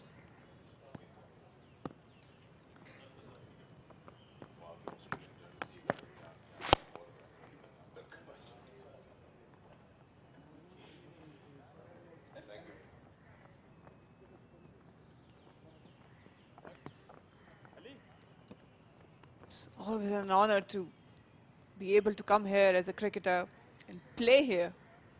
Lucky ones are those who get that opportunity to represent Pakistan, play at Gaddafi Stadium, even for first class. Pushing for two, but then aborts. And then lots of changes have been made and additions have been made. This stand where we are sitting is the media center. It's a recent addition. It was under construction for a long time. If you zoom out, then we can show you this is the whole building which has been built with Wasim Akram Waqar, stands in there, and then of course some media personnel also. Their names are there for the stand, Omar Qureshi being one of them. And the latest work that has been done on the Gaddafi Stadium are the dressing rooms. The dressing rooms have been completely revamped and redone, and they're state of the art now. This is one of them.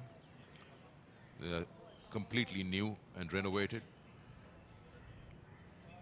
And not just here, even national stadiums, dressing rooms have been renovated. If you move to the left, you'll see the other dressing room. And that's the main building there. Of course, the umpire's room, and then you have the second dressing room. That's the umpire's room to the right of that.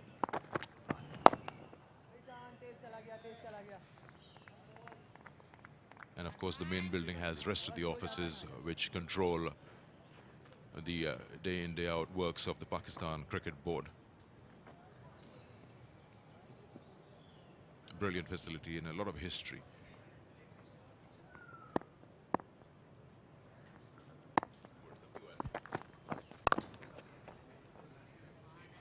Smashed. Short and wide and hammered by Saim Ayub on this occasion. Irfan Niazi is not quick. And that was a punishable offense by him. And rightly so, being punished by Saim. Just asking to be hit. Collapses his back leg to manage that bounce. Wasn't that of a height, but right out of the middle of the bat. What's your first memory of the Gaddafi Stadium? My first game actually back in 2005 when I represented Lahore region. That was the first time women cricket was undertaken by PCB, and they arranged the championship. So I played against Quaid-e-Azam. I never got to bat or bowl, but I picked up 4 run-outs as a fielder. Wow. Do you have any memory before you played cricket as a fan coming and buying a ticket and watching a match? No, not at all. The only venue I went to was LCCA, but never did I made it to Gaddafi Stadium. Never.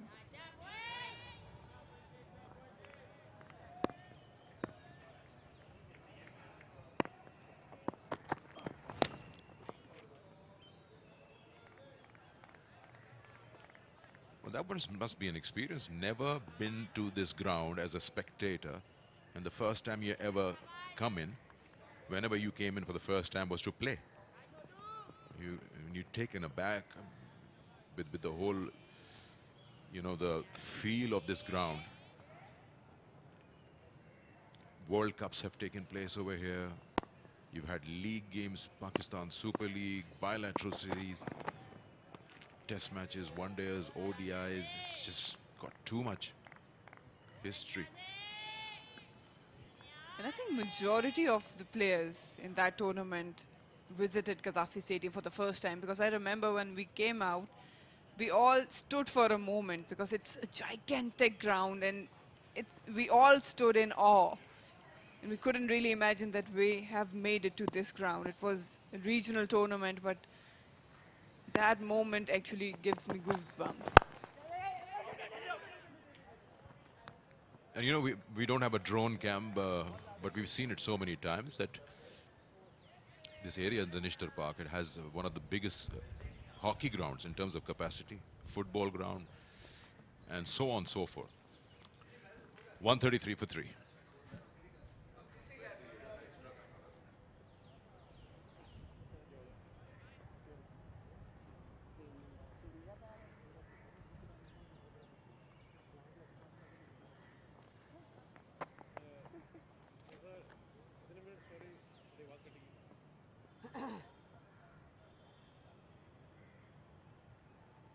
Aswan.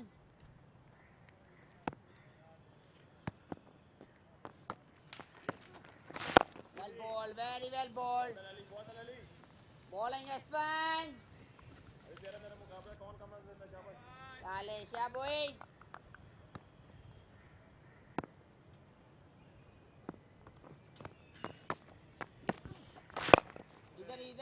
Karachi region bats on.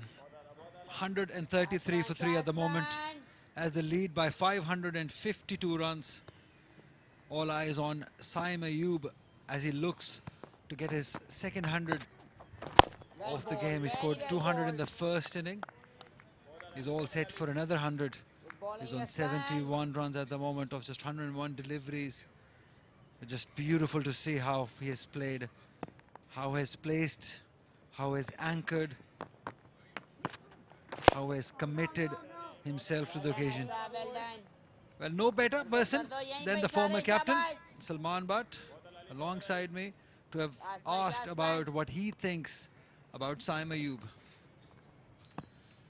Thank you, Ali.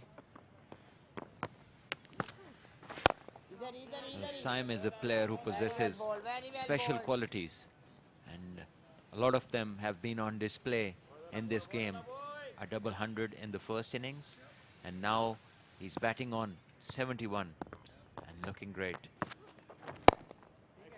And probably the only fluent batter today, because the pitch has something to offer to the bowlers. The movement has been there, the variation of bounce we have seen, but he has been able to concentrate and get through all those obstacles and put up a fine performance. Has played a few excellent strokes as well and shown good patience. Yeah, that's the beautiful trophy going to the team who wins this game. That's Trans Group Parkview City Quaid-e-Azam Trophy final. At the moment, it looks all Karachi region who will be holding it until something dramatic happens, something magical happens, Salman, for Faisalabad region, because they certainly have looked flat in this game since the ball won. Well, that would be over-relying on magic. They have to come up with lots of efforts and then hope for the magic to work. Always realistic, Salman, but doesn't even believe in magic. He believes in hard work. He believes in performance. That's how it should be. Jokes apart.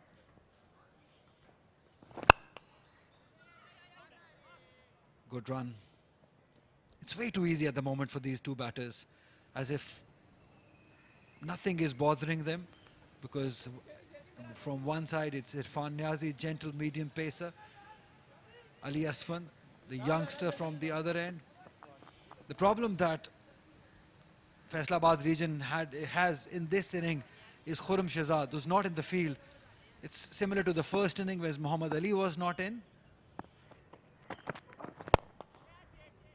Beautifully driven. What a remarkable on drive from Asad Shafiq. Will earn him a boundary. Fantastic.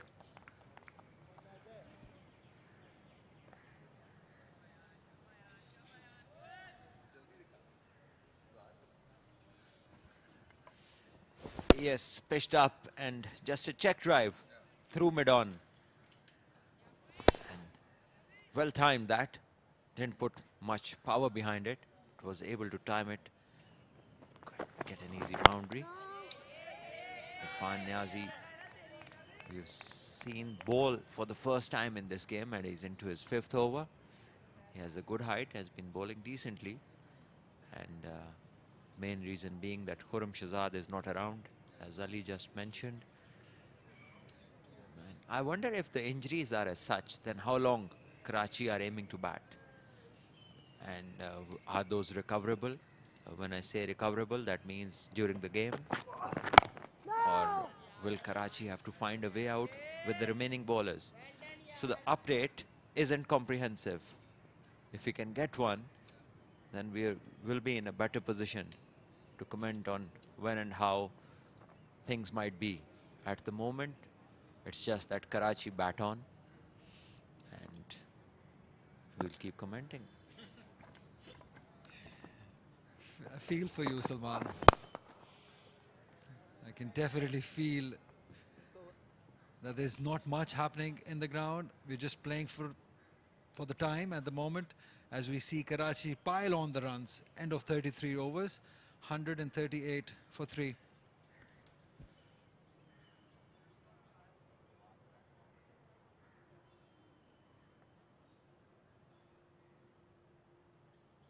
The Karachi Whites scorecard is on your screen. Sam Ayub, another 72 of 103, and he still bats on, approaching his second 100 of the game. Made a double in the first innings, batting along with Asad Shafiq, who is on 11 of 47. He's taking his time, and this number of balls that we are seeing from them seems as if the pitch isn't as easy as it was 2 days back.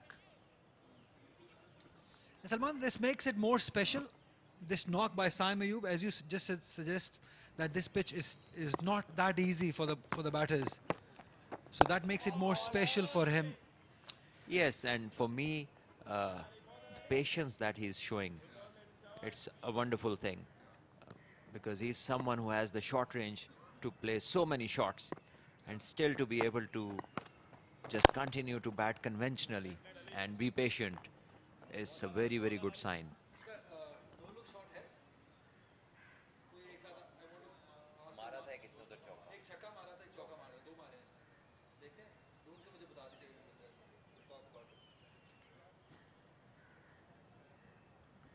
Yeah, we've got plenty of time to talk about different things, Salman.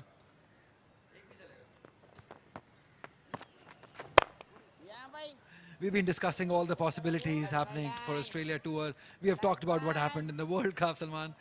But we'll be talking about Saim Ayub more. And I want to have your opinion, because this matters, being a left-hand opening captain of Pakistan. What do you make of Saim Ayub? And I want you to tell us about the shot that he plays, that he has mastered, that he has owned. It's called the no-look shot. Salman, can you talk us through what is the much special about this shot? The way he plays it. I would like to see the replay again and then just hold it where he actually hits that stroke, where the ball meets the bat. We need that replay to stop there. And then the explanation can be done much better. 34 gone, 140 for 3, Karachi.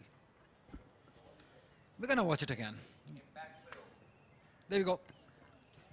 And there we see. Now, just see.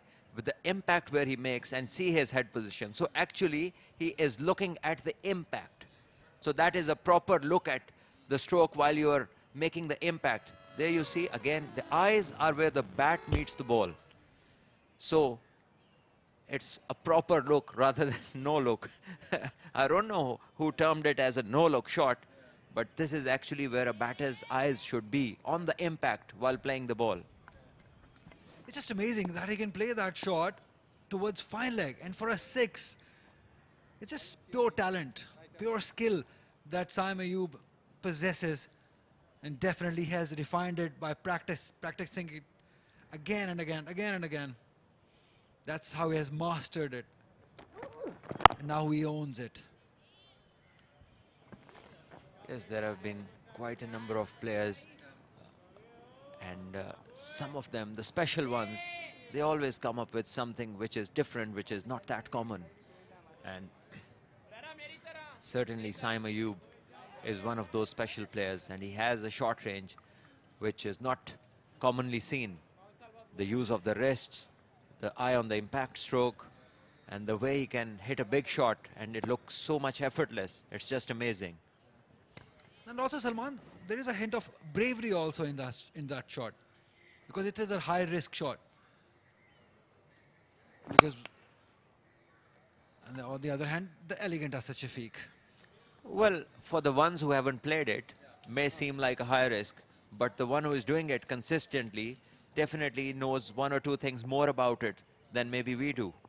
And that's why he's convinced that he doesn't even have to look at where it's going. He's so convinced that once he connects, it's going away for a 6 or a 4. And obviously he knows where the gaps are. When he played that stroke, which we saw on our screens towards mid-wicket, there was nobody fielding in deep square or deep mid-wicket. So that was a perfectly safe stroke. But the one over fine leg, definitely the pace of the bowler, he uses the pace of the bowler to put it over fine leg and just scoops it up, gets the elevation. And him being not very tall helps his cause to get under the ball and just put it away for a huge 6. I know I'm being annoying. I've been asking this question. Sikandar Bakh didn't like it. Always. Sikandar Bakh didn't like it. I'm going to ask you the same question. Is Saim Ayub ready for international cricket?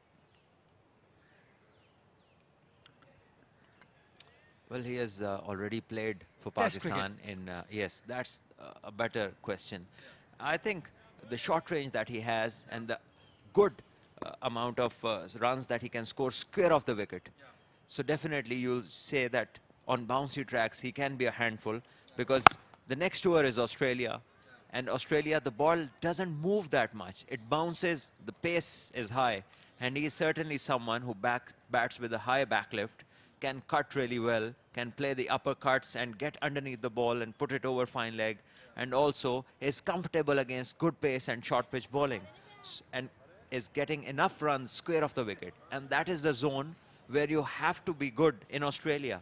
So yes, these things put him right up there to be, you know, in part of the consideration for that tour. And I wouldn't mind putting a youngster who's as talented as him, and especially seeing the current lot that we have. So you also have to see who is he in contention with, and he certainly stands out with a lot of good things that can work in Australia. I said the same. Sikandar Bakh never agrees. He said no. I had the same opinion that you will need a player like him who's brave, who's good at cut and pull even. We haven't seen him pull that comfortably, but he converts those pull with those flicks towards those fine leg and no-look shots. He converts those. He manages those deliveries. But as you said, he's very, very comfortable playing square, especially on the offside. Yes, obviously, once you are given a green signal to tour such a place, then you need to do some specific, work to get going once you land in Australia, because the pitches there will offer extra bounce, maybe a bit of tennis ball bounce, and you need to be ready for that. And there are certain do's and don'ts of every conditions in the world. So once you play on a high bouncy pacey track, you just cannot just go straight away and start punching off the back foot. Either you play a cut, which should be as hard as possible, leave the balls early on, which are there to pull. Don't, fall in that trap, because the grounds are big and they usually bowl bounces which are over your shoulder and outside the off stump. So they want you to go all the way through, and it's hard to just keep hitting them away. Eventually there are two fielders and the ground is big, so you get out caught easily. So these are the things to watch out for. And then slashing is slash hard in Australia. No soft drives unless it's really full. You used to do it? Yes. And that was all tactical, because the bowlers there have good pace, the pitches offer good bounce. So if you slash it, you middle it, it goes through the covers, and you don't, it flies over the slips. So there are more people who are trying to block the ball outside off stump in Australia who edge it to slips and gully. And the ones who either they leave it or they cut hard off the back foot, they score runs and get more chances. We have seen a lot of players who are good with hand-eye coordination score tons of run in Australia. And Virender Sehwag is one. A lot of Pakistan players, Amir Sohail, Saeed Anwar, both were successful in Australia. Ijaz Ahmed. Umar Akmal also, the latest. Yes, Umar Akmal also. He played well in Australia. But we are talking about openers at the moment, and Umar Akmal was batting number 5 and 6, which obviously becomes much easier in Australia.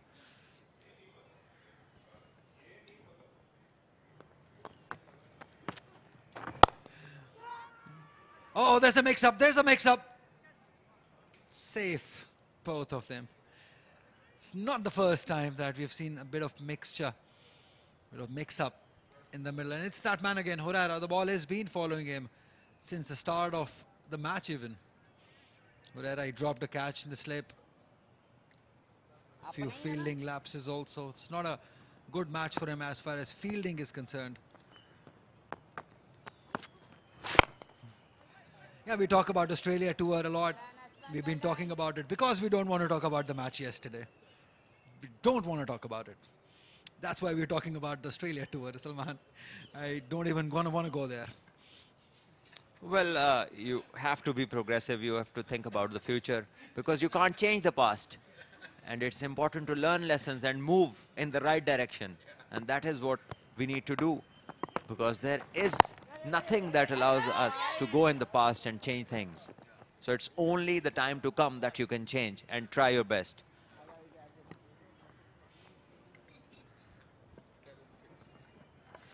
.36 gone meanwhile, 145 for 3, Karachi.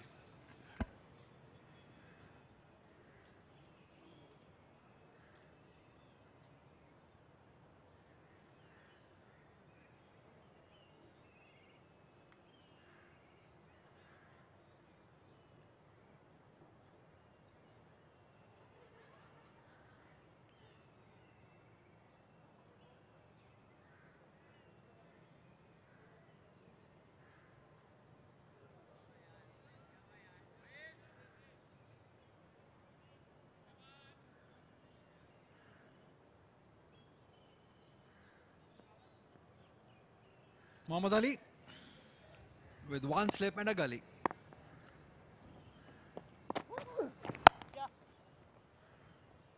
Yeah, we're talking about Saim Ayub, the left-hand opener, doing so well at this level. 200 following up with a 76 not out with eyes on the Australia tour. And somebody who's sitting on my left, it's a player to sit here alongside him, Salman Butt. He played 6 test matches, 12 innings, and has scored 500 runs with an average of 42.08. We don't see many batters, especially from Pakistan, having that average. He's got 200s also in Australia. Salman, first of all, well done for this phenomenal record. Thank you, Ali, for mentioning that, but this is something, again, which is the past. And I could change that, if I could go back and score a couple more, then that would be justified because the chances were there, the pitches were good, and but the only thing then was absolutely no experience. 3 of these test matches were my first tour and I was only 20 years old. And you do not have much knowledge at that time, and the temperament also varies. So I was very lucky to be, amongst the runs on that first tour. Salman, it doubles the congratulations. It doubles it. Because we've seen players struggle, even experienced players struggle. And as you just mentioned, your first couple of test matches and then being able to get that average of 42 with 200s is really commendable. What was your strength? I mean, what plan did you have? What were your strategies? And what advice would you give to Saim Ayub if he's ever picked for Australia tour? Well, a few points that were straight, very clear in my head was to cut hard, see the width, go after the ball hard. No pulling, especially to the bouncers, especially on the new ball. Once I'm settled, few overs are gone, the ball is softer. Yes, then if I get a chance, then I would. But not on the new ball. And I just kept it simple. And then there was Shane Warne, whom I prepared for specially, playing leg spinners, different leg spinners on tape ball. Usman Qadir was very young then, and he used to bowl me every day, like 20 overs with the tape ball. So we prepared with that, and luckily I scored 100 in Sydney, where Shane Warne has been most successful, and he was playing. So the preparations do matter, and relevant preparation is the key to success. And let me remind everyone. Oh, there's confusion. As I was just about to remind something good, there was a confusion. Yeah, the thing that I wanted to remind everyone was that that Australian team is way different than this one. We have a look at this. It was beautifully driven though, but again some confusion. He decided it very late that there is one available, but lucky that they decided on time, apologizing right away. That is a good man's gesture, apologizing to a youngster that there was no run. Well done, Asad Shafiq. That's how good people do.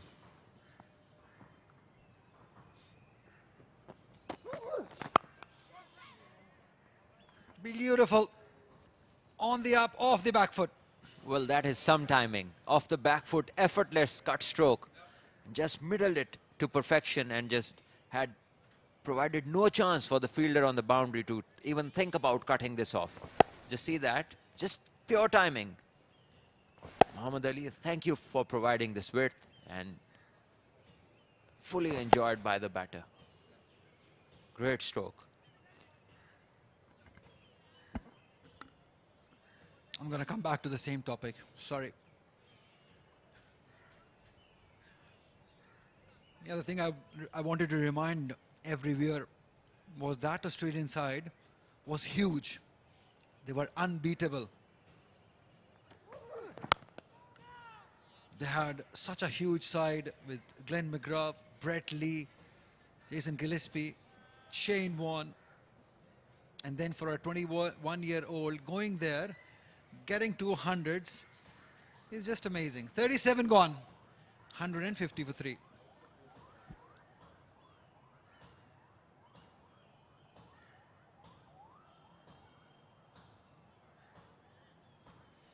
Four minutes to go for the tea interval.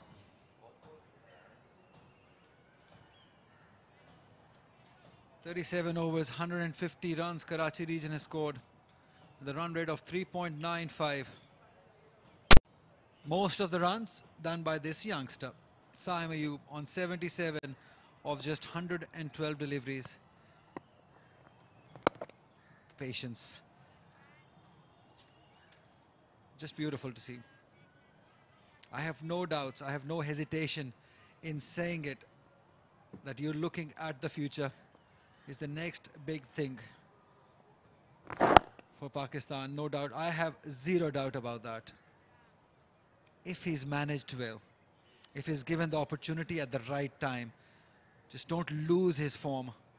Look at the strike rate. Salman, it's important to give him a go when he's in form. Absolutely. That's the first and the foremost thing. When he's having a good time with the bat, when he's amongst the runs, that is the perfect time. But if you think about sending him to Australia, which is obviously a difficult test tour, and a youngster at this early point of his career, then you have to back him up. Even if he does not respond with the performances that are expected, then you have to look after him.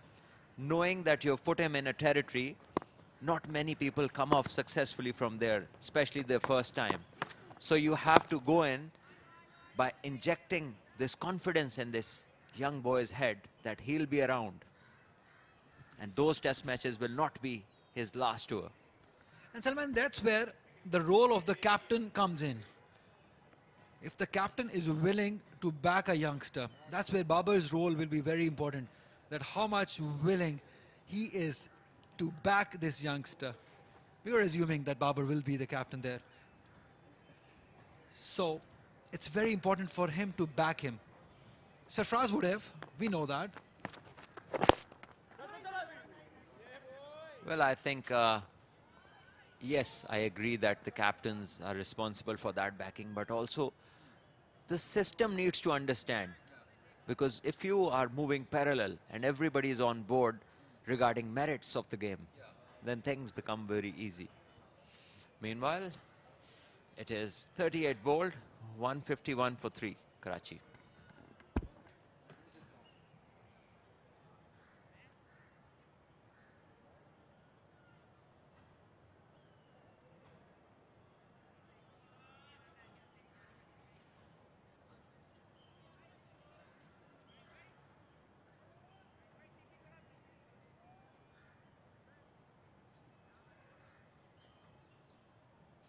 Muhammad Ali will definitely bowl the last over before the tee.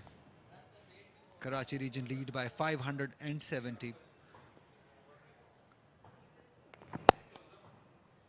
Just a jab. 1 run for Saim Ayub. Yes, there's quite a fair bit of calypso about his clip off the hips, and reminds me of the great Brian Lara when he used to flick the top-notch bowlers in the world, and he used to just lift his front foot in the air while doing that. Gordon Greenidge, Desmond Haynes, they used to do the same. Well, Ali, I wasn't around then, so I'll take that as an important piece of info. I'll send you some videos.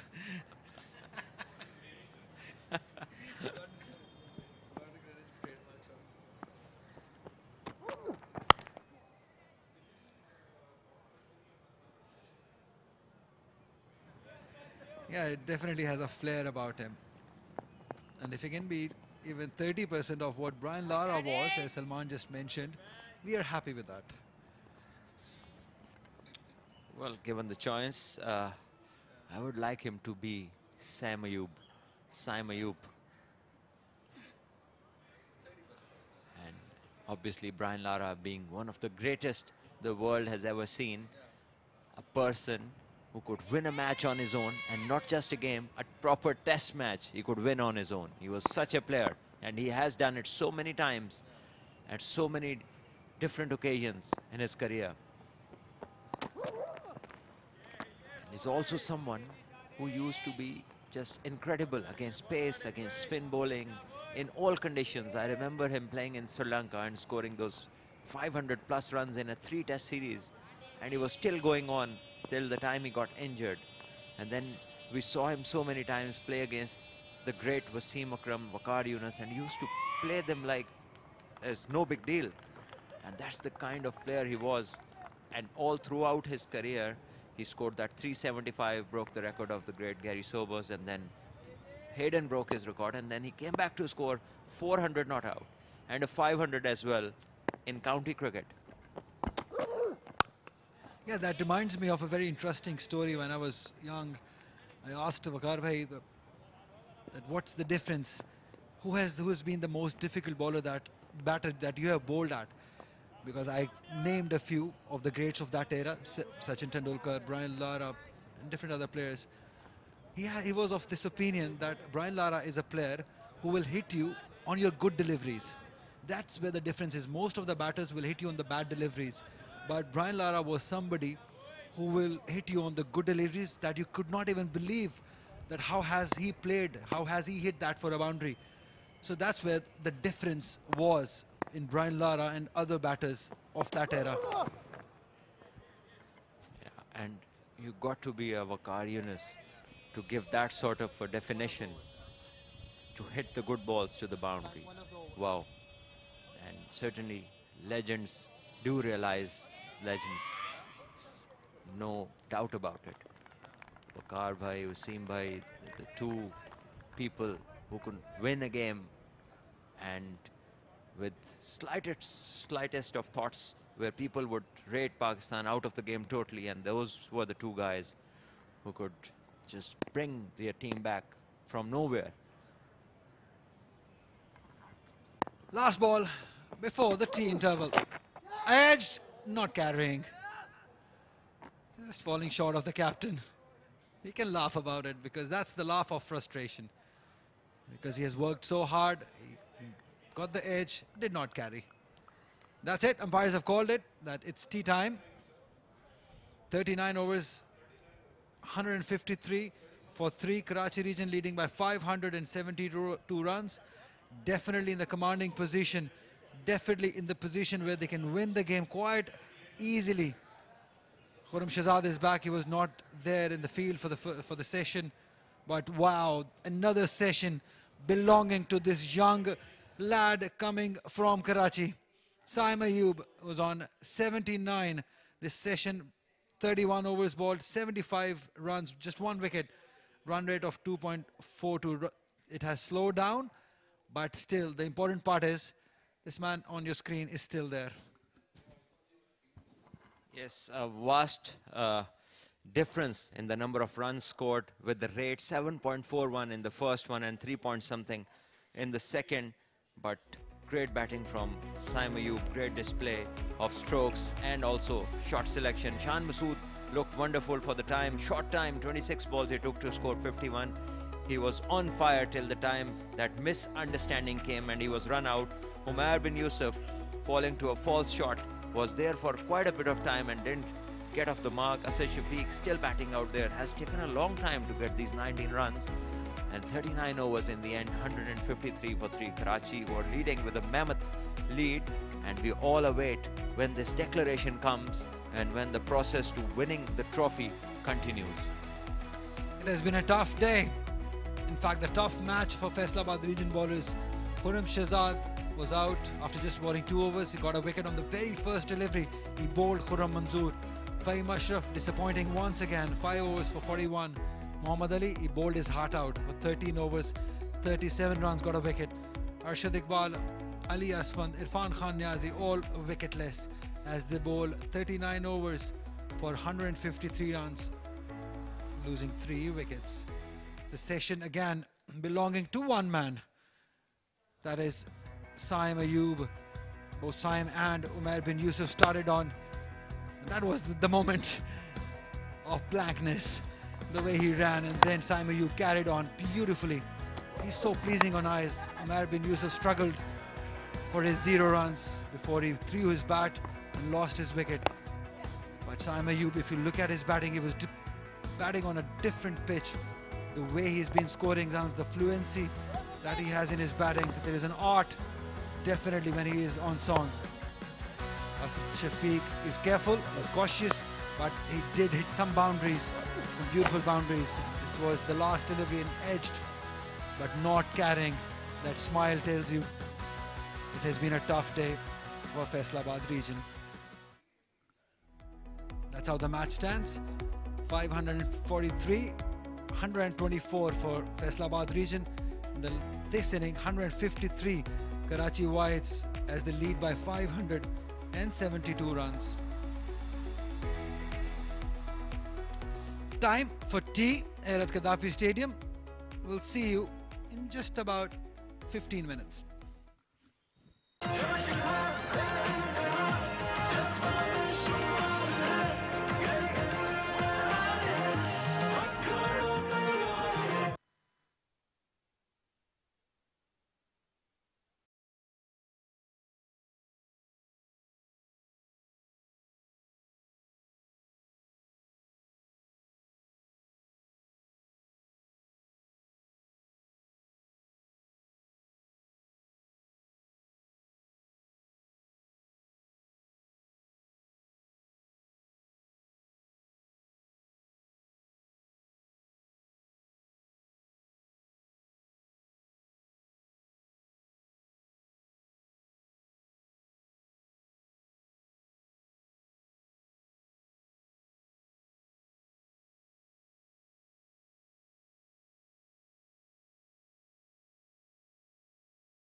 Welcome back after tea break.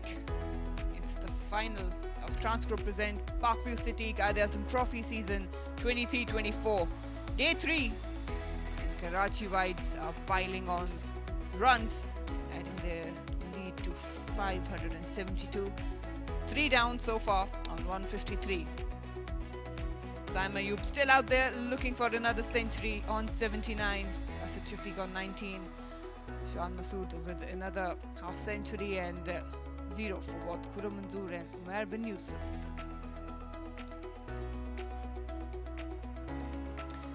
Decent bowling came with decent rewards. 2 for 2 wickets down. 1 for Khurram Shahzad and 1 from Muhammad Ali. Shan Masood got run out. They're not in any hurry. They've got mammoth lead of 572. It's the question that keeps up popping is for how long they would like to bat. It's a tedious day for Faisalabad bowlers. Ali Asfand has bowled 8 overs, none for 23 are the numbers. They went after him in the first innings, the Karachi White batters. Saim Ayub, we saw him accelerate. It's on 79. कैमरे में check कर सकते हैं, झूठ नहीं बोलूंगा. One of the senior pros, Halim Dar. Here we are with the first delivery after tea. How can Faisalabad motivate themselves?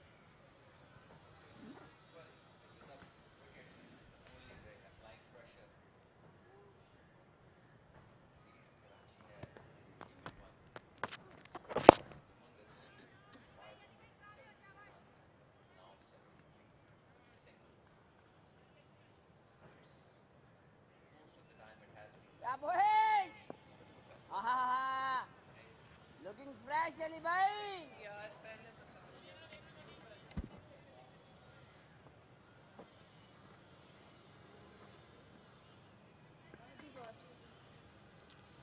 So 154 for 3 Karachi, and Faisalabad just need to pick up wickets, and that's the only way they can keep themselves alive. And some hiccup there for the batter. Something in the air distracting him. Saim Ayub, it's all smiles, is on 79, approaching his second 100 of the match. And there it is, the wrist work again comes in. First time today we have seen that. And as soon as the ball pitch is there, especially when Ali Asfand is bowling, just leans and uses his wrist to place it through covers and mid-off. This time only getting a single.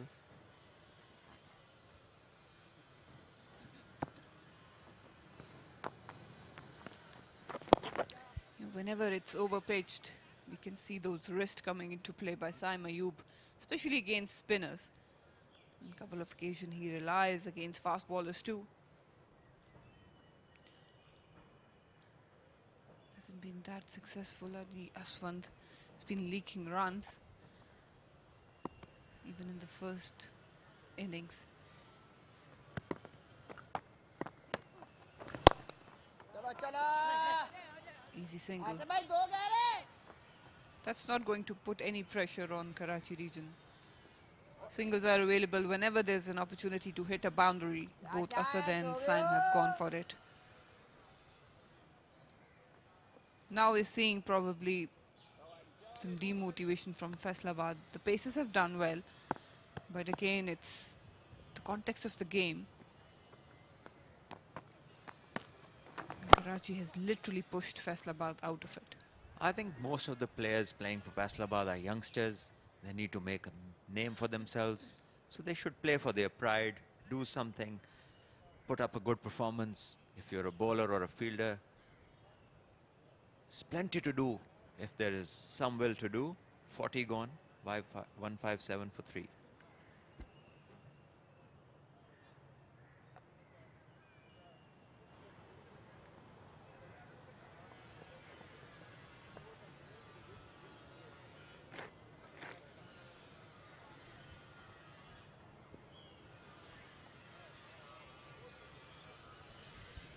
Khurram Shahzad back in attack. Fahim Ashraf going for his eighth bowler, searching for wickets, and that's a good move, I think. With Simon Asad in the middle, his length is actually threatening. Has created something out of the surface whenever he comes and bowls. And that's driven and got protection, will pick up just a single.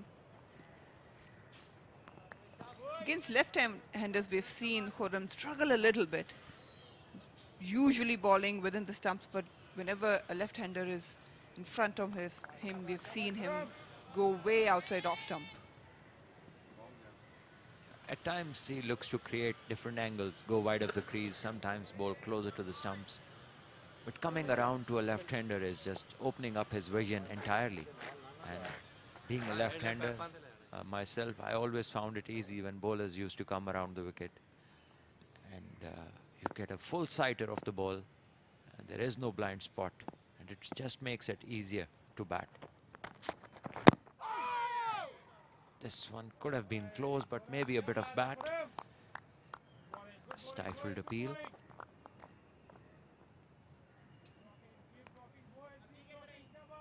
But Khurram Shahzad, he's a fighter.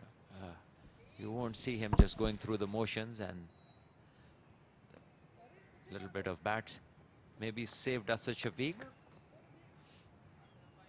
So he's got now one extra fielder between these two on a shot catching mid-wicket. And this is where Asad Shafiq likes to play. He's a lovely player when he's clipping the ball towards his legs.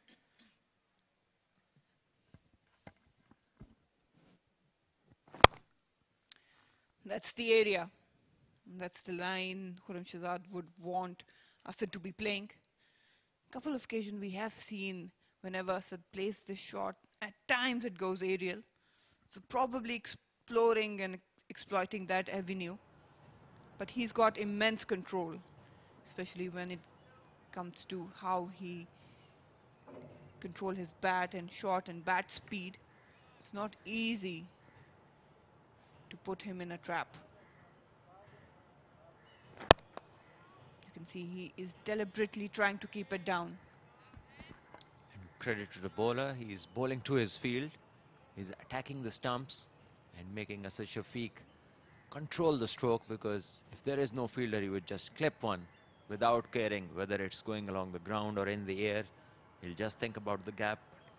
Not at the moment when there's a fielder at a catching position. Obviously, he's cut down on the angle by bringing the fielder close in this short catching range. Batters have to be careful.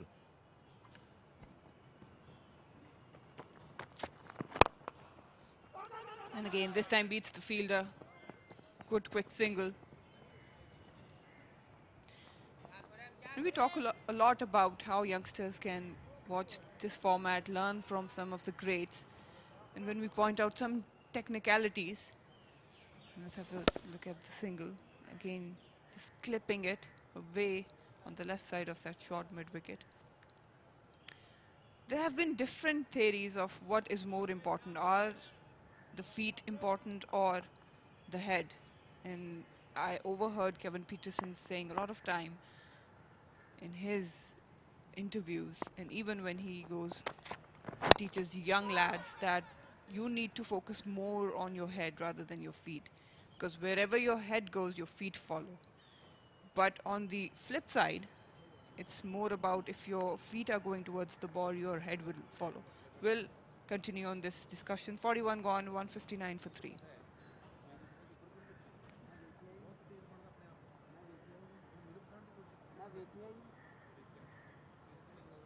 All comfy.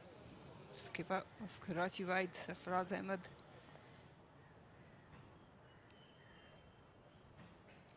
So when you teach someone young, when we talk about the basics, in your,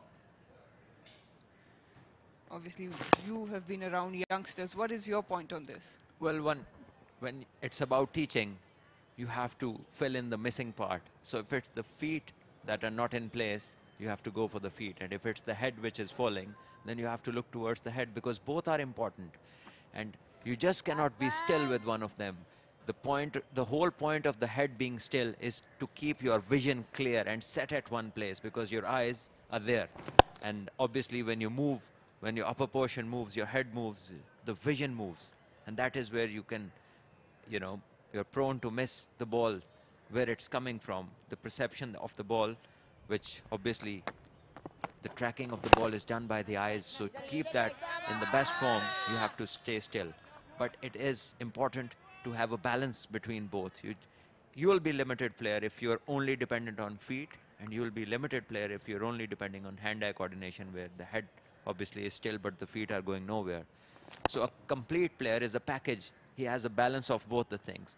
So you have to see again the individual part, who you are coaching and what he requires for his best output. That is the key for a coach to find out. There is no given set of things that you do similar with all of the people. There will be a time when you definitely have to go into specifications that obviously suit that particular individual.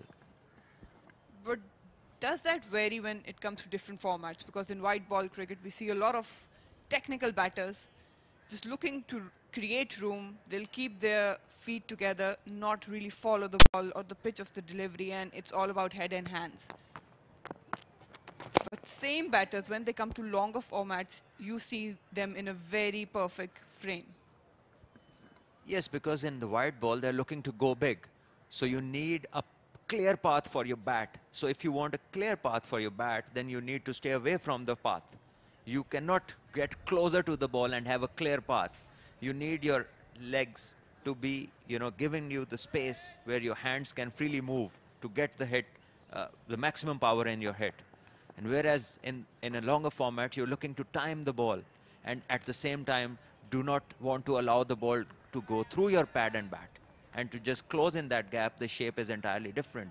And on the other hand, you're looking to go for a big hit, where you need the path to be clearer to be able to swing hard. And that is why those movements differ.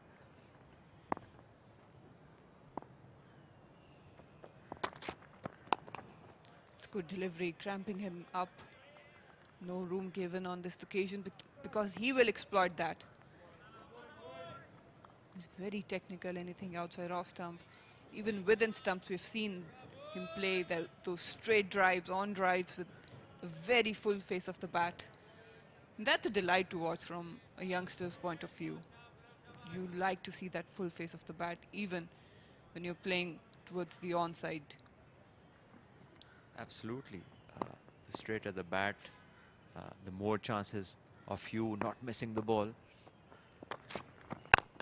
Here we see another one. Not really timed to his liking, but the ball was there. It was in the slot.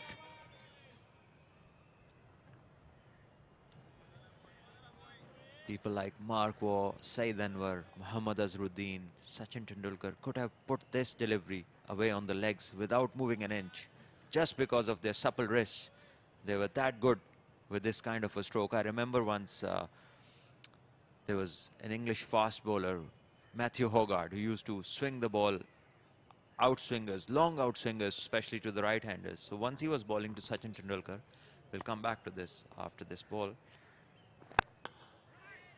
Again in the same slot and driven to the same fielder. So this is a test match going on, and it takes Nasir Hussain, the very tactical captain, takes all the fielders on the offside, and Matthew Hogarth is bowling with the new ball and just getting the ball to swing away from Sachin. And suddenly what off-stump guard. So he stands on the off-stump, and 4 or 3 consecutive deliveries he places. He lets the ball swing, and then with his wrist plays it towards square leg and gets 3 or 4 boundaries in the same over. And that was some piece of art from Sachin Tendulkar. And that comes from spending hours and hours of doing stuff which others don't even think of.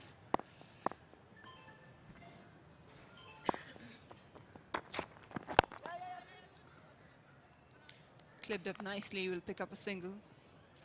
Yeah, that's true. It's not that all of a sudden he thought that he can exploit that area. He must have put many hours, many throwdowns behind that one single shot where he'd think, okay, I can exploit this avenue. And I remember the great Saeed Anwar coming to the National Academy once, and we had the privilege of being with him in a few sessions and talking to him a lot about our batting. And he is the first person that, while talking to me, told me to develop 3 shots to one particular delivery, one particular line and length. And that is where you can control the opposition and also set your own field as a batter, if you can carry that skill. And that is what he used to teach us on bowling machines and also into throwdowns, that if you get one line, you should be able to play it in 3-4 different directions so that you do not get stuck in any field patterns. And that is why we found him so casual with his wrist work. He could play the same length in so many different areas and also hit the big ball out of the same length. So that's the great batters. They're also great thinkers, and they think beyond limits.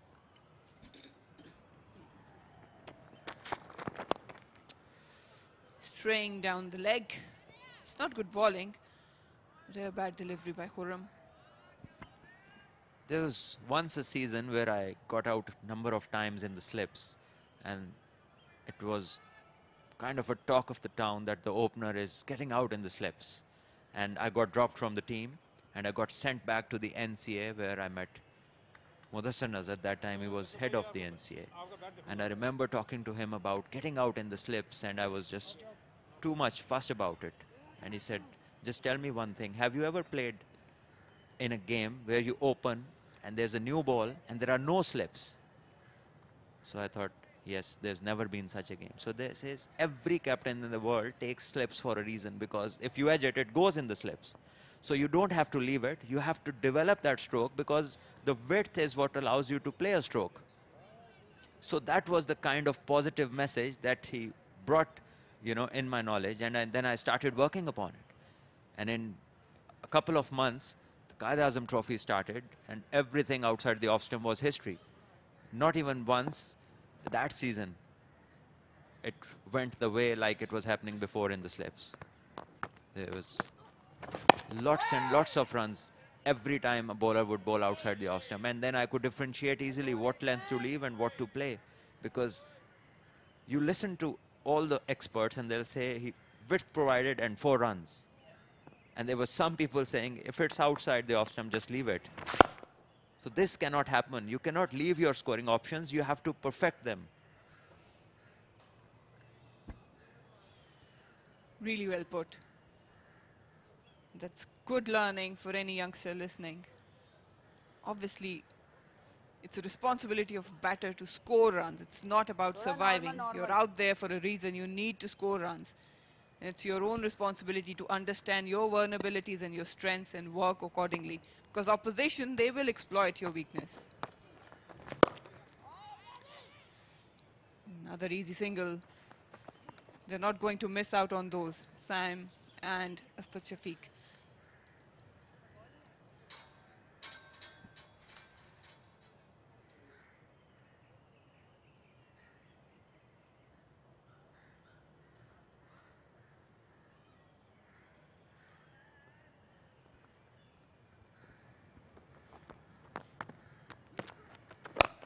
Down the track, just yorking himself on this occasion. He does that often, and as a bowler, you need to be aware of it. And we've seen some spinners actually delay their action whenever they read that a batsman is trying to use the feet quite often. Marina, batting relates so much to general life. It's absolutely comparable. If you look through it, it's so much to do with how the life goes. Or Aristotle, I remember, I read it somewhere, he once said that that knowing yourself is the beginning of wisdom. So as an athlete, as a sports person, as a batter, especially in cricket, anything that you want to plan against anyone or any environment or any conditions, you first need to know your own game. And it all starts from there. So I think this is something that youngsters start to need doing as quickly as possible if they want to make it big in international cricket. I don't think there was any trouble. He was in the crease. 166 for 3, Karachi region.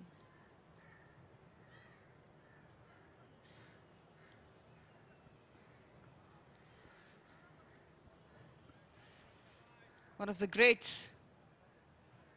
He's in the ground witnessing this final. The great Inzamam ul Haq, the chief selector of men's team.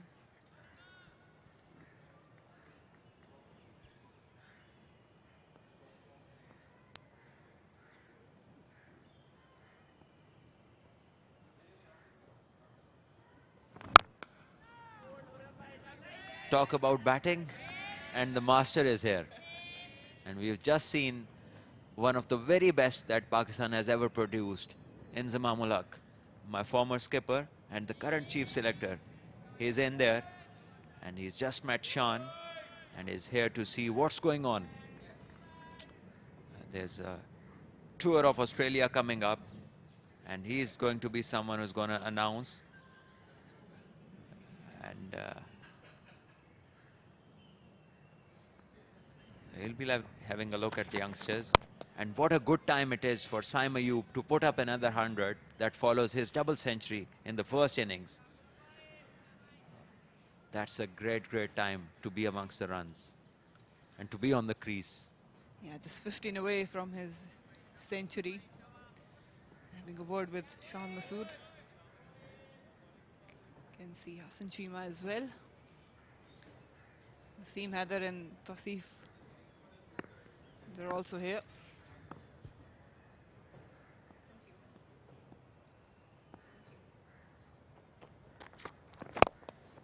That's a good delivery. He'll keep doing that. It doesn't matter whatever you do, what the situation is.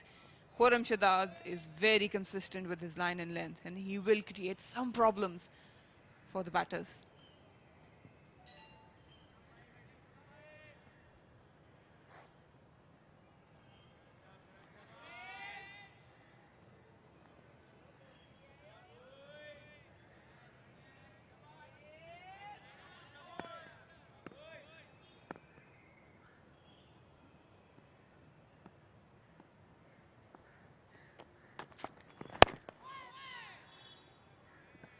That is well bowled. He's been attacking within the stumps and getting the ball to do a bit. And it's all happening. If you're bowling in the right areas, it's not an easy pitch to play on. And the story of Asad Shafiq's innings, 26 of 85 deliveries, tells you that it really isn't that easy in the middle. Saim Ayub, the man who scored double 100 in the first innings, has also been very patient on his way to this 85 that he has got of 135 balls.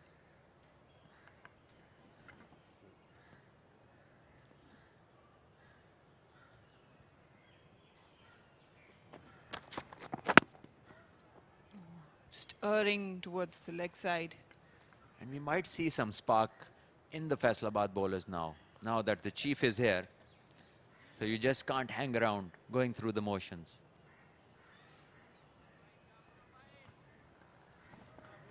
Yeah, definitely you need to create a reputation for yourself, because the chief selector is watching you.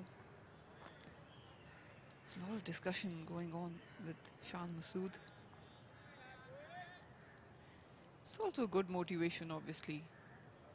Might see some change in energies as well. Time, falling down.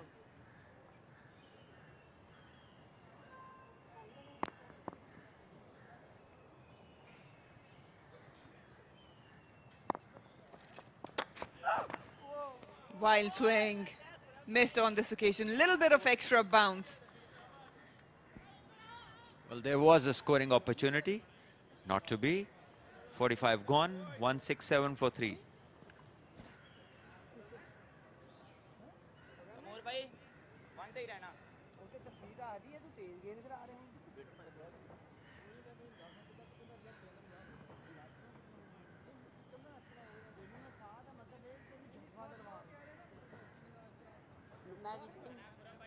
He's been excellent.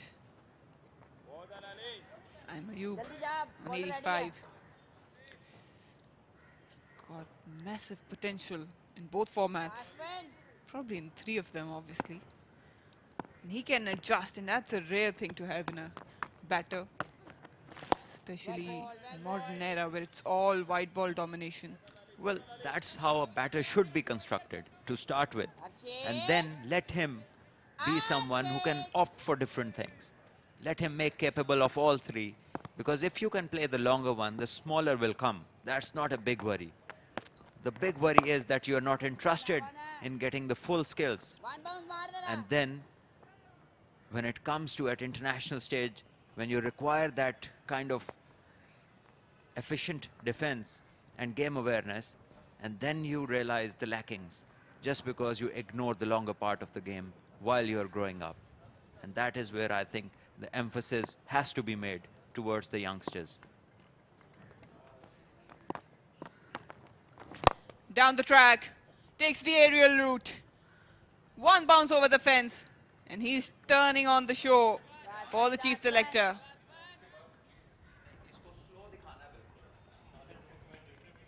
And there it is. See the use of the wrists and a bit of impact looking at the stroke, because this wasn't far away from the batter. See, he was just to the pitch of the ball and he used his wrist to create that elevation. That is outstanding batting. If we can see that, there is definitely something which is very unique. When you go on top of the mid-off, you need elevation, you need the ball to pitch a bit far away from you. But this one was a classic example where the wrists took over.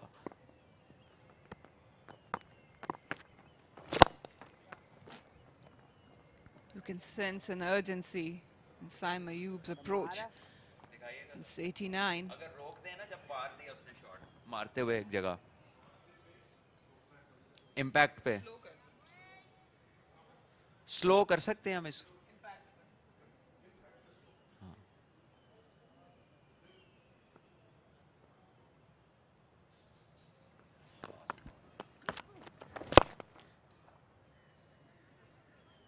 A bit of confusion, but no worries. Simon Asad.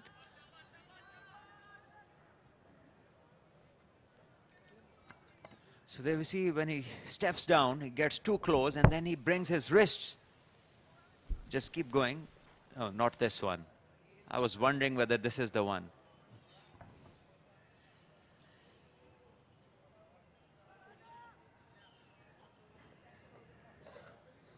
Well, we'll come back to that when that replay is available. Sorry to keep everyone interested.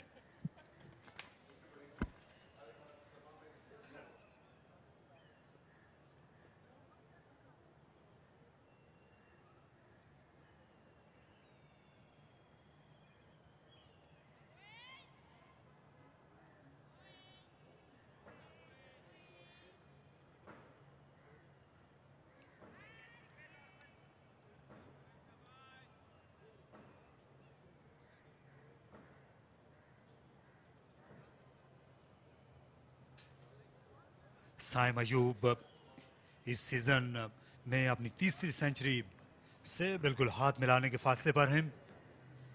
90 के पेटे में आ गए हैं और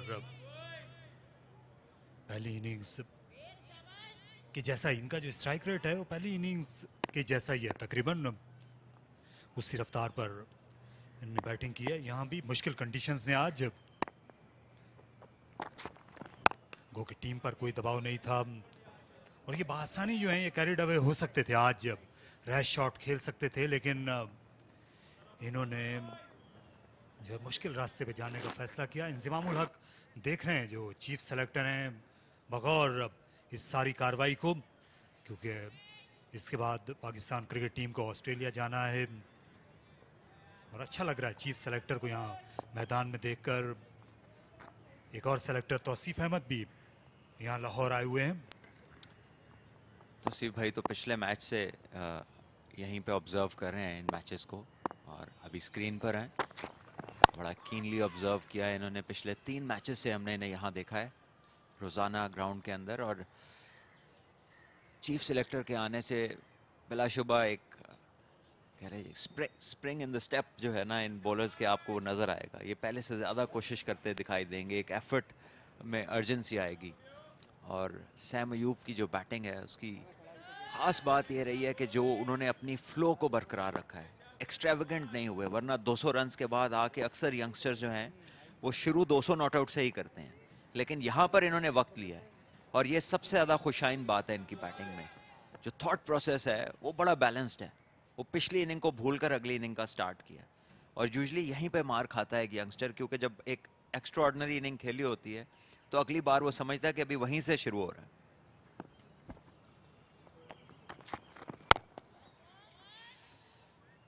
असद शफीक दूसरी जानिब ये अपनी रफ्तार पर खेल रहे हैं, क्योंकि बैटिंग इतनी आसान नहीं थी, और अभी तक इस मैच में, हालांकि इस मुकाबले के 9वें सेशन में अब हम दाखिल हो चुके हैं, मां सिवाय साइम अयूब और शान मसूद के किसी बैट्समैन ने निस्फ सेंचुरी नहीं बनाई दोनों टीमों की जानिब से। तो इससे भी जाहिर होता है कि साइम अयूब जो है उनने कितनी आला इनिंग्स खेली है और कितना मुख्तलिफ हैं वो दूसरे बैट्समैनों की निस्बत।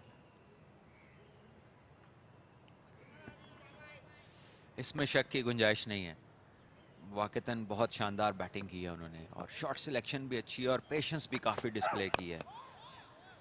खुर्रम शहजाद की भी तारीफ़ करनी होगी कि ये कंसिस्टेंटली एक लाइन पे बॉलिंग करें, अपनी फील्ड के मुताबिक बॉलिंग करें। उन्होंने सेट बैटर्स को फ्री रन्स नहीं दिए हैं और अच्छे रिदम के साथ बॉलिंग करते नजर आए हैं पहले दिन के बाद से ऑनवर्ड्स, दूसरा दिन और आज तीसरा दिन।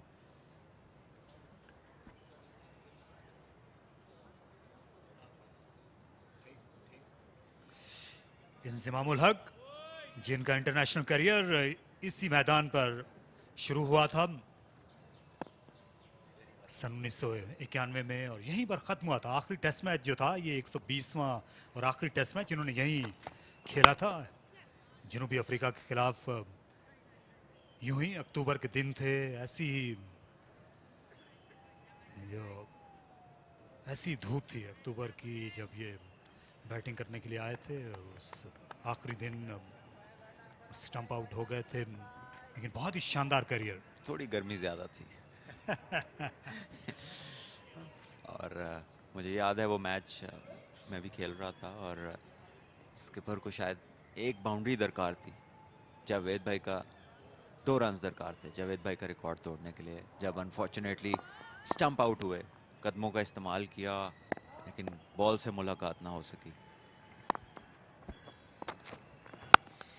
जहाँ उससे पहले 1991 में जब वेस्ट इंडीज़ के खिलाफ यहाँ इनको वनडे इंटरनेशनल मैच में इनको कैप दी गई थी, जावेद मियांदाद को उस दिन जो है वो आराम दिया गया था और इंज़िमामुल हक ने अपना करियर शुरू किया था इसी कज़ाफ़ी स्टेडियम में। वो बड़ी उम्दा बैटिंग की थी उन्होंने, मैल्कम मार्शल, कर्टली एम्ब्रोस और इयन बिशप के सामने मैच टाई हुआ था वो मैच। देखिए एनजी भाई एक लेजेंडरी बैटर रहे हैं और बिलाशुबा पाकिस्तान के नहीं दुनिया के टॉप बैटर्स में अगर हम देखें कि जितना टाइम इनके पास था तेज़ बॉलर्स को खेलने के लिए और जितना being Asian player short pitch को अच्छा खेलना बहुत कम पाया जाता है, ये against good fast bowling short pitch bowling बहुत ही आला खेलते थे और बहुत वक्त था इनके पास, नेचुरली बहुत गिफ्टेड थे। और एनजी भाई के जो स्टैट्स हैं वो उनके टैलेंट की सही अक्कासी नहीं करते, इससे बहुत ज़्यादा बड़े प्लेयर थे जो उनके स्टैट्स शो करते हैं। जहाँ इसमें कोई शुबा नहीं, ये पाकिस्तान के ऑल टाइम ग्रेट्स में से एक हैं। इंज़िमामुल हक जो हैं बेमिसाल कारनामे इनके। ऑफ साइड में कोई फील्डर नहीं था। अच्छा लग रहा है यहाँ सेलेक्टर्स इस मुकाबले को करीब से देख रहे हैं, आपको ज़्यादा बेहतर अंदाज़ा हो जाता है। 3 टेस्ट मैचेस के लिए पाकिस्तानी टीम ऑस्ट्रेलिया जाएगी, जिसमें बॉक्सिंग डे टेस्ट मैच है, न्यू ईयर टेस्ट मैच है सिडनी में, उससे पहले पर्थ में वो बहुत बड़ी आजमाइश होगी। पहला टेस्ट मैच होगा हमेशा की तरह, ये आजमाइश थी यहाँ बाउंड्री राइडर की, वहाँ तैमूर सुल्तान गेम को नहीं रोक सके, इसलिए थोड़ी सी बेचारगी है अली असमन के चेहरे पे भी। साइम अयूब जो हैं और करीब हो गए अब अपनी सेंचुरी से, इस चौके ने उनको पहुंचा दिया है। अब 97 पर अच्छा स्वीप शॉट था, रिस्ट को रोल किया। इनके जो जिस तरह सलमान जिक्र कर रहे थे, इनकी जो कलाईकारी है बहुत ही मुख्तलिफ है, और ये छोटा कद होने के बावजूद जो है अपनी उन कलाइयों की वजह से ये बड़े बड़े शॉट भी खेल लेते हैं बड़ी आसानी के साथ। देखिए बहुत ही गिफ्टेड प्लेयर है, कलाइयों का इस्तेमाल वक्त का खासा है इनके पास जब ये फास्ट बॉलर्स को खेलते हैं, और स्पिनर्स के अगेंस्ट भी इनके पास स्कोरिंग ऑप्शंस बहुत बेइंतहा है, स्कोरिंग ऑप्शंस है साइम अयूब के पास, और इसीलिए आप इनको आसानी के साथ स्ट्राइक रोटेट करता भी देख रहे हैं। गैप्स में खेलना, जिस प्लेयर के पास भी कलाइयों का इस्तेमाल होता है वो गैप्स स्पिनर्स के ऊपर काफ़ी बेहतर स्ट्राइक रोटेटर होता है। 48 ओवर का खेल मुकम्मल, 183 पर 3 कराची।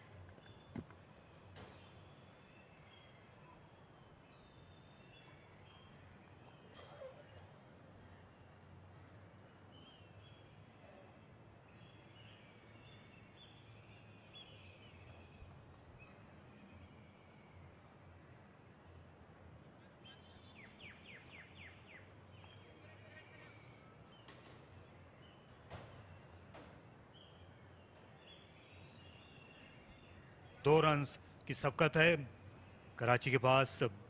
राज के बाद 2 दिन का खेल बाकी रह जाएगा। यहाँ सारे जो पत्ते हैं अब खेलने सरफराज अहमद को और उनकी टीम को, फैसले जो हैं वही करने के मजाज हैं। इनिंग्स कब ख़त्म करना है, कितने सेशंस तक बैटिंग कराना है। मुखालिफ टीम को ज़्यादा मुज़ाहमत पहली इनिंग्स में नहीं की थी फैसलाबाद ने, बमुश्किल 36 ओवर्स वो बैटिंग कर सके थे। कहीं जो है किसी वक्त जहन के गोशे में ये सोच हो सकती है पिच आगे चलकर कहीं सुस्त न पड़ जाए सलमान। ऐसे में तो उन्हें और भी ज़्यादा जल्दी डिक्लेयर कर देना चाहिए था, ऐसे में तो ज़्यादा फॉलो ऑन ही इन्फोर्स कर देना चाहिए था, लेकिन जो रीज़न ड्रेसिंग रूम से बाहर आया है और हम तक पहुंचा है वो कुछ निगल्स हैं जो कि धानी के एंकल को लेकर हैं, शायद एक फास्ट बॉलर का हैमस्ट्रिंग है, लेकिन जो बॉलिंग करते हमें सुबह वो नज़र आए 10 ओवर्स में, तो वहाँ तो कोई शक शुबा भी ऐसा पैदा नहीं होता कि धानी के एंकल में कोई प्रॉब्लम थी या मीर हमज़ा के हैमस्ट्रिंग में कोई इशू था, बिकॉज बहुत ही शानदार उन्होंने बॉलिंग की और सिर्फ 10 ओवर्स में उन्होंने इनिंग्स का खात्मा कर दिया।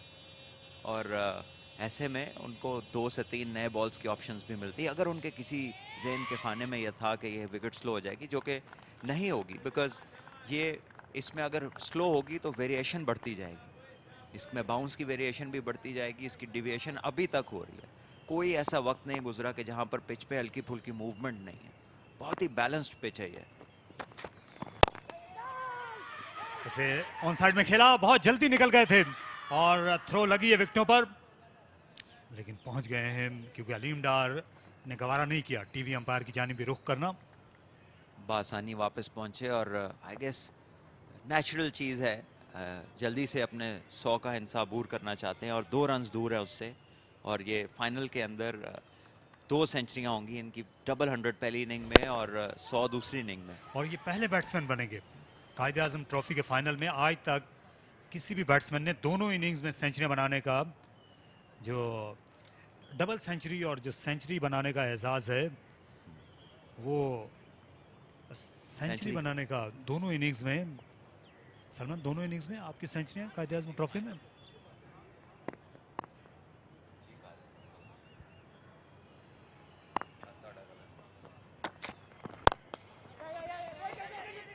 एक बार फिर हबसा शफीक आगे निकल गए, अद बताकर बाल बाल बचे दोनों बैट्समैन इस ओवर में। तो बेचैनी जो है वो बढ़ती जा रही है, यूं कहना चाहिए बेचैनियां बढ़ती जा रही हैं। अभी पहले बुलाया था साहिम अयूब ने, उसके बाद उन्होंने वापस जाने को कहा, शिकवा किया था असद ने साहिम से।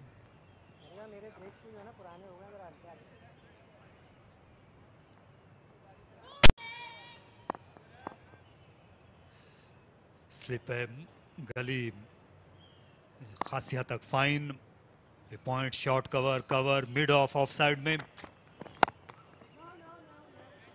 अच्छी लाइन पे बॉलिंग कर रहे हैं, बिल्कुल रूम नहीं दे रहे और चाह रहे हैं कि बैटर खुद से कोई रिस्क लें, लेकिन सैम अयूब भी बहुत ही सब्र का मुजाहरा करते हुए, और यकीनन वो मोमेंट आ ही जाएगी, खुद से क्रिएट करने की कोशिश नहीं कर रहे।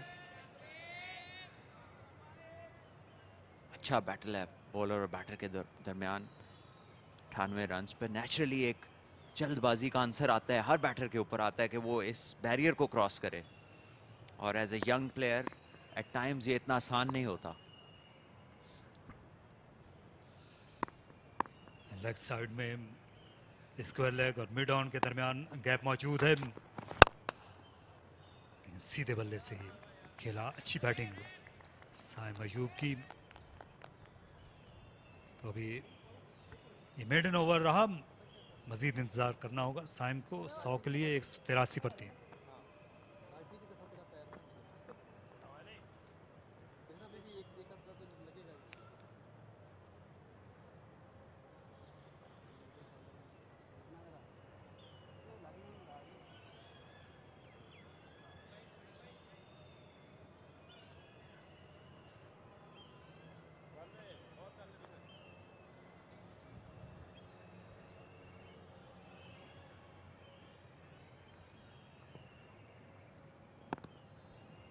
अली असफंद अपना 14वां ओवर शुरू कर रहे हैं पवेलियन एंड से। अच्छा फुटवर्क, असद शफीक ने खुद को ज्यादा लेंथ दी आगे बढ़कर और 1 रन हासिल किया। बर वक्त वो सामने ले आए साइम अयूब को। लेफ्ट आर्म स्पिनर के सामने निस्बतन आसान हो सकता है यहाँ ये 98 से आगे निकलना या 100 तक पहुंचना लेफ्ट हैंडर के लिए, लेकिन जाहिर है कि एक दबाव होता है।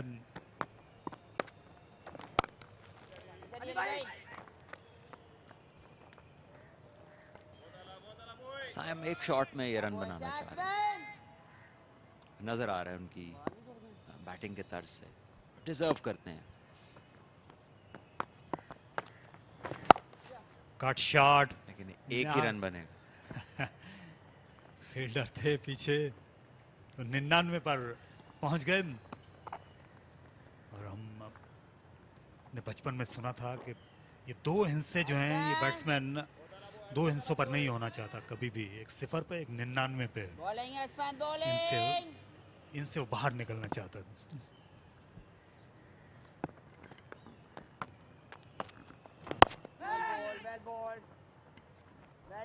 सिफर पे होना नहीं चाहता और 99 पे रहना नहीं चाहता।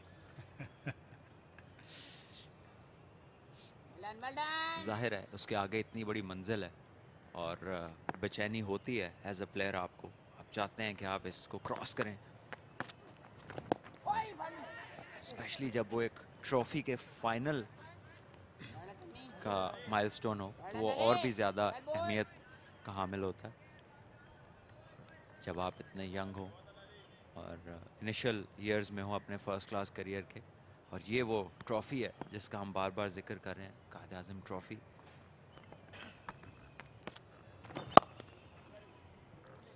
ये अच्छा शॉट खेला, यहाँ पर 4 रन मिल जाएंगे। थोड़ी सी विड्थ थी और असद शफीक इस पे झपट पड़े। अच्छी प्लेसमेंट। 50 ओवर्स के बाद 189 पर 3।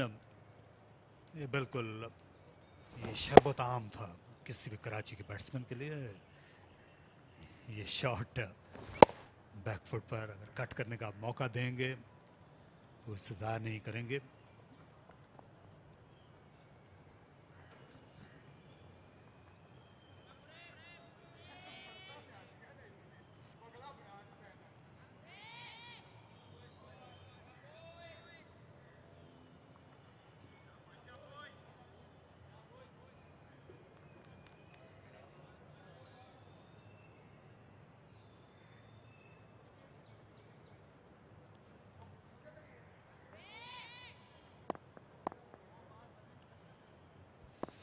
पचास ओवर उम्र हो चुकी है इस गेंद की। शहजाद, वो अच्छी डिलीवरी, इस बार आउटसाइड एज के बहुत करीब से गई। बाल बचे। आवाज उठाई थी विकेटों के पीछे से विकेट कीपर ने, बॉलर ने, लेकिन अंपायर ने इत्तेफाक नहीं किया। बॉलर की तरफ से काफी डिलेड अपील थी ये, इतना श्योर नहीं थे, और जब ऐसा होता है तो अंपायर के लिए खासी आसानी हो जाती है, वरना राशिद के लिए मुश्किल डिसीजन हो सकता था क्योंकि काफी क्लोज था ये बॉल। देखिए बॉलर काफी देर बाद उन्होंने अपील को ज्वाइन किया।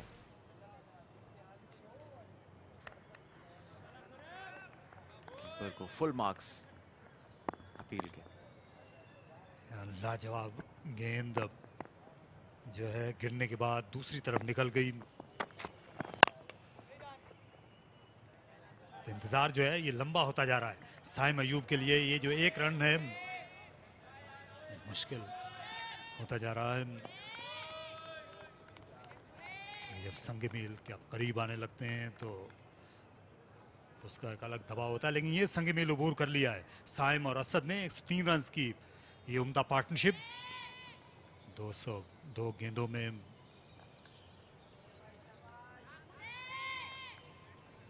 बड़ी पार्टनरशिप्स में साइम अयूब रहे। पहली इनिंग्स में एक इन्होंने ट्रिपल सेंचुरी पार्टनरशिप की, ये सेंचुरी पार्टनरशिप।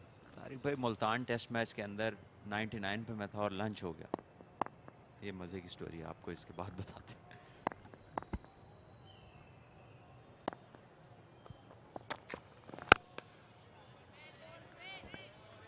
मेरे साथ इंजी भाई क्रीज पे मौजूद थे और लास्ट बॉल था बिफोर लंच इंग्लैंड के खिलाफ, इंग्लैंड के खिलाफ मुल्तान टेस्ट मैच में, और इंजी भाई ने मुझे करीब बुलाया और कहा कि तुम रोकना और मैं आ जाऊंगा, और जैसे ही मैं मुड़ा तो उन्होंने कहा ये आना जाना तो वो जब वो रन नहीं बना खैर और लंच हो गया तो खासा उस वक्त फिर खाने को दिल नहीं करता। पूरा लंच आपका 99 पे जब गुजरता है, स्पेशली टेस्ट 100 का, और बड़ा इंपॉर्टेंट था बिकॉज वो लीड इंग्लैंड ले चुका था हमसे, और फिर हम उसके बाद रिकवर करने के बाद वो टेस्ट मैच जीते। तो मेरे लिए बड़ी खुशनसीबी रही है कि मैंने इंजी भाई के साथ क्रीज पे बहुत सारा वक्त गुजारा, रनिंग भी की है इंजी के साथ ऑफ कोर्स।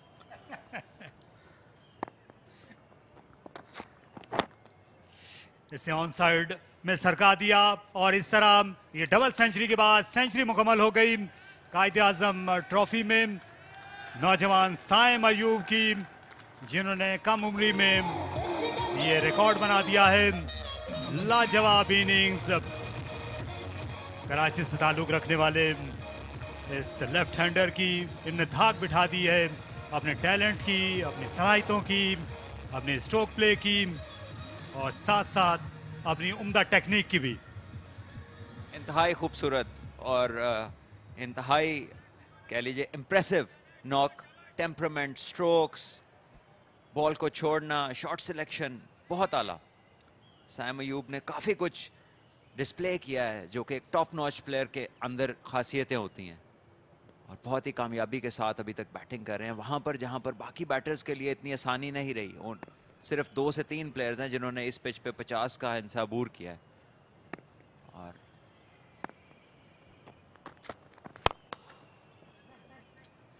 अच्छा टाइम किया आसिफ शफीक ने। लेकिन साइम अयूब खास खेले हैं इस मैच में, और इससे बेहतर ओकेजन नहीं हो सकता इतना शानदार डिस्प्ले करने के लिए, और स्पेशली जब सिलेक्टर्स बैठे हों, जब चीफ सिलेक्टर बैठे हों, और जब बात ऑस्ट्रेलिया टूर की हो रही हो।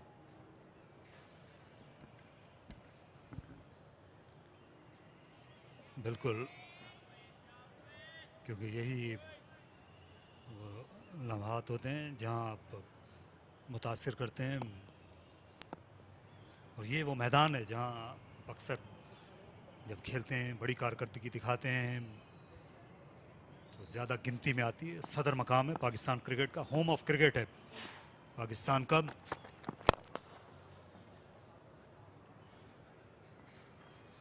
सिर्फ एक रन खुरम ने दिया, अच्छी बॉलिंग कर रहे हैं, आजमाइश में रखा है उन्होंने दोनों खिलाड़ियों को। 190 पर 3।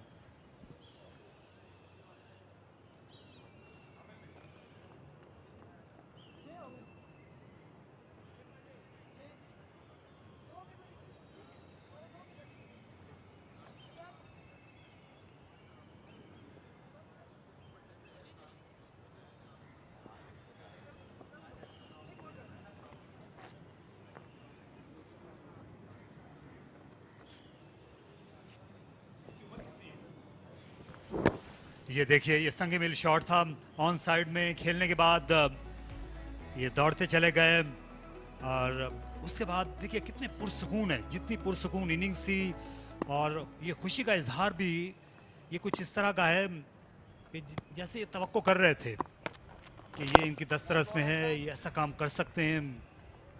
देखिए एक स्ट्रेस रिलीवर भी है, इतनी बड़ी परफॉर्मेंस और इस सिंगल का होना और ये एक माइलस्टोन को आपने अबूर किया है, तो बिलाशुबा एक बड़ी नॉक और इस मैच में इस मैच की फ्यूचर के कॉन्टेक्स्ट में बड़ी इंपॉर्टेंस है।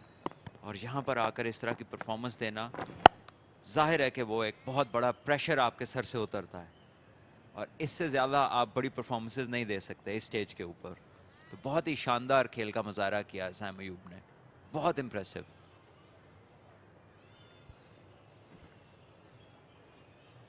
कुछ बरस पहले मुझे याद है HBL PSL में जब इनका इंतखाब हुआ था कोयटा ग्लैडिएटर्स के लिए, तो नदीम उमर जो ओनर हैं कोयटा ग्लैडिएटर्स के, उनकी ये पेशगोई थी। उनने हमें बताया था कराची में कि ये आने वाला वक्त जो है वो साइम का होगा। वो ऐसे बैट्समैन हैं, सही पेशगोई थी नदीम उमर साहब की, उनकी नज़र थी गहरी। जी बिल्कुल, आपने बिल्कुल वजह जिक्र किया नदीम भाई का। नदीम उमर एक वो शख्स हैं जिन्होंने कराची में बहुत सारे क्रिकेटर्स के लिए बहुत सारी अपॉर्चुनिटीज़ क्रिएट की हैं और शौकीन हैं और खेलों के लिए बहुत सारी खिदमात रही हैं उनकी। और बिलाशुबा वो नज़र रखते हैं पहचानने की कौन से प्लेयर में कितनी एबिलिटी है। और ऐसे ही पैशनेट लोग हैं बहुत सारे जिनकी पाकिस्तान की स्पोर्ट के लिए बहुत सारी खिदमात वो हैं जो कि असल में उनकी खिदमात नहीं होनी चाहिए, लेकिन वो अपने पैशन की बुनियाद के ऊपर बहुत सारे लोगों के लिए बहुत सारी अपॉर्चुनिटीज़ क्रिएट करते हैं।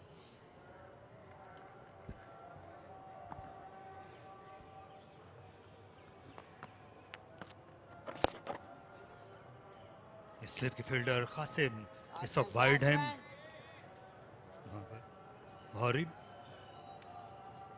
न्याजी खासे वाइड खड़े हुए हैं। हालांकि गेंद इतनी ज़्यादा टर्न नहीं हो रही, लेकिन फिर भी वाइड खड़े हुए हैं। क्या से शफी को कट से रोकना चाहते हैं? न्याजी ठीक खड़े हैं क्योंकि जब गेंद ही नहीं आना तो जहां मर्जी खड़े हो जाए।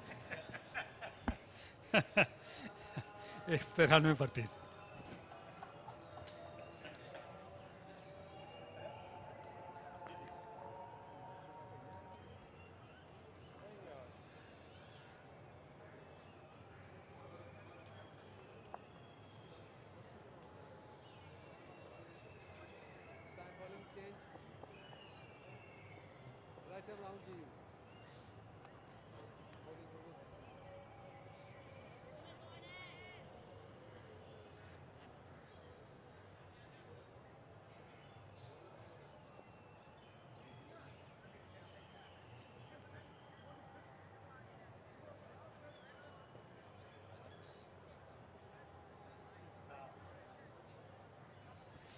बहुत महंगे साबित हुए हैं। 5 ओवर्स में 41 रन दिए, ज्यादा अच्छा मैच नहीं रहा फहीम अशरफ के लिए।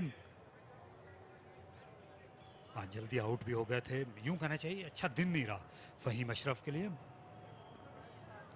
उनकी टीम 612 रन के खसारे में, अभी मुखालिफ की 7 विकेटें इंटैक्ट हैं।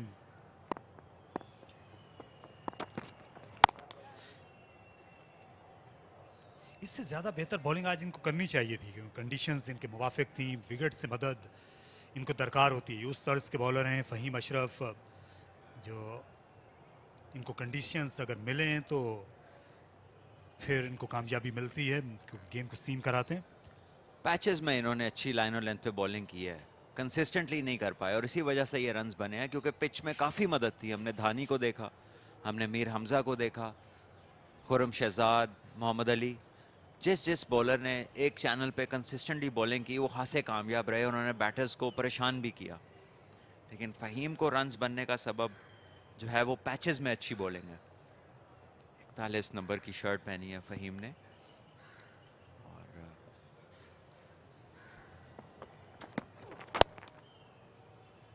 इस बार फ्लिक किया है उन्हें और आसानी से 2 रन्स बनेंगे और 4 रन्स, फील्डर पहुंच ही नहीं पाए।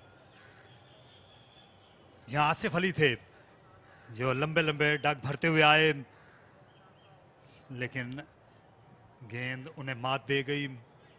हालांकि लॉन्ग लेग पे थे, ये फाइन लेग पे नहीं थे।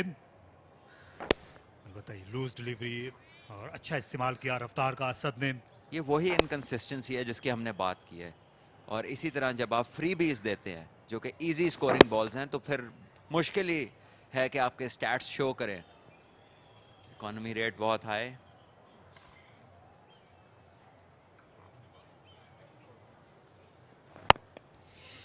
फहीम अशरफ जो है कसूर से इनका ताल्लुक है। और अच्छा, हालांकि शर्ट का जो नंबर है ये बस गार्डन टाउन से मीनारे पाकिस्तान जाती है, 41 नंबर।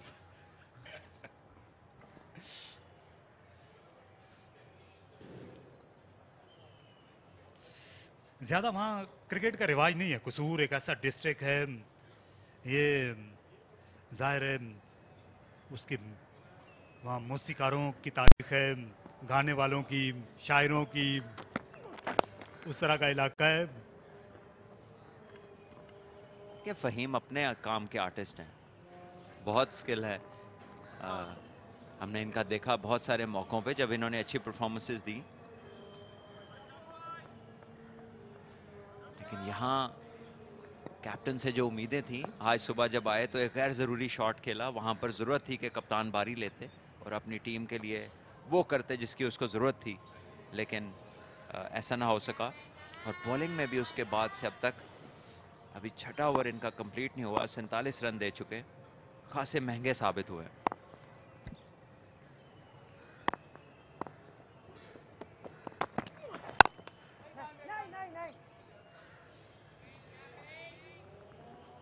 आमतौर पर जब आप ऑलराउंडर्स की जब अब कैटेगरी पे बात होती है तो बैटिंग ऑलराउंडर या बॉलिंग ऑलराउंडर जो है आप एक डिसिप्लिन में ज़्यादा बेहतर होते हैं। इनके बारे में आपका क्या ख्याल है, ये किस डिसिप्लिन में ज़्यादा बेहतर है? फहीम अशरफ, देखिए मेरे ख्याल में स्लाइटली एज इनकी बॉलिंग को जाता है, क्योंकि इनकंसिस्टेंट हैं as a batter.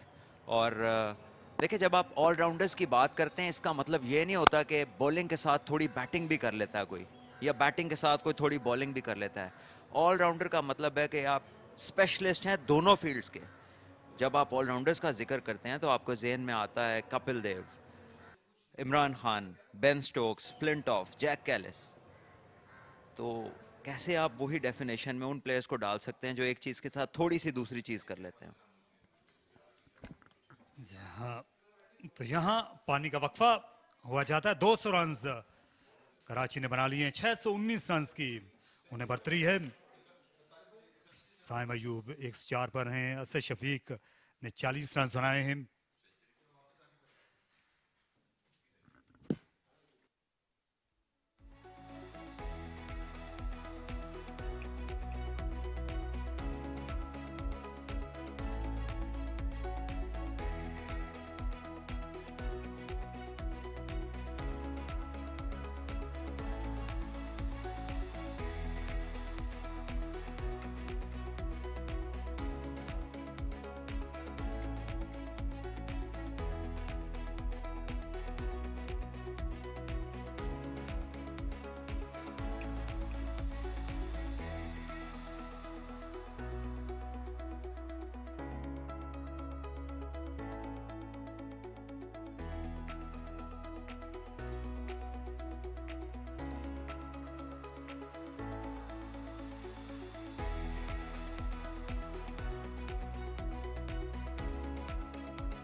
Saim Ayub, another 100 after that 200 in the first innings. Let's have a look at his knock. 104, not out of 164. His ability is absolutely brilliant. Eye set in, reading the length early. Drives are good, off the back foot, punches are good. Dealt with the spinners with absolute authority. And the want to score runs, play longer innings, spend more time on the crease. Good habits. The team loves it. And with that 100, he's helped the Karachi region side get a 619 lead and counting. Who would have thought that he would get 100? Because we would have thought they're going to bat again. But a good outing for him. The One Day Cup, the Pakistan Cup, is also round the corner 5 days after this. So yeah, it's good to have someone in form for your side. And also, no better time to do it. When the chief selector is in the house, you score 100. That gives another impact. That puts other things in the mind of selector. And all the selectors were here. Inzi Bhai was here. Tausif Bhai was here. Wajhatullah Wasti Bhai was here. Everyone was here. And what a time to do it then. You didn't name one. Who? I don't know his name, but there was one more person sitting there. 200 up. 200 for 3. Wasim Haider? Bhai? He was there also. He was also there, yes, exactly. Here.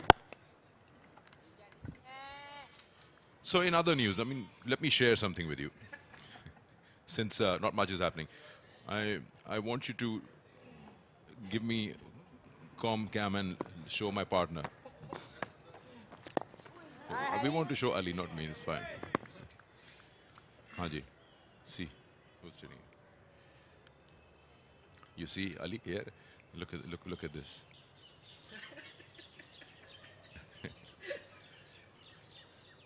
Ali?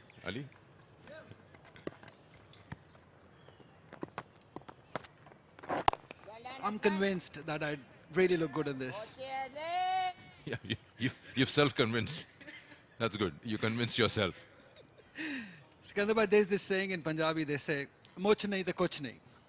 To phir kuch nahi.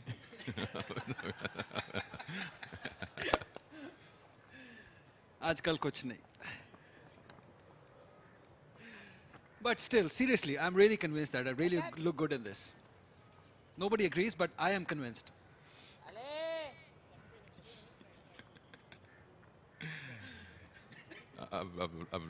I've seen everything in my life now. Wow. Several names I'm getting in my mind, I can't say them on air.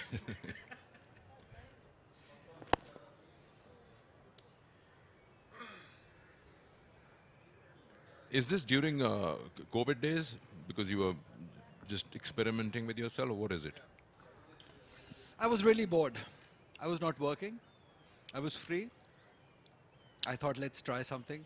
And it turned out good, actually. I really like it.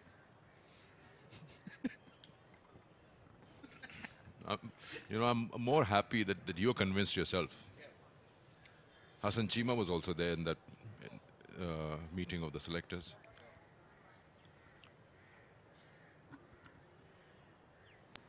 Yeah, that's an important time for Shan Masood, Saim Ayub. Because I'm sure these performances, they will matter when choosing the side for Australia.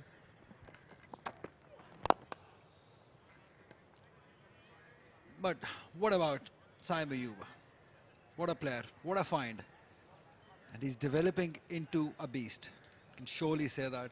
The way he has carried them, the way he's developed his patience level, I think that was missing in last year, but this year he has improved on that. Shot selection, I think, has been tremendous.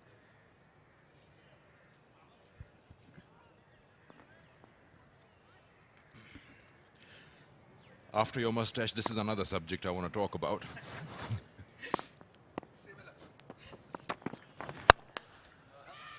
Nice shot and a good hand onto the ball, taking all the pace off the shot that was played. Very well done. Yeah, good effort. It was hit with some power. That's the youngster, Ali Asfand. Hit him on his bowling arm, I believe. But have a look at that. It was not short, it just jabbed. It's a good effort. It was a catch. It went straight to him. We'll consider him a drop chance. Your beast was about to be dismissed.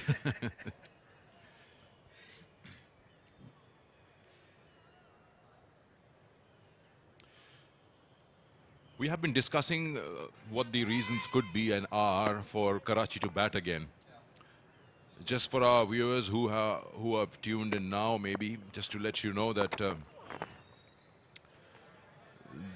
Karachi bowled them out for 124, and then they had ample amount of time. And I think they bowled only 10 overs when they dismissed them.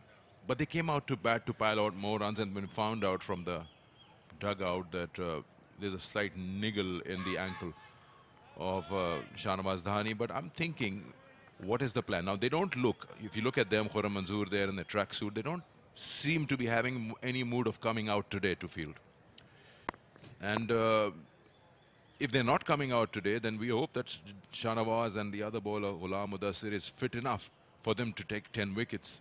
There's ample amount of time there, 2 days, yes. But even if you pan across and go to the dressing room, you will find, I'm sure, the captain and others, they're just relaxing at the moment. If you move towards the dressing room,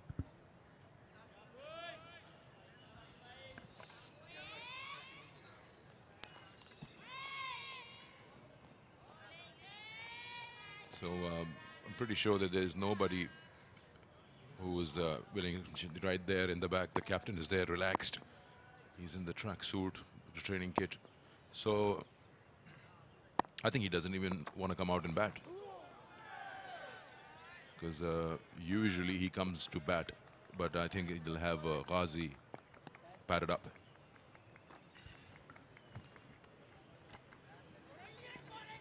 We haven't seen such deliveries in this inning, in the second inning of Karachi. We saw them in the first inning, but this one really kicked on. It was a good length delivery, beaten by the bounce this time of Fahim Ashraf. Sikandar bhai, the only reason that I can think of is they don't want to be giving enough time to Faisalabad to even think of making a comeback in this game. They're going to score so many runs and enough time for their bowlers to bowl them out. That is the only reason I can think of. And with Pakistan Cup starting after 3 days of this final, it would be a good practice for somebody like Saim Ayub or Asif Shafiq. Umair bin Yusuf couldn't do much. Was hoping that he puts that impact. We'll continue talking about it. 55 gone, 203 for 3.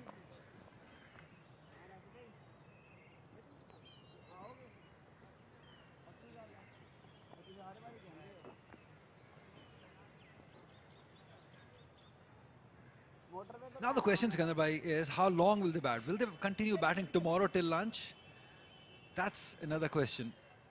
How long? How many runs or time Sarfaraz thinks is required to bowl them out? Well, how long do they bat depends on, well, it's directly depending on how long do they think they need to take 10 wickets. But again, I mean, if you really want to go on the negative side of planning, even if it's a draw, you win on points. But I would like to see a decision in this final. You played to win, and you've got into this brilliant position where you could have probably won the game today itself. But you can't do anything when your frontline bowler is having a bit of a niggle. So also it indirectly depends how good Dhani is feeling overnight, and the next morning that the captain has that confidence that he says, okay, let's go out and finish this off. 2 full days available. There's no weather issue also. There's no rain lined up. I have a feeling that if they bat tomorrow for the first, an hour or so, and then give it away, and they can finish the game tomorrow. But would they want to take the first hour to their advantage?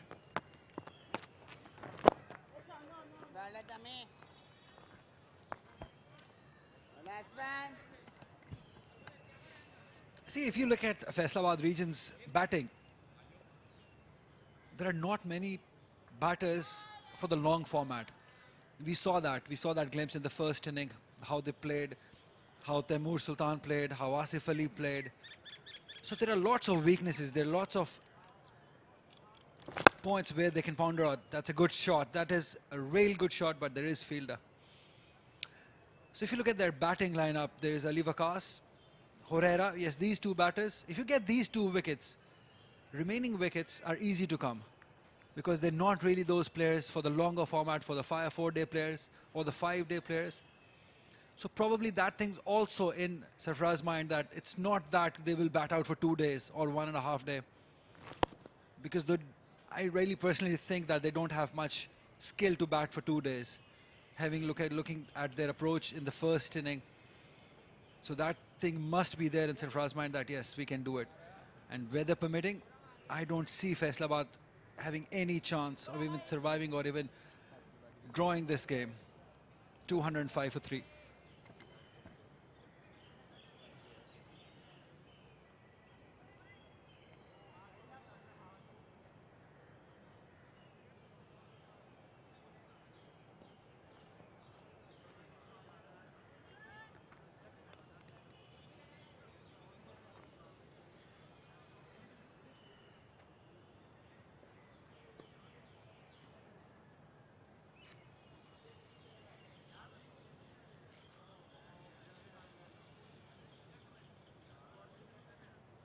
Fahim Ashraf really has tried a lot.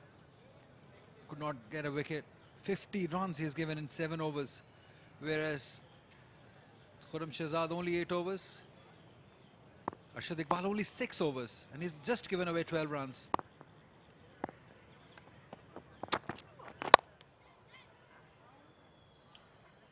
Shot wide outside the off stump.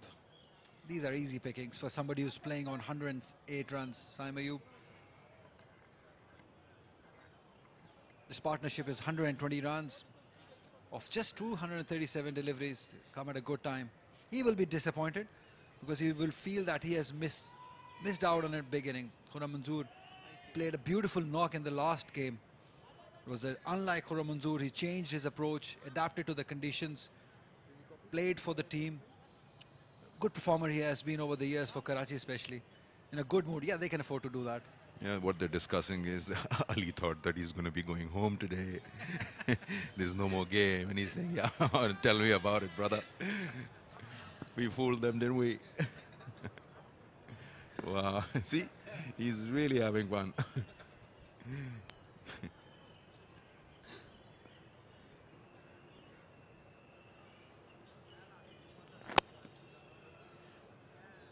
Now we cut off. Just a bit of pad also involved. That's why you just see the pace of the ball is slowed down by his bat and pad.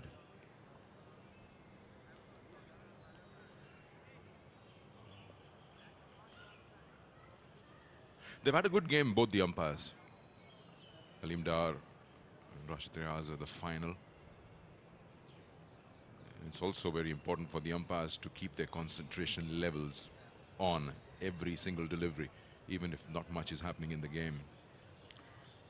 And to control the game. It's a job well done.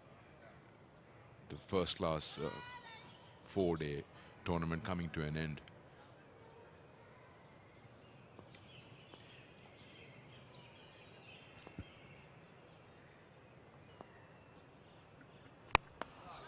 It's in the air. That should be taken. A bit of running around needed, and yes, it was in the air for a long time, and that allowed Aspan to come across and round it and take that catch. Yeah, excellent catch. Faisalabad was looking for some inspiration. Is this the moment? The smile definitely is there for the captain, Fahim Ashraf. He's worked so hard to find this reward, the first wicket of this inning for Fahim Ashraf. Saim Ayub was trying to force this shot. Not much timing, a bit of a top edge also. One has to be really unlucky at this moment to overstep. Yeah, he just wanted to pull it. Not much of the footwork, standing tall. He was trusting the bounce, trusting his hand-eye coordination. But probably was too early in the shot that made him top-edged it and ballooned up. It was a good catch also by Ali Asfand. But nevertheless, a fantastic inning. 109 for the young Saim Ayub of just 179 deliveries. Caught off Ali Asfand by Fahim Ashraf. It's 207 for 4.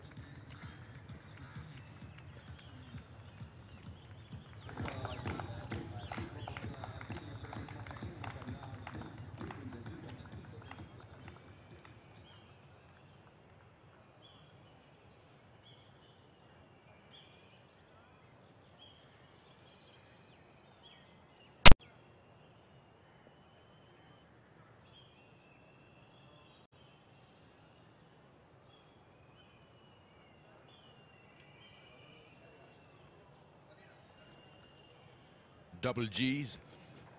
Ghazi Ghori. The lead 626. Spent a long time in the first innings out there. Probably 30 odd deliveries to be faced and didn't even get into double figures. He took his time, and that was the moment where Karachi lost a bit of momentum in their scoring. They were scoring at a high pace. That didn't do any damages. It's just that he's got a good opportunity here. If you're talking about spending time out there, it's from that under 21 category, which you have to play in the 11. Has represented Pakistan at the under 19 level.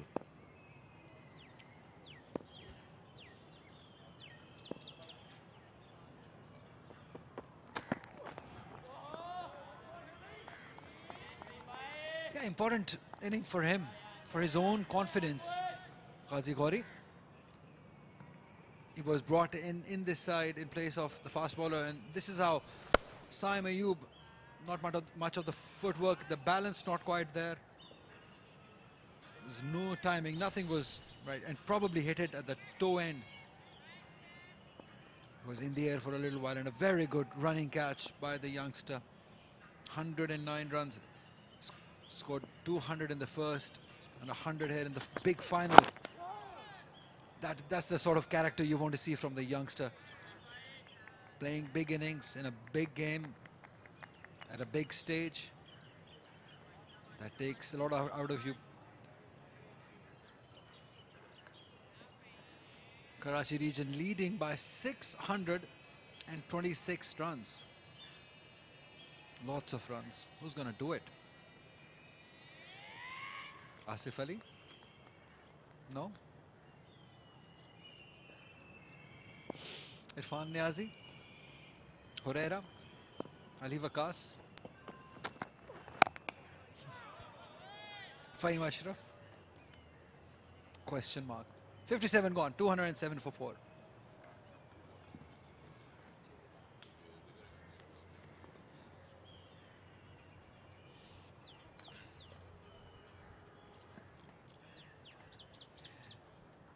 Lead by 626 runs. What this does is puts lots of pressure on Faisalabad region. All the names that I took, the batting of Faisalabad region. The problem will be to decide if they want to go after the target or they have to survive for 2 days.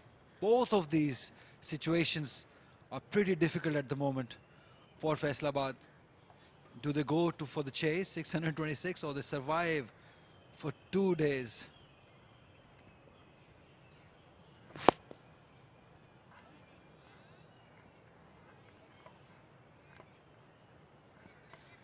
He's looked elegant on the other end.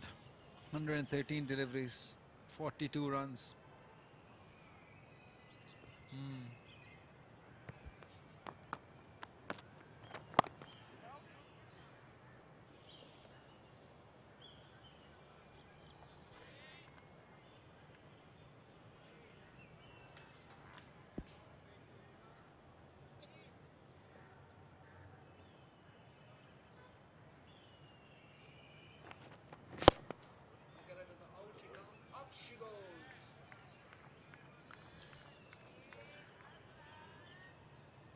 I was talking about the umpires a while ago, and so important for them to keep their eye in and concentrate on the game.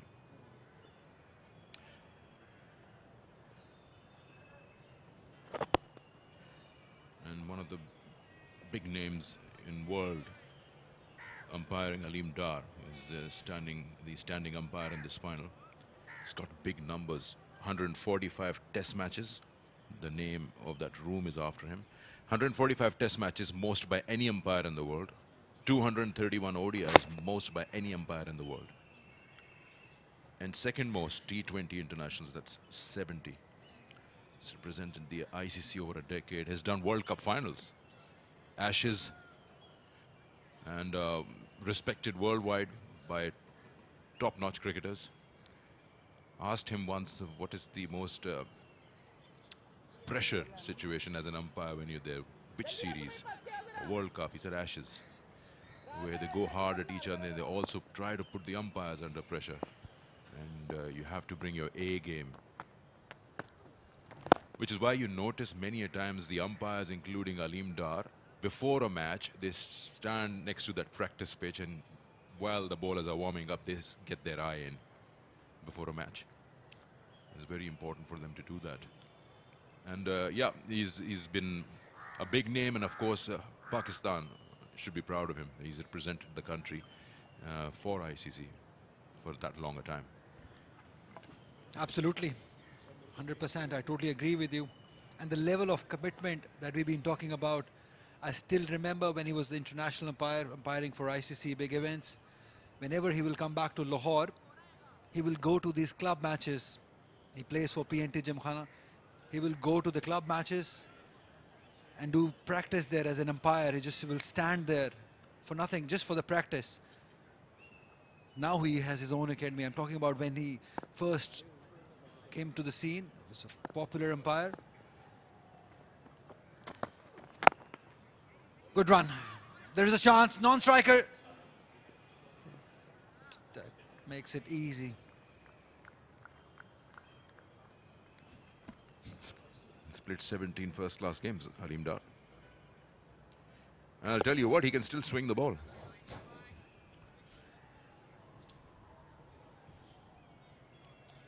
Wickets to his name, and he had to go into the practice sessions. I think it was Pakistan, New Zealand, or Pakistan, Australia limited overs game, just in the nets, having a go in Karachi.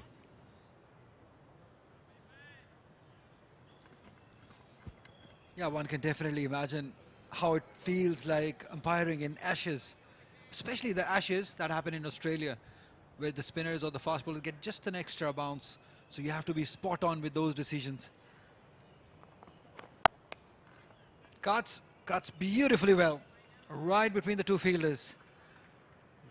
Ghazi is off the mark with this beautiful cut shot. Yeah, it's so important to get some runs against your name earlier on. You just start finding the flow of the bat. The ball starts meeting below more often, which is why we always talk about batters coming out and they want to get off the mark.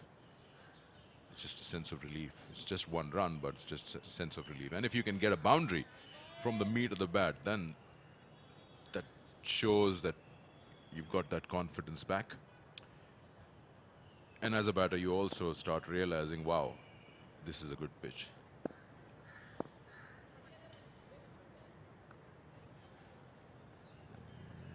Making a minute change in the field. Short cover removed, and now he's coming at short mid-wicket. Two players right there, short mid-wicket. So is he going to bowl something full on the legs so that on drive can be brought in?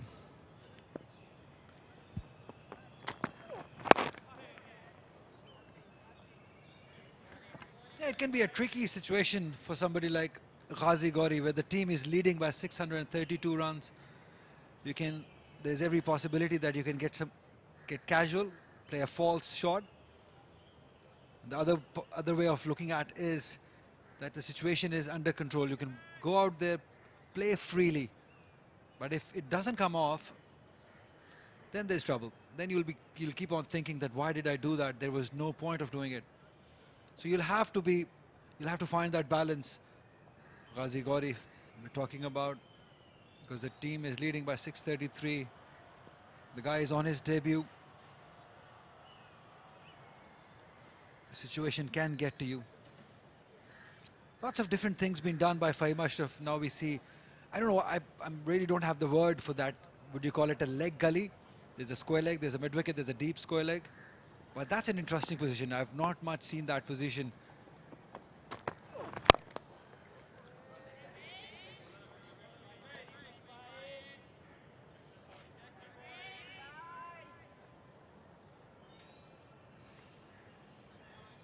Yeah, that's what the fielder right in front of the umpire, not next to him, but the umpire right in front of him.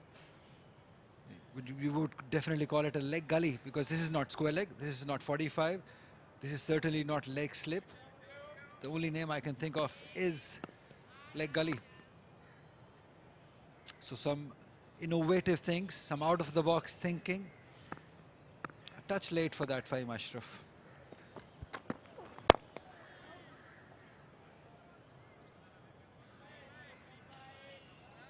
We should have seen such things early in the morning when Karachi came to bat, but they were given away too many easy deliveries to score runs. We did not see any thought process or brains behind those fielding positions. Now they're doing different things, but now the deficit is of 633.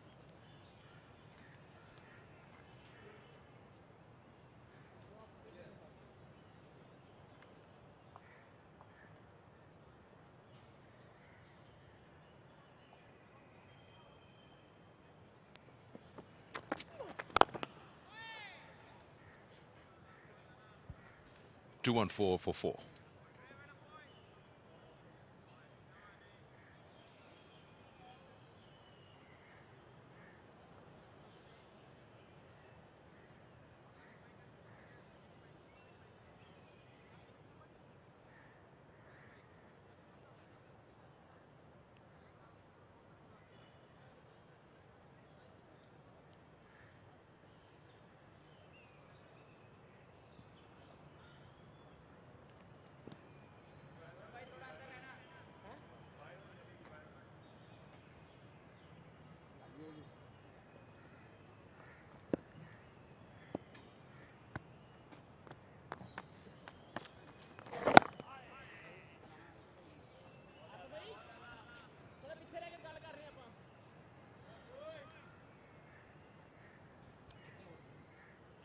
उन्नीस overs बाकी हैं, बशमूल इस over के जो अली असमद ने अभी शुरू किया। 633 रन की बर्तरी है। क्या ये मुमकिन है आज शाम कुछ ओवर्स के लिए जो फैसलाबाद की बैटिंग है वो हमें देखने को मिल जाए? सरफराज अहमद क्या इस बुनियाद पर सोच सकते हैं? मरीना,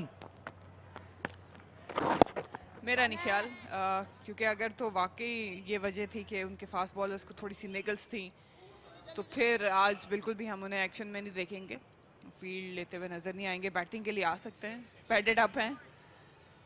कल शायद थोड़ा ट्रीटमेंट लेने के बाद हो सकता है कि पहले सेशन में थोड़ी बैटिंग करके डिक्लेयर कर दें, लेकिन आज ये होता नजर नहीं आ रहा।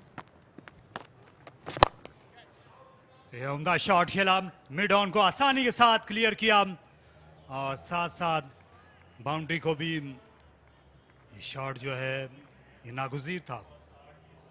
असद शफीक जो है मुंतज़िर थे मौका मिलने के। अच्छा फुटवर्क, काफी बार कोशिश की अली असलम के खिलाफ, कदमों का इस्तेमाल करते नजर आए, लेकिन इस बार पूरी शॉट खेलने का फैसला किया। अभी भी उस तरह मिडल से नहीं निकला, इसलिए शायद ज्यादा खुश नहीं थे, लेकिन जो नताइज चाहते थे वो हासिल कर लिया।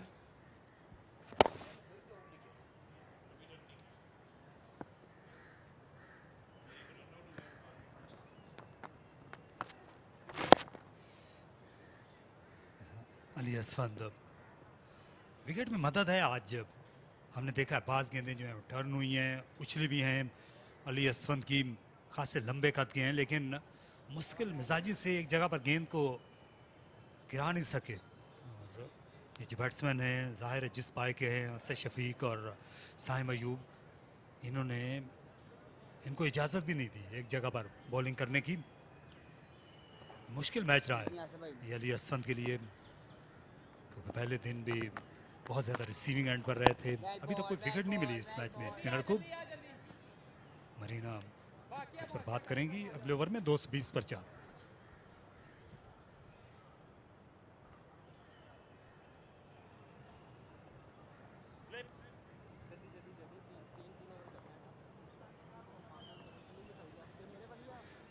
सबसे बड़ा इम्तिहान अली असफन का ये था कि जिस तरह की लाइनअप है कराची के पास, तजर्बा मौजूद है, टैलेंट मौजूद है।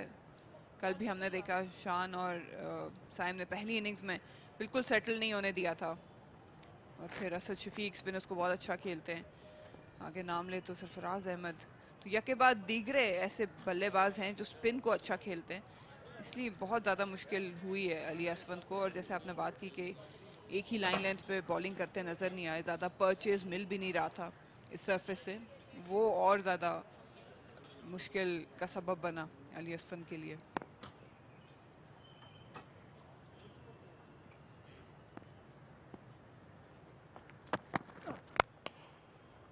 उम्दा शॉट, इस बार मिस सेंचुरी मुकम्मल हो जाएगी असद शफीक की। स्क्वायर ऑफ द विकेट, ये 4 रन्स थके थके गए। न्याजी से इससे बेहतर की तवक्को की जाती है, वो अच्छे फील्डर हैं। थोड़ा सा इनमें झिझक अभी मुजाहरा किया आखिर में प्रैक्टिस पिचेस पर पहुंच के, लेकिन असद शफीक ने बिल्कुल नहीं। इब्तिदा में सुस्त से बहुत देर के बाद अपना पहला रन बनाया था, फिर रवा हो गए, मानूस हो गया हालात से।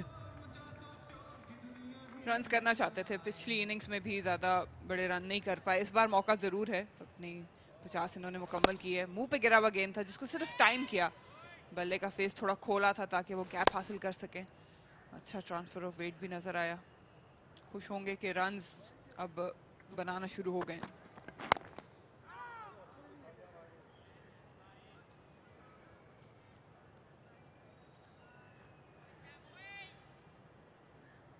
फॉलो ऑन का सामना था फैसलाबाद की टीम को, लेकिन कराची ने फैसला किया कि वो एक बार फिर बैटिंग करके रहेंगे। असद शफीक ने उसका फ़ायदा उठाया। पहली इनिंग्स में जल्दी आउट हुए थे, इनकी भी नज़र रहेगी कि सेंचुरी बनाएं या फाइनल में। लेकिन दोनों इनिंग्स में जो सेंचुरी बनाई हैं साइम अयूब ने, उन्होंने बहुत ज़्यादा शायद सुर्खियों में जगह हासिल की है, क्योंकि इससे पहले वो T20 क्रिकेट खेले हैं, वेस्ट इंडीज़ में ख़ासा नाम कमाया है।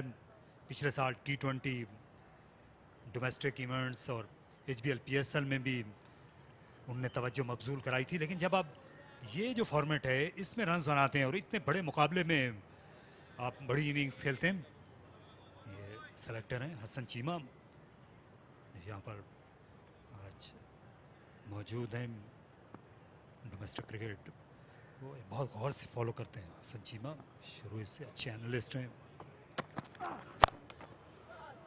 इस बार पुल शॉट, स्क्वायर के सामने गेंद गई, ये ज्यादा तेजी के साथ नहीं उछली और वक्त मिल गया असद शफीक को 4 रन्स।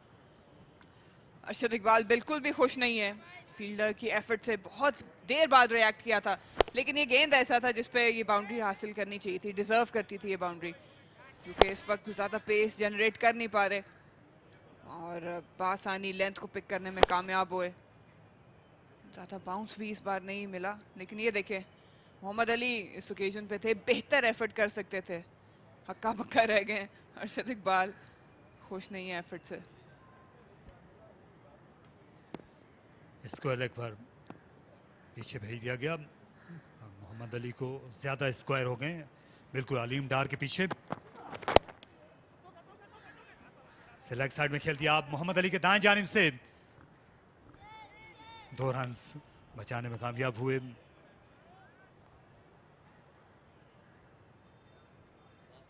अरशद इकबाल ने पहली इनिंग्स में 3 विकेटें ली थी और अच्छा ने स्पेल किया था पहले दिन, ख़ास तौर पर जो खेल का आखिरी सेशन था वहाँ पर उम्दा बॉलिंग करते हुए नजर आए थे। रिदम इन्हें वापस पाया था।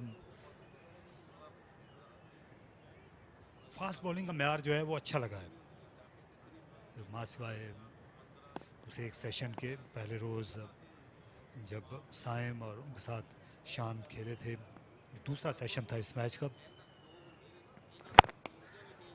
फास्ट बॉलिंग जो है दोनों टीमों की जानिब से आला पाए की रही है और अभी तक तमाम विकेटें फास्ट बॉलर्स ने ली हैं, मां सिवाय एक जो रन आउट था शान मसूद का, 30 पर 4।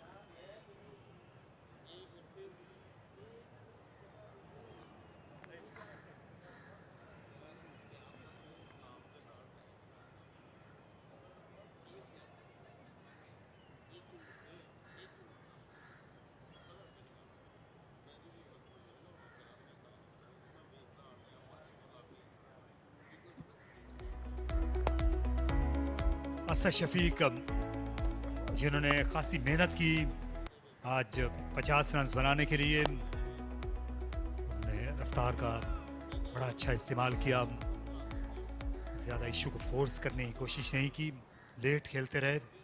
आज यही इस पिच पे ज़रूरी भी था क्योंकि अगले कदम पर शॉट्स खेलना इतना आसान नहीं है। ऑन द शॉट खेलने के लिए आज ज़्यादा गुंजाइश थी नहीं, खासी मुश्किल थी बैटिंग खाने के वक्फे तक।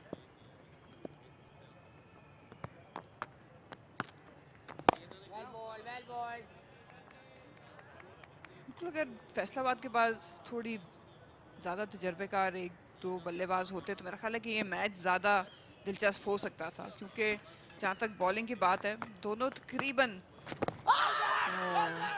विकेट के आगे से खेल लिया था। बल्ला ज़रूर इन्वॉल्व था, इसलिए अलीम डार ने ज़्यादा इंटरेस्ट शो नहीं किया। गाजी गौरी पिछली इनिंग्स में भी बड़ा स्कोर नहीं कर पाए थे, जल्दी आउट हुए थे। एक बार फिर इन्हें मौका मिला है, इसको दोनों हाथों से कैप्चर करना होगा। इसलिए फील्डर जो है वो करीब बुलाए हुए हैं। स्लिप के अलावा ऑफ साइड में सामने 4 फील्डर हैं बैट्समैन के, बैट्स टकरा गई थी, अलीम डार ने फौरन ही मुत्तला किया। यहाँ एक रन नहीं देना चाहिए, असद शफीक को सामने आने का अभी मौका ना दें, गाजी गौरी को ही सामना करना दें, फैसलाबाद के लिए बेहतर होगा। नए खिलाड़ी हैं, नर्वस हैं, अभी क्रीज से खेल रहे हैं, स्पिनर को भी। और ये मोहम्मद अली जो हैं वो नहीं रोक सके एक रन। प्रेशर बिल्ड करना पड़ेगा फैसलाबाद को, अब इतनी आसानी से विकेटें मिलेंगी नहीं, तो एटलीस्ट जो नया बल्लेबाज आता है उसको अगर इजी सिंगल्स दे देंगे तो बहुत आसान हो जाएगा सेटल इन होना। गाजी गौरी पे प्रेशर ज़रूर है, पहली इनिंग्स में भी रन नहीं किए, तो ज़रूरी होगा कि इवन असद शफीक के लिए भी जो सिंगल्स हैं इतनी आसानी से ना दिए जाएं। 231 पे 4 कराची रीजन।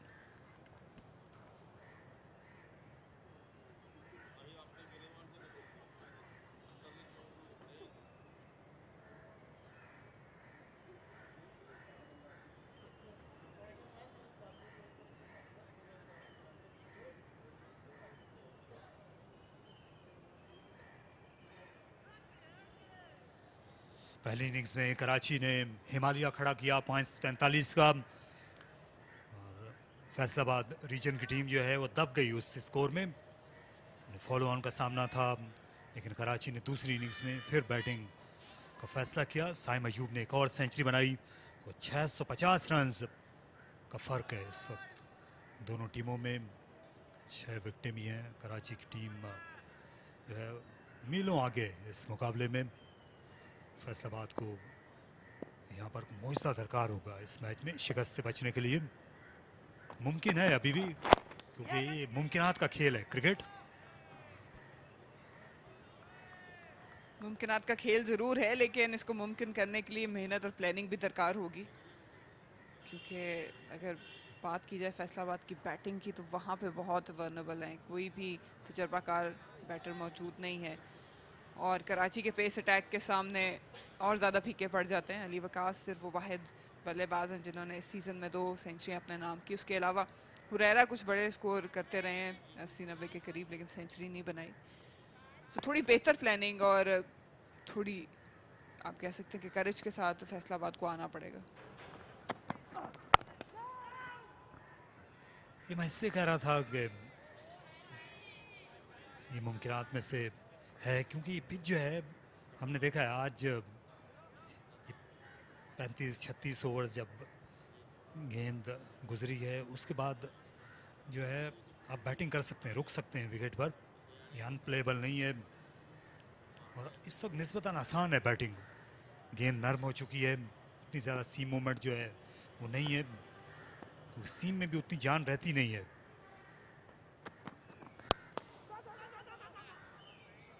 तो अगर आप अच्छी टेक्निक से खेलते हैं, ऐसे शफीक की तरह पिच पे वक्त गुजारते हैं, तो ये कतई तौर पर अनप्लेबल नहीं।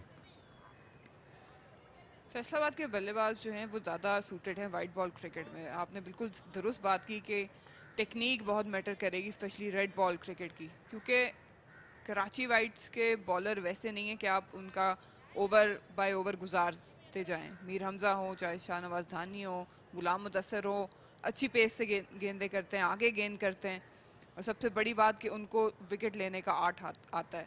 तो आप ये नहीं कर सकते कि उनके ओवर गुजारते चले जाएं, वो विकेट लेने की तरफ जाते हैं।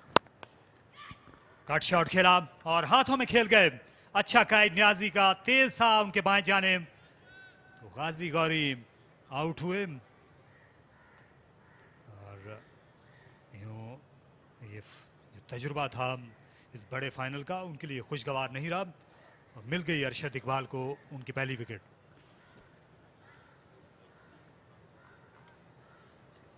यहाँ पे मेरा नहीं ख्याल कोई ज़्यादा मसला होगा। अरशद इकबाल, नो बॉल का कोई गुंजाइश इन्होंने छोड़ी नहीं। वाइड गेंद था, लेकिन जो बैलेंस था वो ना आगे था ना पीछे था, खड़े खड़े खेल दिया और बिल्कुल हाथों में अच्छा कैच लिया। और यही उम्मीद की जा सकती है एक अच्छे फील्डर से, जो के थे इमरान खान न्याजी। गाजी गौरी एक बार फिर मौका इन्हें मिला, लेकिन वो भी जाता गया। 8 रन बना के डग आउट वापस। 233 पे 5 कराची।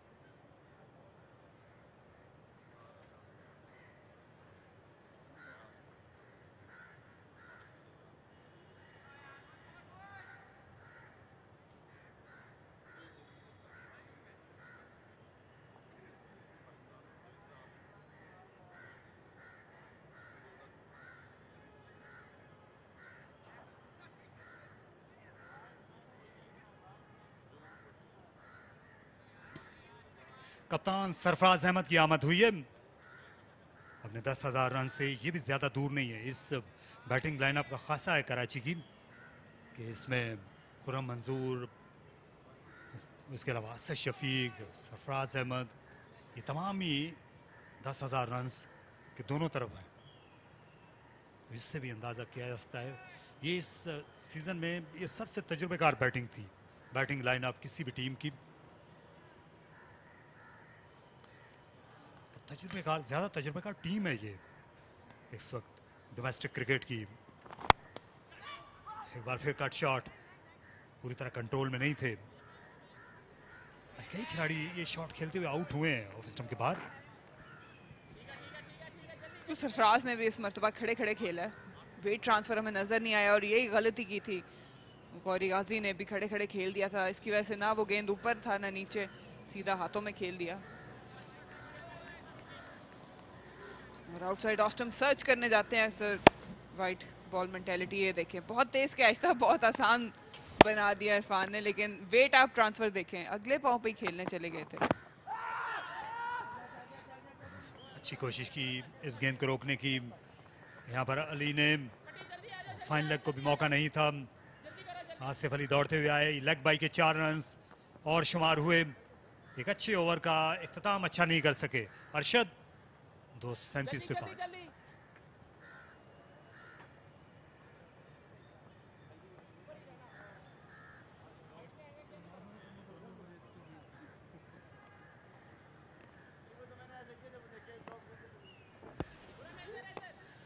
लेंथ अच्छी थी, लेकिन लाइन थोड़ी सी मिस कर दी। अंदर गेंद लाना चाह रहे थे, लेकिन जब आगाज ही बॉल स्विंग होने का मिडिल से हो रहा हो तो वो लेग के बाहर ही फिनिश होती है, इसलिए मिस कर दिया।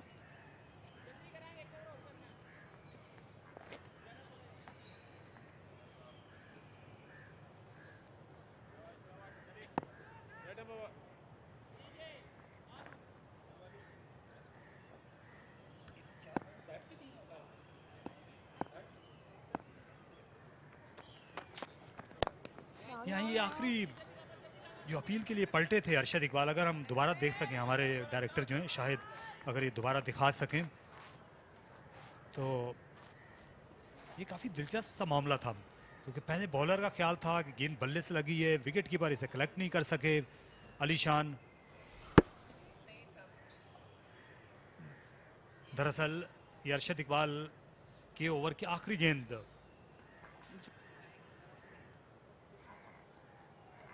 यहाँ जो आखिरी गेंद थी अरशद इकबाल की, उसमें खासी दिलचस्पी थी। अंपायर की जानिब पलट कर देखा, एलबीडब्ल्यू तो ये हो नहीं सकते थे, अंपायर ने लेग बाई का इशारा किया। वहां अंपायर राशिद ने, क्या ये बल्ले से तो नहीं टकराई थी?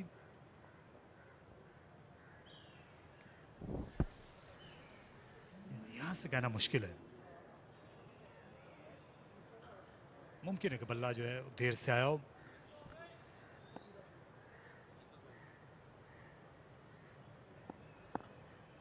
खुर्रम आ गए,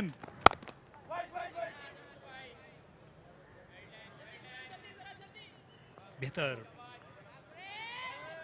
नहीं होता कि शाम को जिस तरह हल्की हल्की खुनकी आ जाती है, थोड़ा सा जो हैवी एटमॉस्फेयर होता है उसका फास्ट बॉलर्स फ़ायदा उठाते। कराची अगर यहाँ पर बॉलिंग करना चाहे तो उनका काम और आसान हो सकता है उनके बॉलर्स का। यहाँ शाम को एक आध अगर विकेट ले लेते हैं तो फैसलाबाद की टीम और कल ज़्यादा मुश्किल में हो। लेकिन मसला तारिक भाई यही है कि उनके बॉलर्स ही नहीं फिट हैं। जो बात सुनने को हमें मिला थी वो यही थी डग आउट से कि शायद गुलाम मुदस्सर और शाहनवाज धानी को थोड़े से निगल्स हैं, जिसकी वजह से वो 100% अभी फिट नहीं है बॉलिंग करने के लिए, और इसी वजह से इनको बैटिंग ऑप्ट करनी पड़ी दोबारा। तो आम तासुर यही है कि आज ये बैटिंग कंटिन्यू करेंगे और उसके बाद कल शायद थोड़ी सी बैटिंग करके डिक्लेयर करें। बिल्कुल कंफर्टेबल हैं अपने डग आउट में, ट्रेनिंग किट्स में। शॉर्ट लेग पर भी, शॉर्ट मिड विकेट पर भी एक खिलाड़ी को खड़ा किया है खुर्रम ने। शॉर्ट कवर है और इस तरह की फील्ड है ये जिसमें ये विकेट टू विकेट ही बॉलिंग करेंगे, क्योंकि दो फील्डर दोनों जानिब असद शफीक के सामने खड़े हुए हैं। मोहम्मद अली को अब जरा सा पीछे सरका दिया है कवर्स को। 4 फील्डर हैं ऑन साइड में।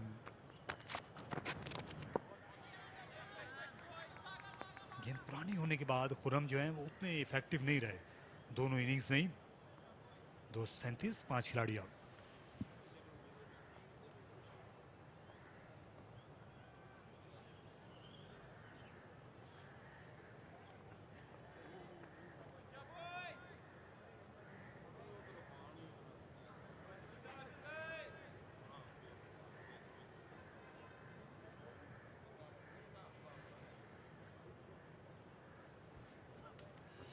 ये डग आउट और ड्रेसिंग रूम्स में जो परफॉर्मर होते हैं, ख़ास तौर पर परफॉर्मर ऑफ द डे, उनकी बॉडी लैंग्वेज ही बिल्कुल मुख्तलिफ होती है दूसरों से। दो मुख्तलिफ कहानियां हैं, एक तरफ साइम अयूब मौजूद हैं और एक तरफ खुर्रम मंजूर जो अनलकी रहे, दोनों इनिंग्स में आउट हुए, एक बार 3 रन बना के और आज 0 पे, और साइम अयूब ने दोनों मरतबा भरपूर फ़ायदा उठाया।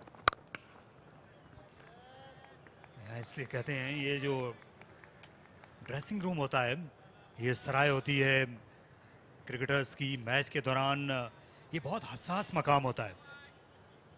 इसमें ख़ास तौर पर इस तरह के बड़े मैच के अंदर, बड़े फाइनल के अंदर, जहाँ पर बहुत कुछ दाव पे लगा होता है, आपके करियर जो हैं वो दाव पर लगे होते हैं, तो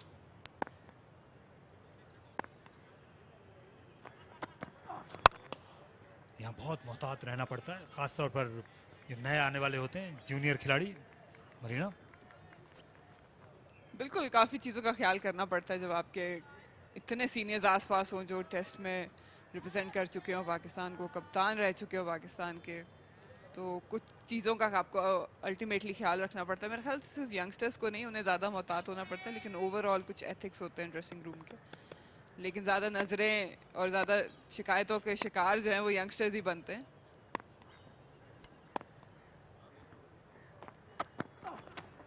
वैसे में ज़्यादा जो है वो जिम्मेदारी किसकी होती है, सूरत हाल को मामूल पर रखने की, कप्तान की, या फिर जो टीम मैनेजर होता है उसकी? देखिए दोनों की होती है, लेकिन ज़्यादा जो ऑब्वियसली रोल है वो कप्तान का होता है। और अगर आप एक अच्छी बाउंडिंग चाहते हैं, बॉन्ड होना चाहिए टीम के अंदर, तो हर टीममेट की जिम्मेदारी होती है कि स्पेशली जो नया आने वाला खिलाड़ी है उसको आप ऐसा माहौल दें कि वो सेफ फील करे, बात अपनी कर सके, ओपिनियन दे सके। ये आगे गिरा हुआ गेंद था, एक रन मिल पाएगा।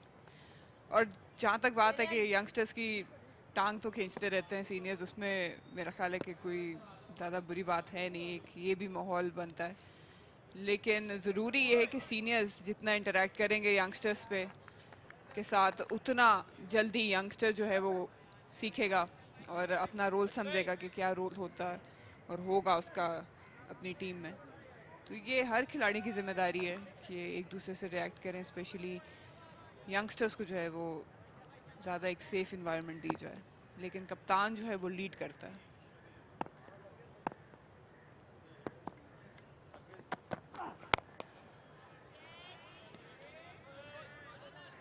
यह एक बहुत ही दिलचस्प स्टैट जो है ये हमारे सामने आया है। फरहान निसार ने, हमारे स्टैटिस्टिशियन है, उन्होंने आगाह किया है कि कायद-ए-आज़म ट्रॉफी का जो रिकॉर्ड है चौथी इनिंग्स का रन चेज का 444 है। सियालकोट के खिलाफ 2014 में सियालकोट क्रिकेट स्टेडियम में 444 रन फैसलाबाद ने बनाए थे। सियालकोट के सामने इमरान अली ने 182 रन की इनिंग्स खेली थी। आसिफ अली भी खेले थे। फ़हीम अशरफ फैसलाबाद की नुमाइंदगी कर रहे थे, एक कप्तान थे उस मैच में भी फ़हीम अशरफ। तो कुछ कुछ तारीख है यहाँ इस टीम के साथ कि फाइट बैक कर सकते हैं, लेकिन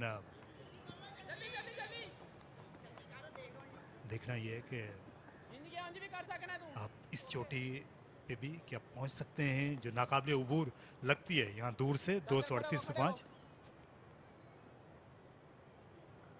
ये स्टैट इन तक क्लास में पहुंचा दें, कहीं ना कहीं इन्हें याद ज़रूर होगा, लेकिन एक रिमाइंडर दे देना अच्छा होता है। एक मोटिवेशन, इंस्पायरेशन मिल जाती है आपको कि पहले भी आप इस मरहले से गुजर चुके हैं। जहाँ और इस मरहले से ये दोनों अंपायर्स भी गुजर चुके हैं, कल और परसों। और अलीम डार ने जो ही लाइट मीटर निकाला उससे अंदाज़ा हो गया था कि मज़ीद शायद खेल ना हो सके।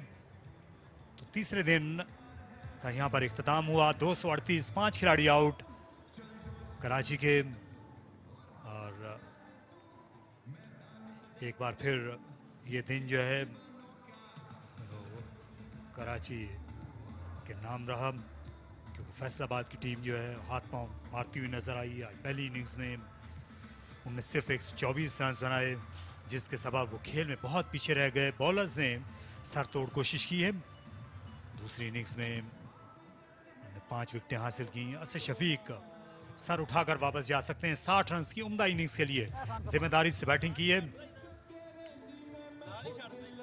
यही वजह है कि ये मुकाबला इस वक्त बिल्कुल कराची की मुट्ठी में। साइम अयूब की डबल सेंचुरी और सेंचुरी के सबब ये सूरत हाल रही आज 3 सेशंस में, तीसरे दिन के खेल पे। और मॉर्निंग के सेशन में सबसे ज़्यादा विकेटें हासिल की, 8 विकेटें वहाँ पे गिरी हैं। उसके बाद आफ्टरनून में थोड़े बेहतर हालात हो गए थे बैटिंग के लिहाज से। 1 विकेट तब हासिल की। रन रेट जो है वो ज़्यादा बड़ा नहीं था, लेकिन 2.5 के औसत से स्कोर होता रहा। और शाम में भी 3.27 के औसत से स्कोर किया और 2 विकेटें गिरी।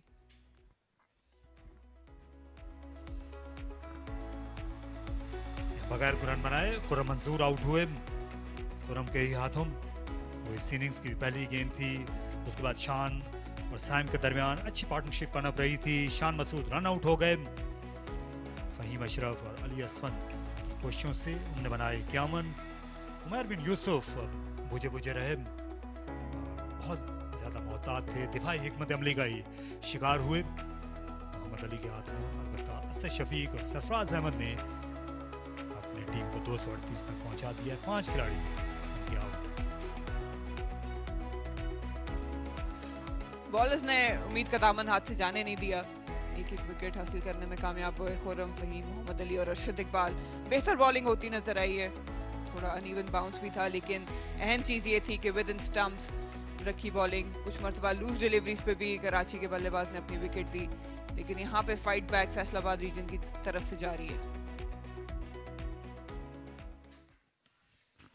तीसरा सेशन जब शुरू हुआ सारी नजरें साइम अयूब पर थीं, जो एक और सेंचुरी की जानिब बढ़ते जा रहे थे।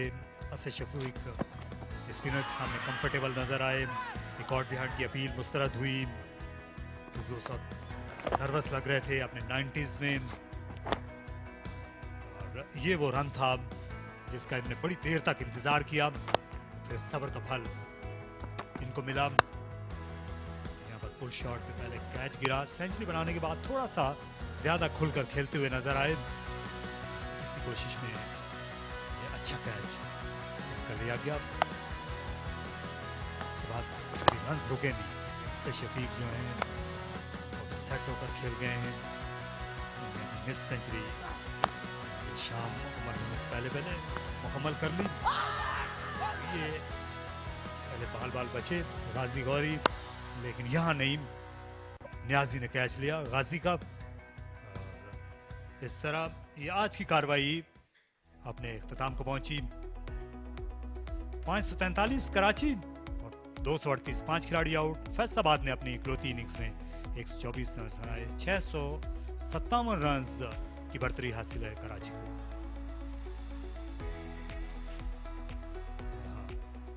तो 657 की बढ़तरी है कराची को। 2 दिन का खेल बाकी रह गया है। यहाँ हम एक वक्फा लेते हैं और वक्फे के बाद यहाँ हाजिर होंगे पोस्ट मैच की तबसरे के साथ।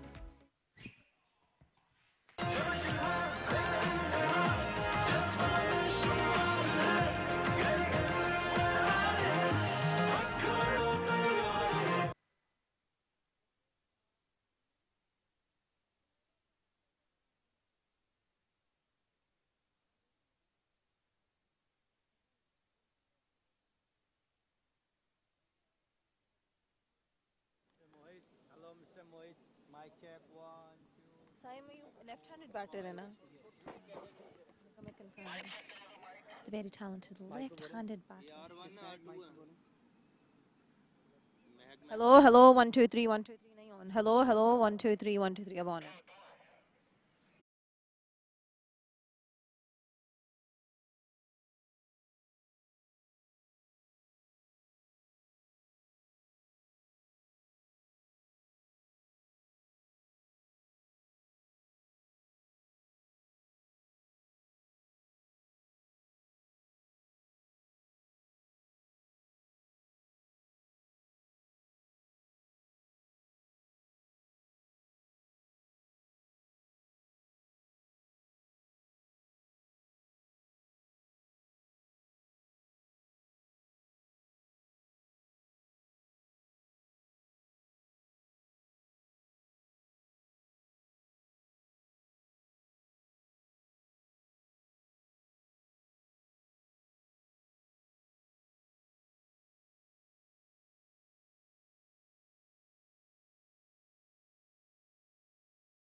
Well, what a day it has been for the Karachi Whites here on day 3 in Gaddafi Stadium, Lahore, as they were completely dominant with the ball and the bat. As we can see that with the ball, it was Shahnawaz Dahani and Hamza Mir that were just completely all over Faisalabad.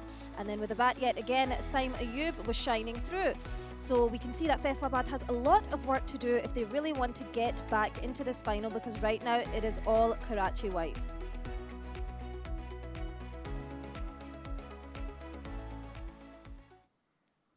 Hello and welcome to the Transcript presents Parkview City Quaid-e-Azam Trophy 2023. It is the end of the day 3 of this final here in Quaid-e-Azam Trophy at Gaddafi Stadium, Lahore. And to talk about that further in detail, I've got with me the man that was absolutely brilliant throughout this final with the bat. He scored a double century in the first innings and another century here yet again.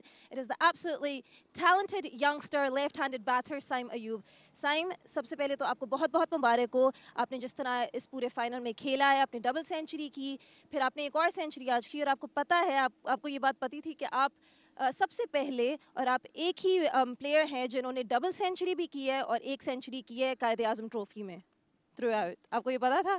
Thank you so much. नहीं, मुझे तो ये अभी आपने बताया, ये तो मुझे नहीं पता था। चलिए, अल्लाह का शुक्र है और थैंक यू सो मच। तो कैसा आपको फील हो रहा है इतनी अच्छी इनिंग्स खेलने के बाद? फील तो बहुत अच्छा हो रहा है और मैं यही चाहता था कि रेड बॉल में भी अपनी कोई ऐसी मेरी परफॉर्मेंस हो जिससे टीम को फ़ायदा हो। और जब हमें पता चला कि फ़ाइनल में पहुँचे हैं तो मेरी यही सोच थी कि मैं अपनी पूरी कोशिश करूँ कि मैच विनिंग परफॉर्मेंस अपनी टीम के लिए दे सकूँ, और उम्मीद है तो इंशाल्लाह हम लोग मैच जीतते हैं तो फिर मुझे अच्छा लगेगा। अच्छा, हमें पता है कि आपने लीग्स में बहुत अच्छा खेला है एंड हमें पता है कि आपने इंटरनेशनल क्रिकेट भी खेली हुई है, लेकिन रेड बॉल में आपने अभी तक इंटरनेशनल क्रिकेट नहीं खेली, टेस्ट मैचेस जो होते हैं। तो अभी जब आप इस फॉर्मेट में आए हैं और आपने खेला है, तो आपको इससे क्या सीखने के लिए मिला है जो अपने साथ आगे लेके जा सकते हैं? देखिए, मैं अपने समझता हूँ कि रेड बॉल जो है वो सबसे इम्पॉर्टेंट क्रिकेट है। इसमें आपकी बेसिक्स, आपका टेम्परामेंट, सब कुछ टेस्ट होता है, जब भी इसको टेस्ट क्रिकेट कहते हैं। और मैं बहुत फोकस करता हूँ रेड बॉल क्रिकेट पे कि मुझे खेलने को मिले, जो कि साल में एक दफ़ा ही हमारे सीज़न में आती है तो खेलने को मिलती है। बट अब ये हमारा जो भी मुझे जब भी रेड बॉल क्रिकेट खेलने को मिलेगी तो मेरी कोशिश होगी कि मैं खेलूँ। और क्योंकि वाइट बॉल में जब मैंने परफॉर्म किया तो मेरा यही फोकस था कि जब रेड बॉल क्रिकेट में खेलूँगा तो उसमें भी मुझे इम्प्रूवमेंट की ज़रूरत है, क्योंकि लास्ट ईयर जब मैं खेला था कायद-ए-आज़म ट्रॉफ़ी तो उस तरह की परफॉर्मेंस डिलीवर नहीं कर पाया था। बट इस साल मैं सोच के आया था कि मुझे कुछ ना कुछ अपने अंदर एटलीस्ट 1% इम्प्रूवमेंट तो करनी है। डेफिनेटली। और आपके साथ आपकी टीम में भी काफ़ी ज़्यादा टेस्ट क्रिकेट स्पेशलिस्ट सीनियर्स मौजूद हैं, तो उनसे भी आपको मदद मिली होगी, जैसे सरफराज अहमद हो गए, शान मसूद हो गए, तो उन्होंने भी आपको काफ़ी हेल्प और गाइड किया होगा। जी बिल्कुल, बाकी भी इतने सारे टेस्ट क्रिकेटर हमारे पवेलियन में है, तो जब इस तरह का माहौल आपको मिलता है तो यंगस्टर के लिए ख़ास तौर पे बहुत कुछ सीखने वाली चीज़ें होती हैं। और हमारा कैप्टन जो है सरफराज अहमद, वो टेस्ट प्लेयर हैं, पाकिस्तान की कप्तानी भी कर चुके हैं, तो वो भी यंगस्टर के लिए बहुत अच्छी चीज़ है। रिलैक्स नहीं होने देते, बहुत कुछ सीखने को मिलता है। और जब भी हम समझते हैं कि हमने बहुत कुछ कर लिया तो वो रिमाइंडर्स हमें देते हैं, जो कि बहुत ज़रूरी है क्रिकेट में, तो बहुत कुछ सीखने को मिलता है। तो आप बताएं, इस कायद-ए-आज़म ट्रॉफी में आपकी सबसे मेमोरेबल इनिंग्स सो फार क्या रह चुकी है, जो सेंचुरीज आपने बनाई हैं? यही है फाइनल वाली। ये फाइनल वाली आपकी सबसे फेवरेट इनिंग्स है सो फार? जी जी, कायद-ए-आज़म ट्रॉफी में।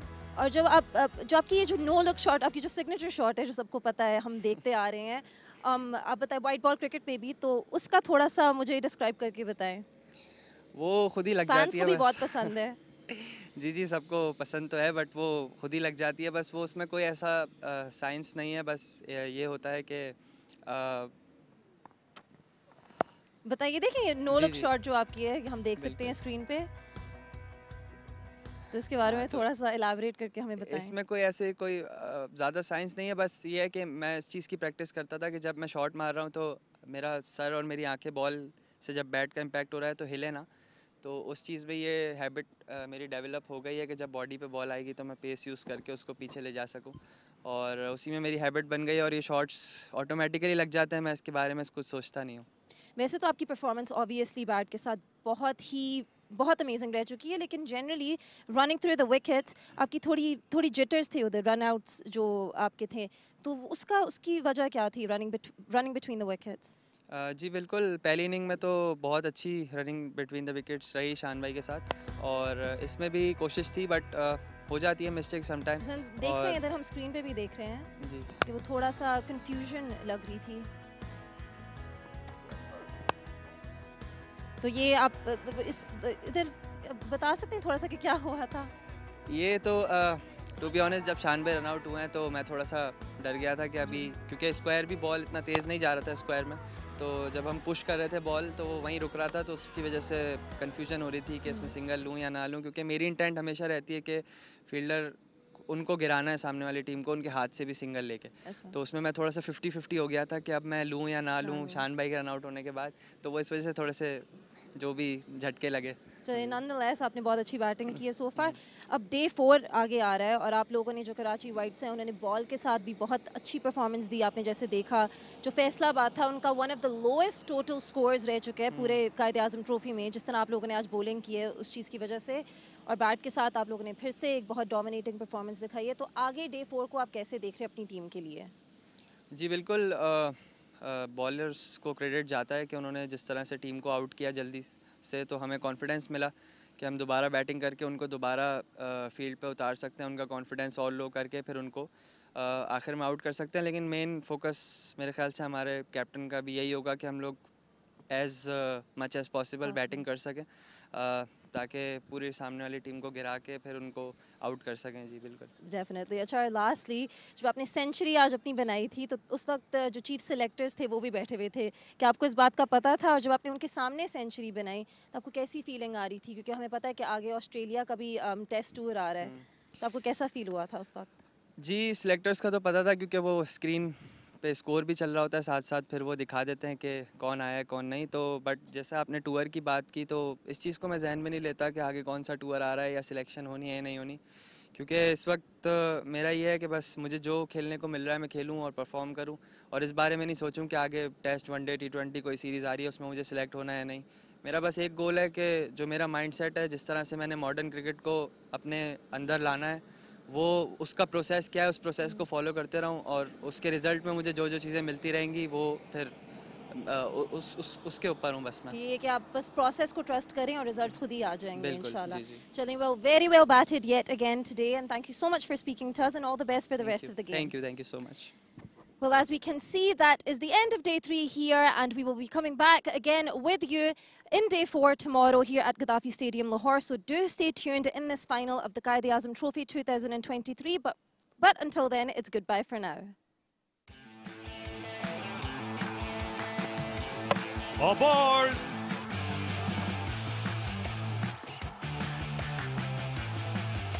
और इसे फंड किया और गेंद पहुंच गई हाथों में और बोल्ड हो गए।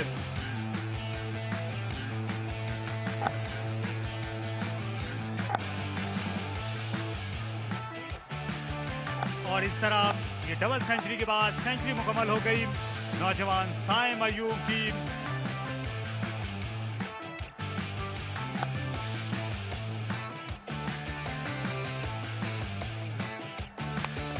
A bit of running around needed, yes. उनका शॉट खेला, मिड ऑन को आसानी के साथ क्लियर किया, कट शॉट खेला और हाथों में खेल गए।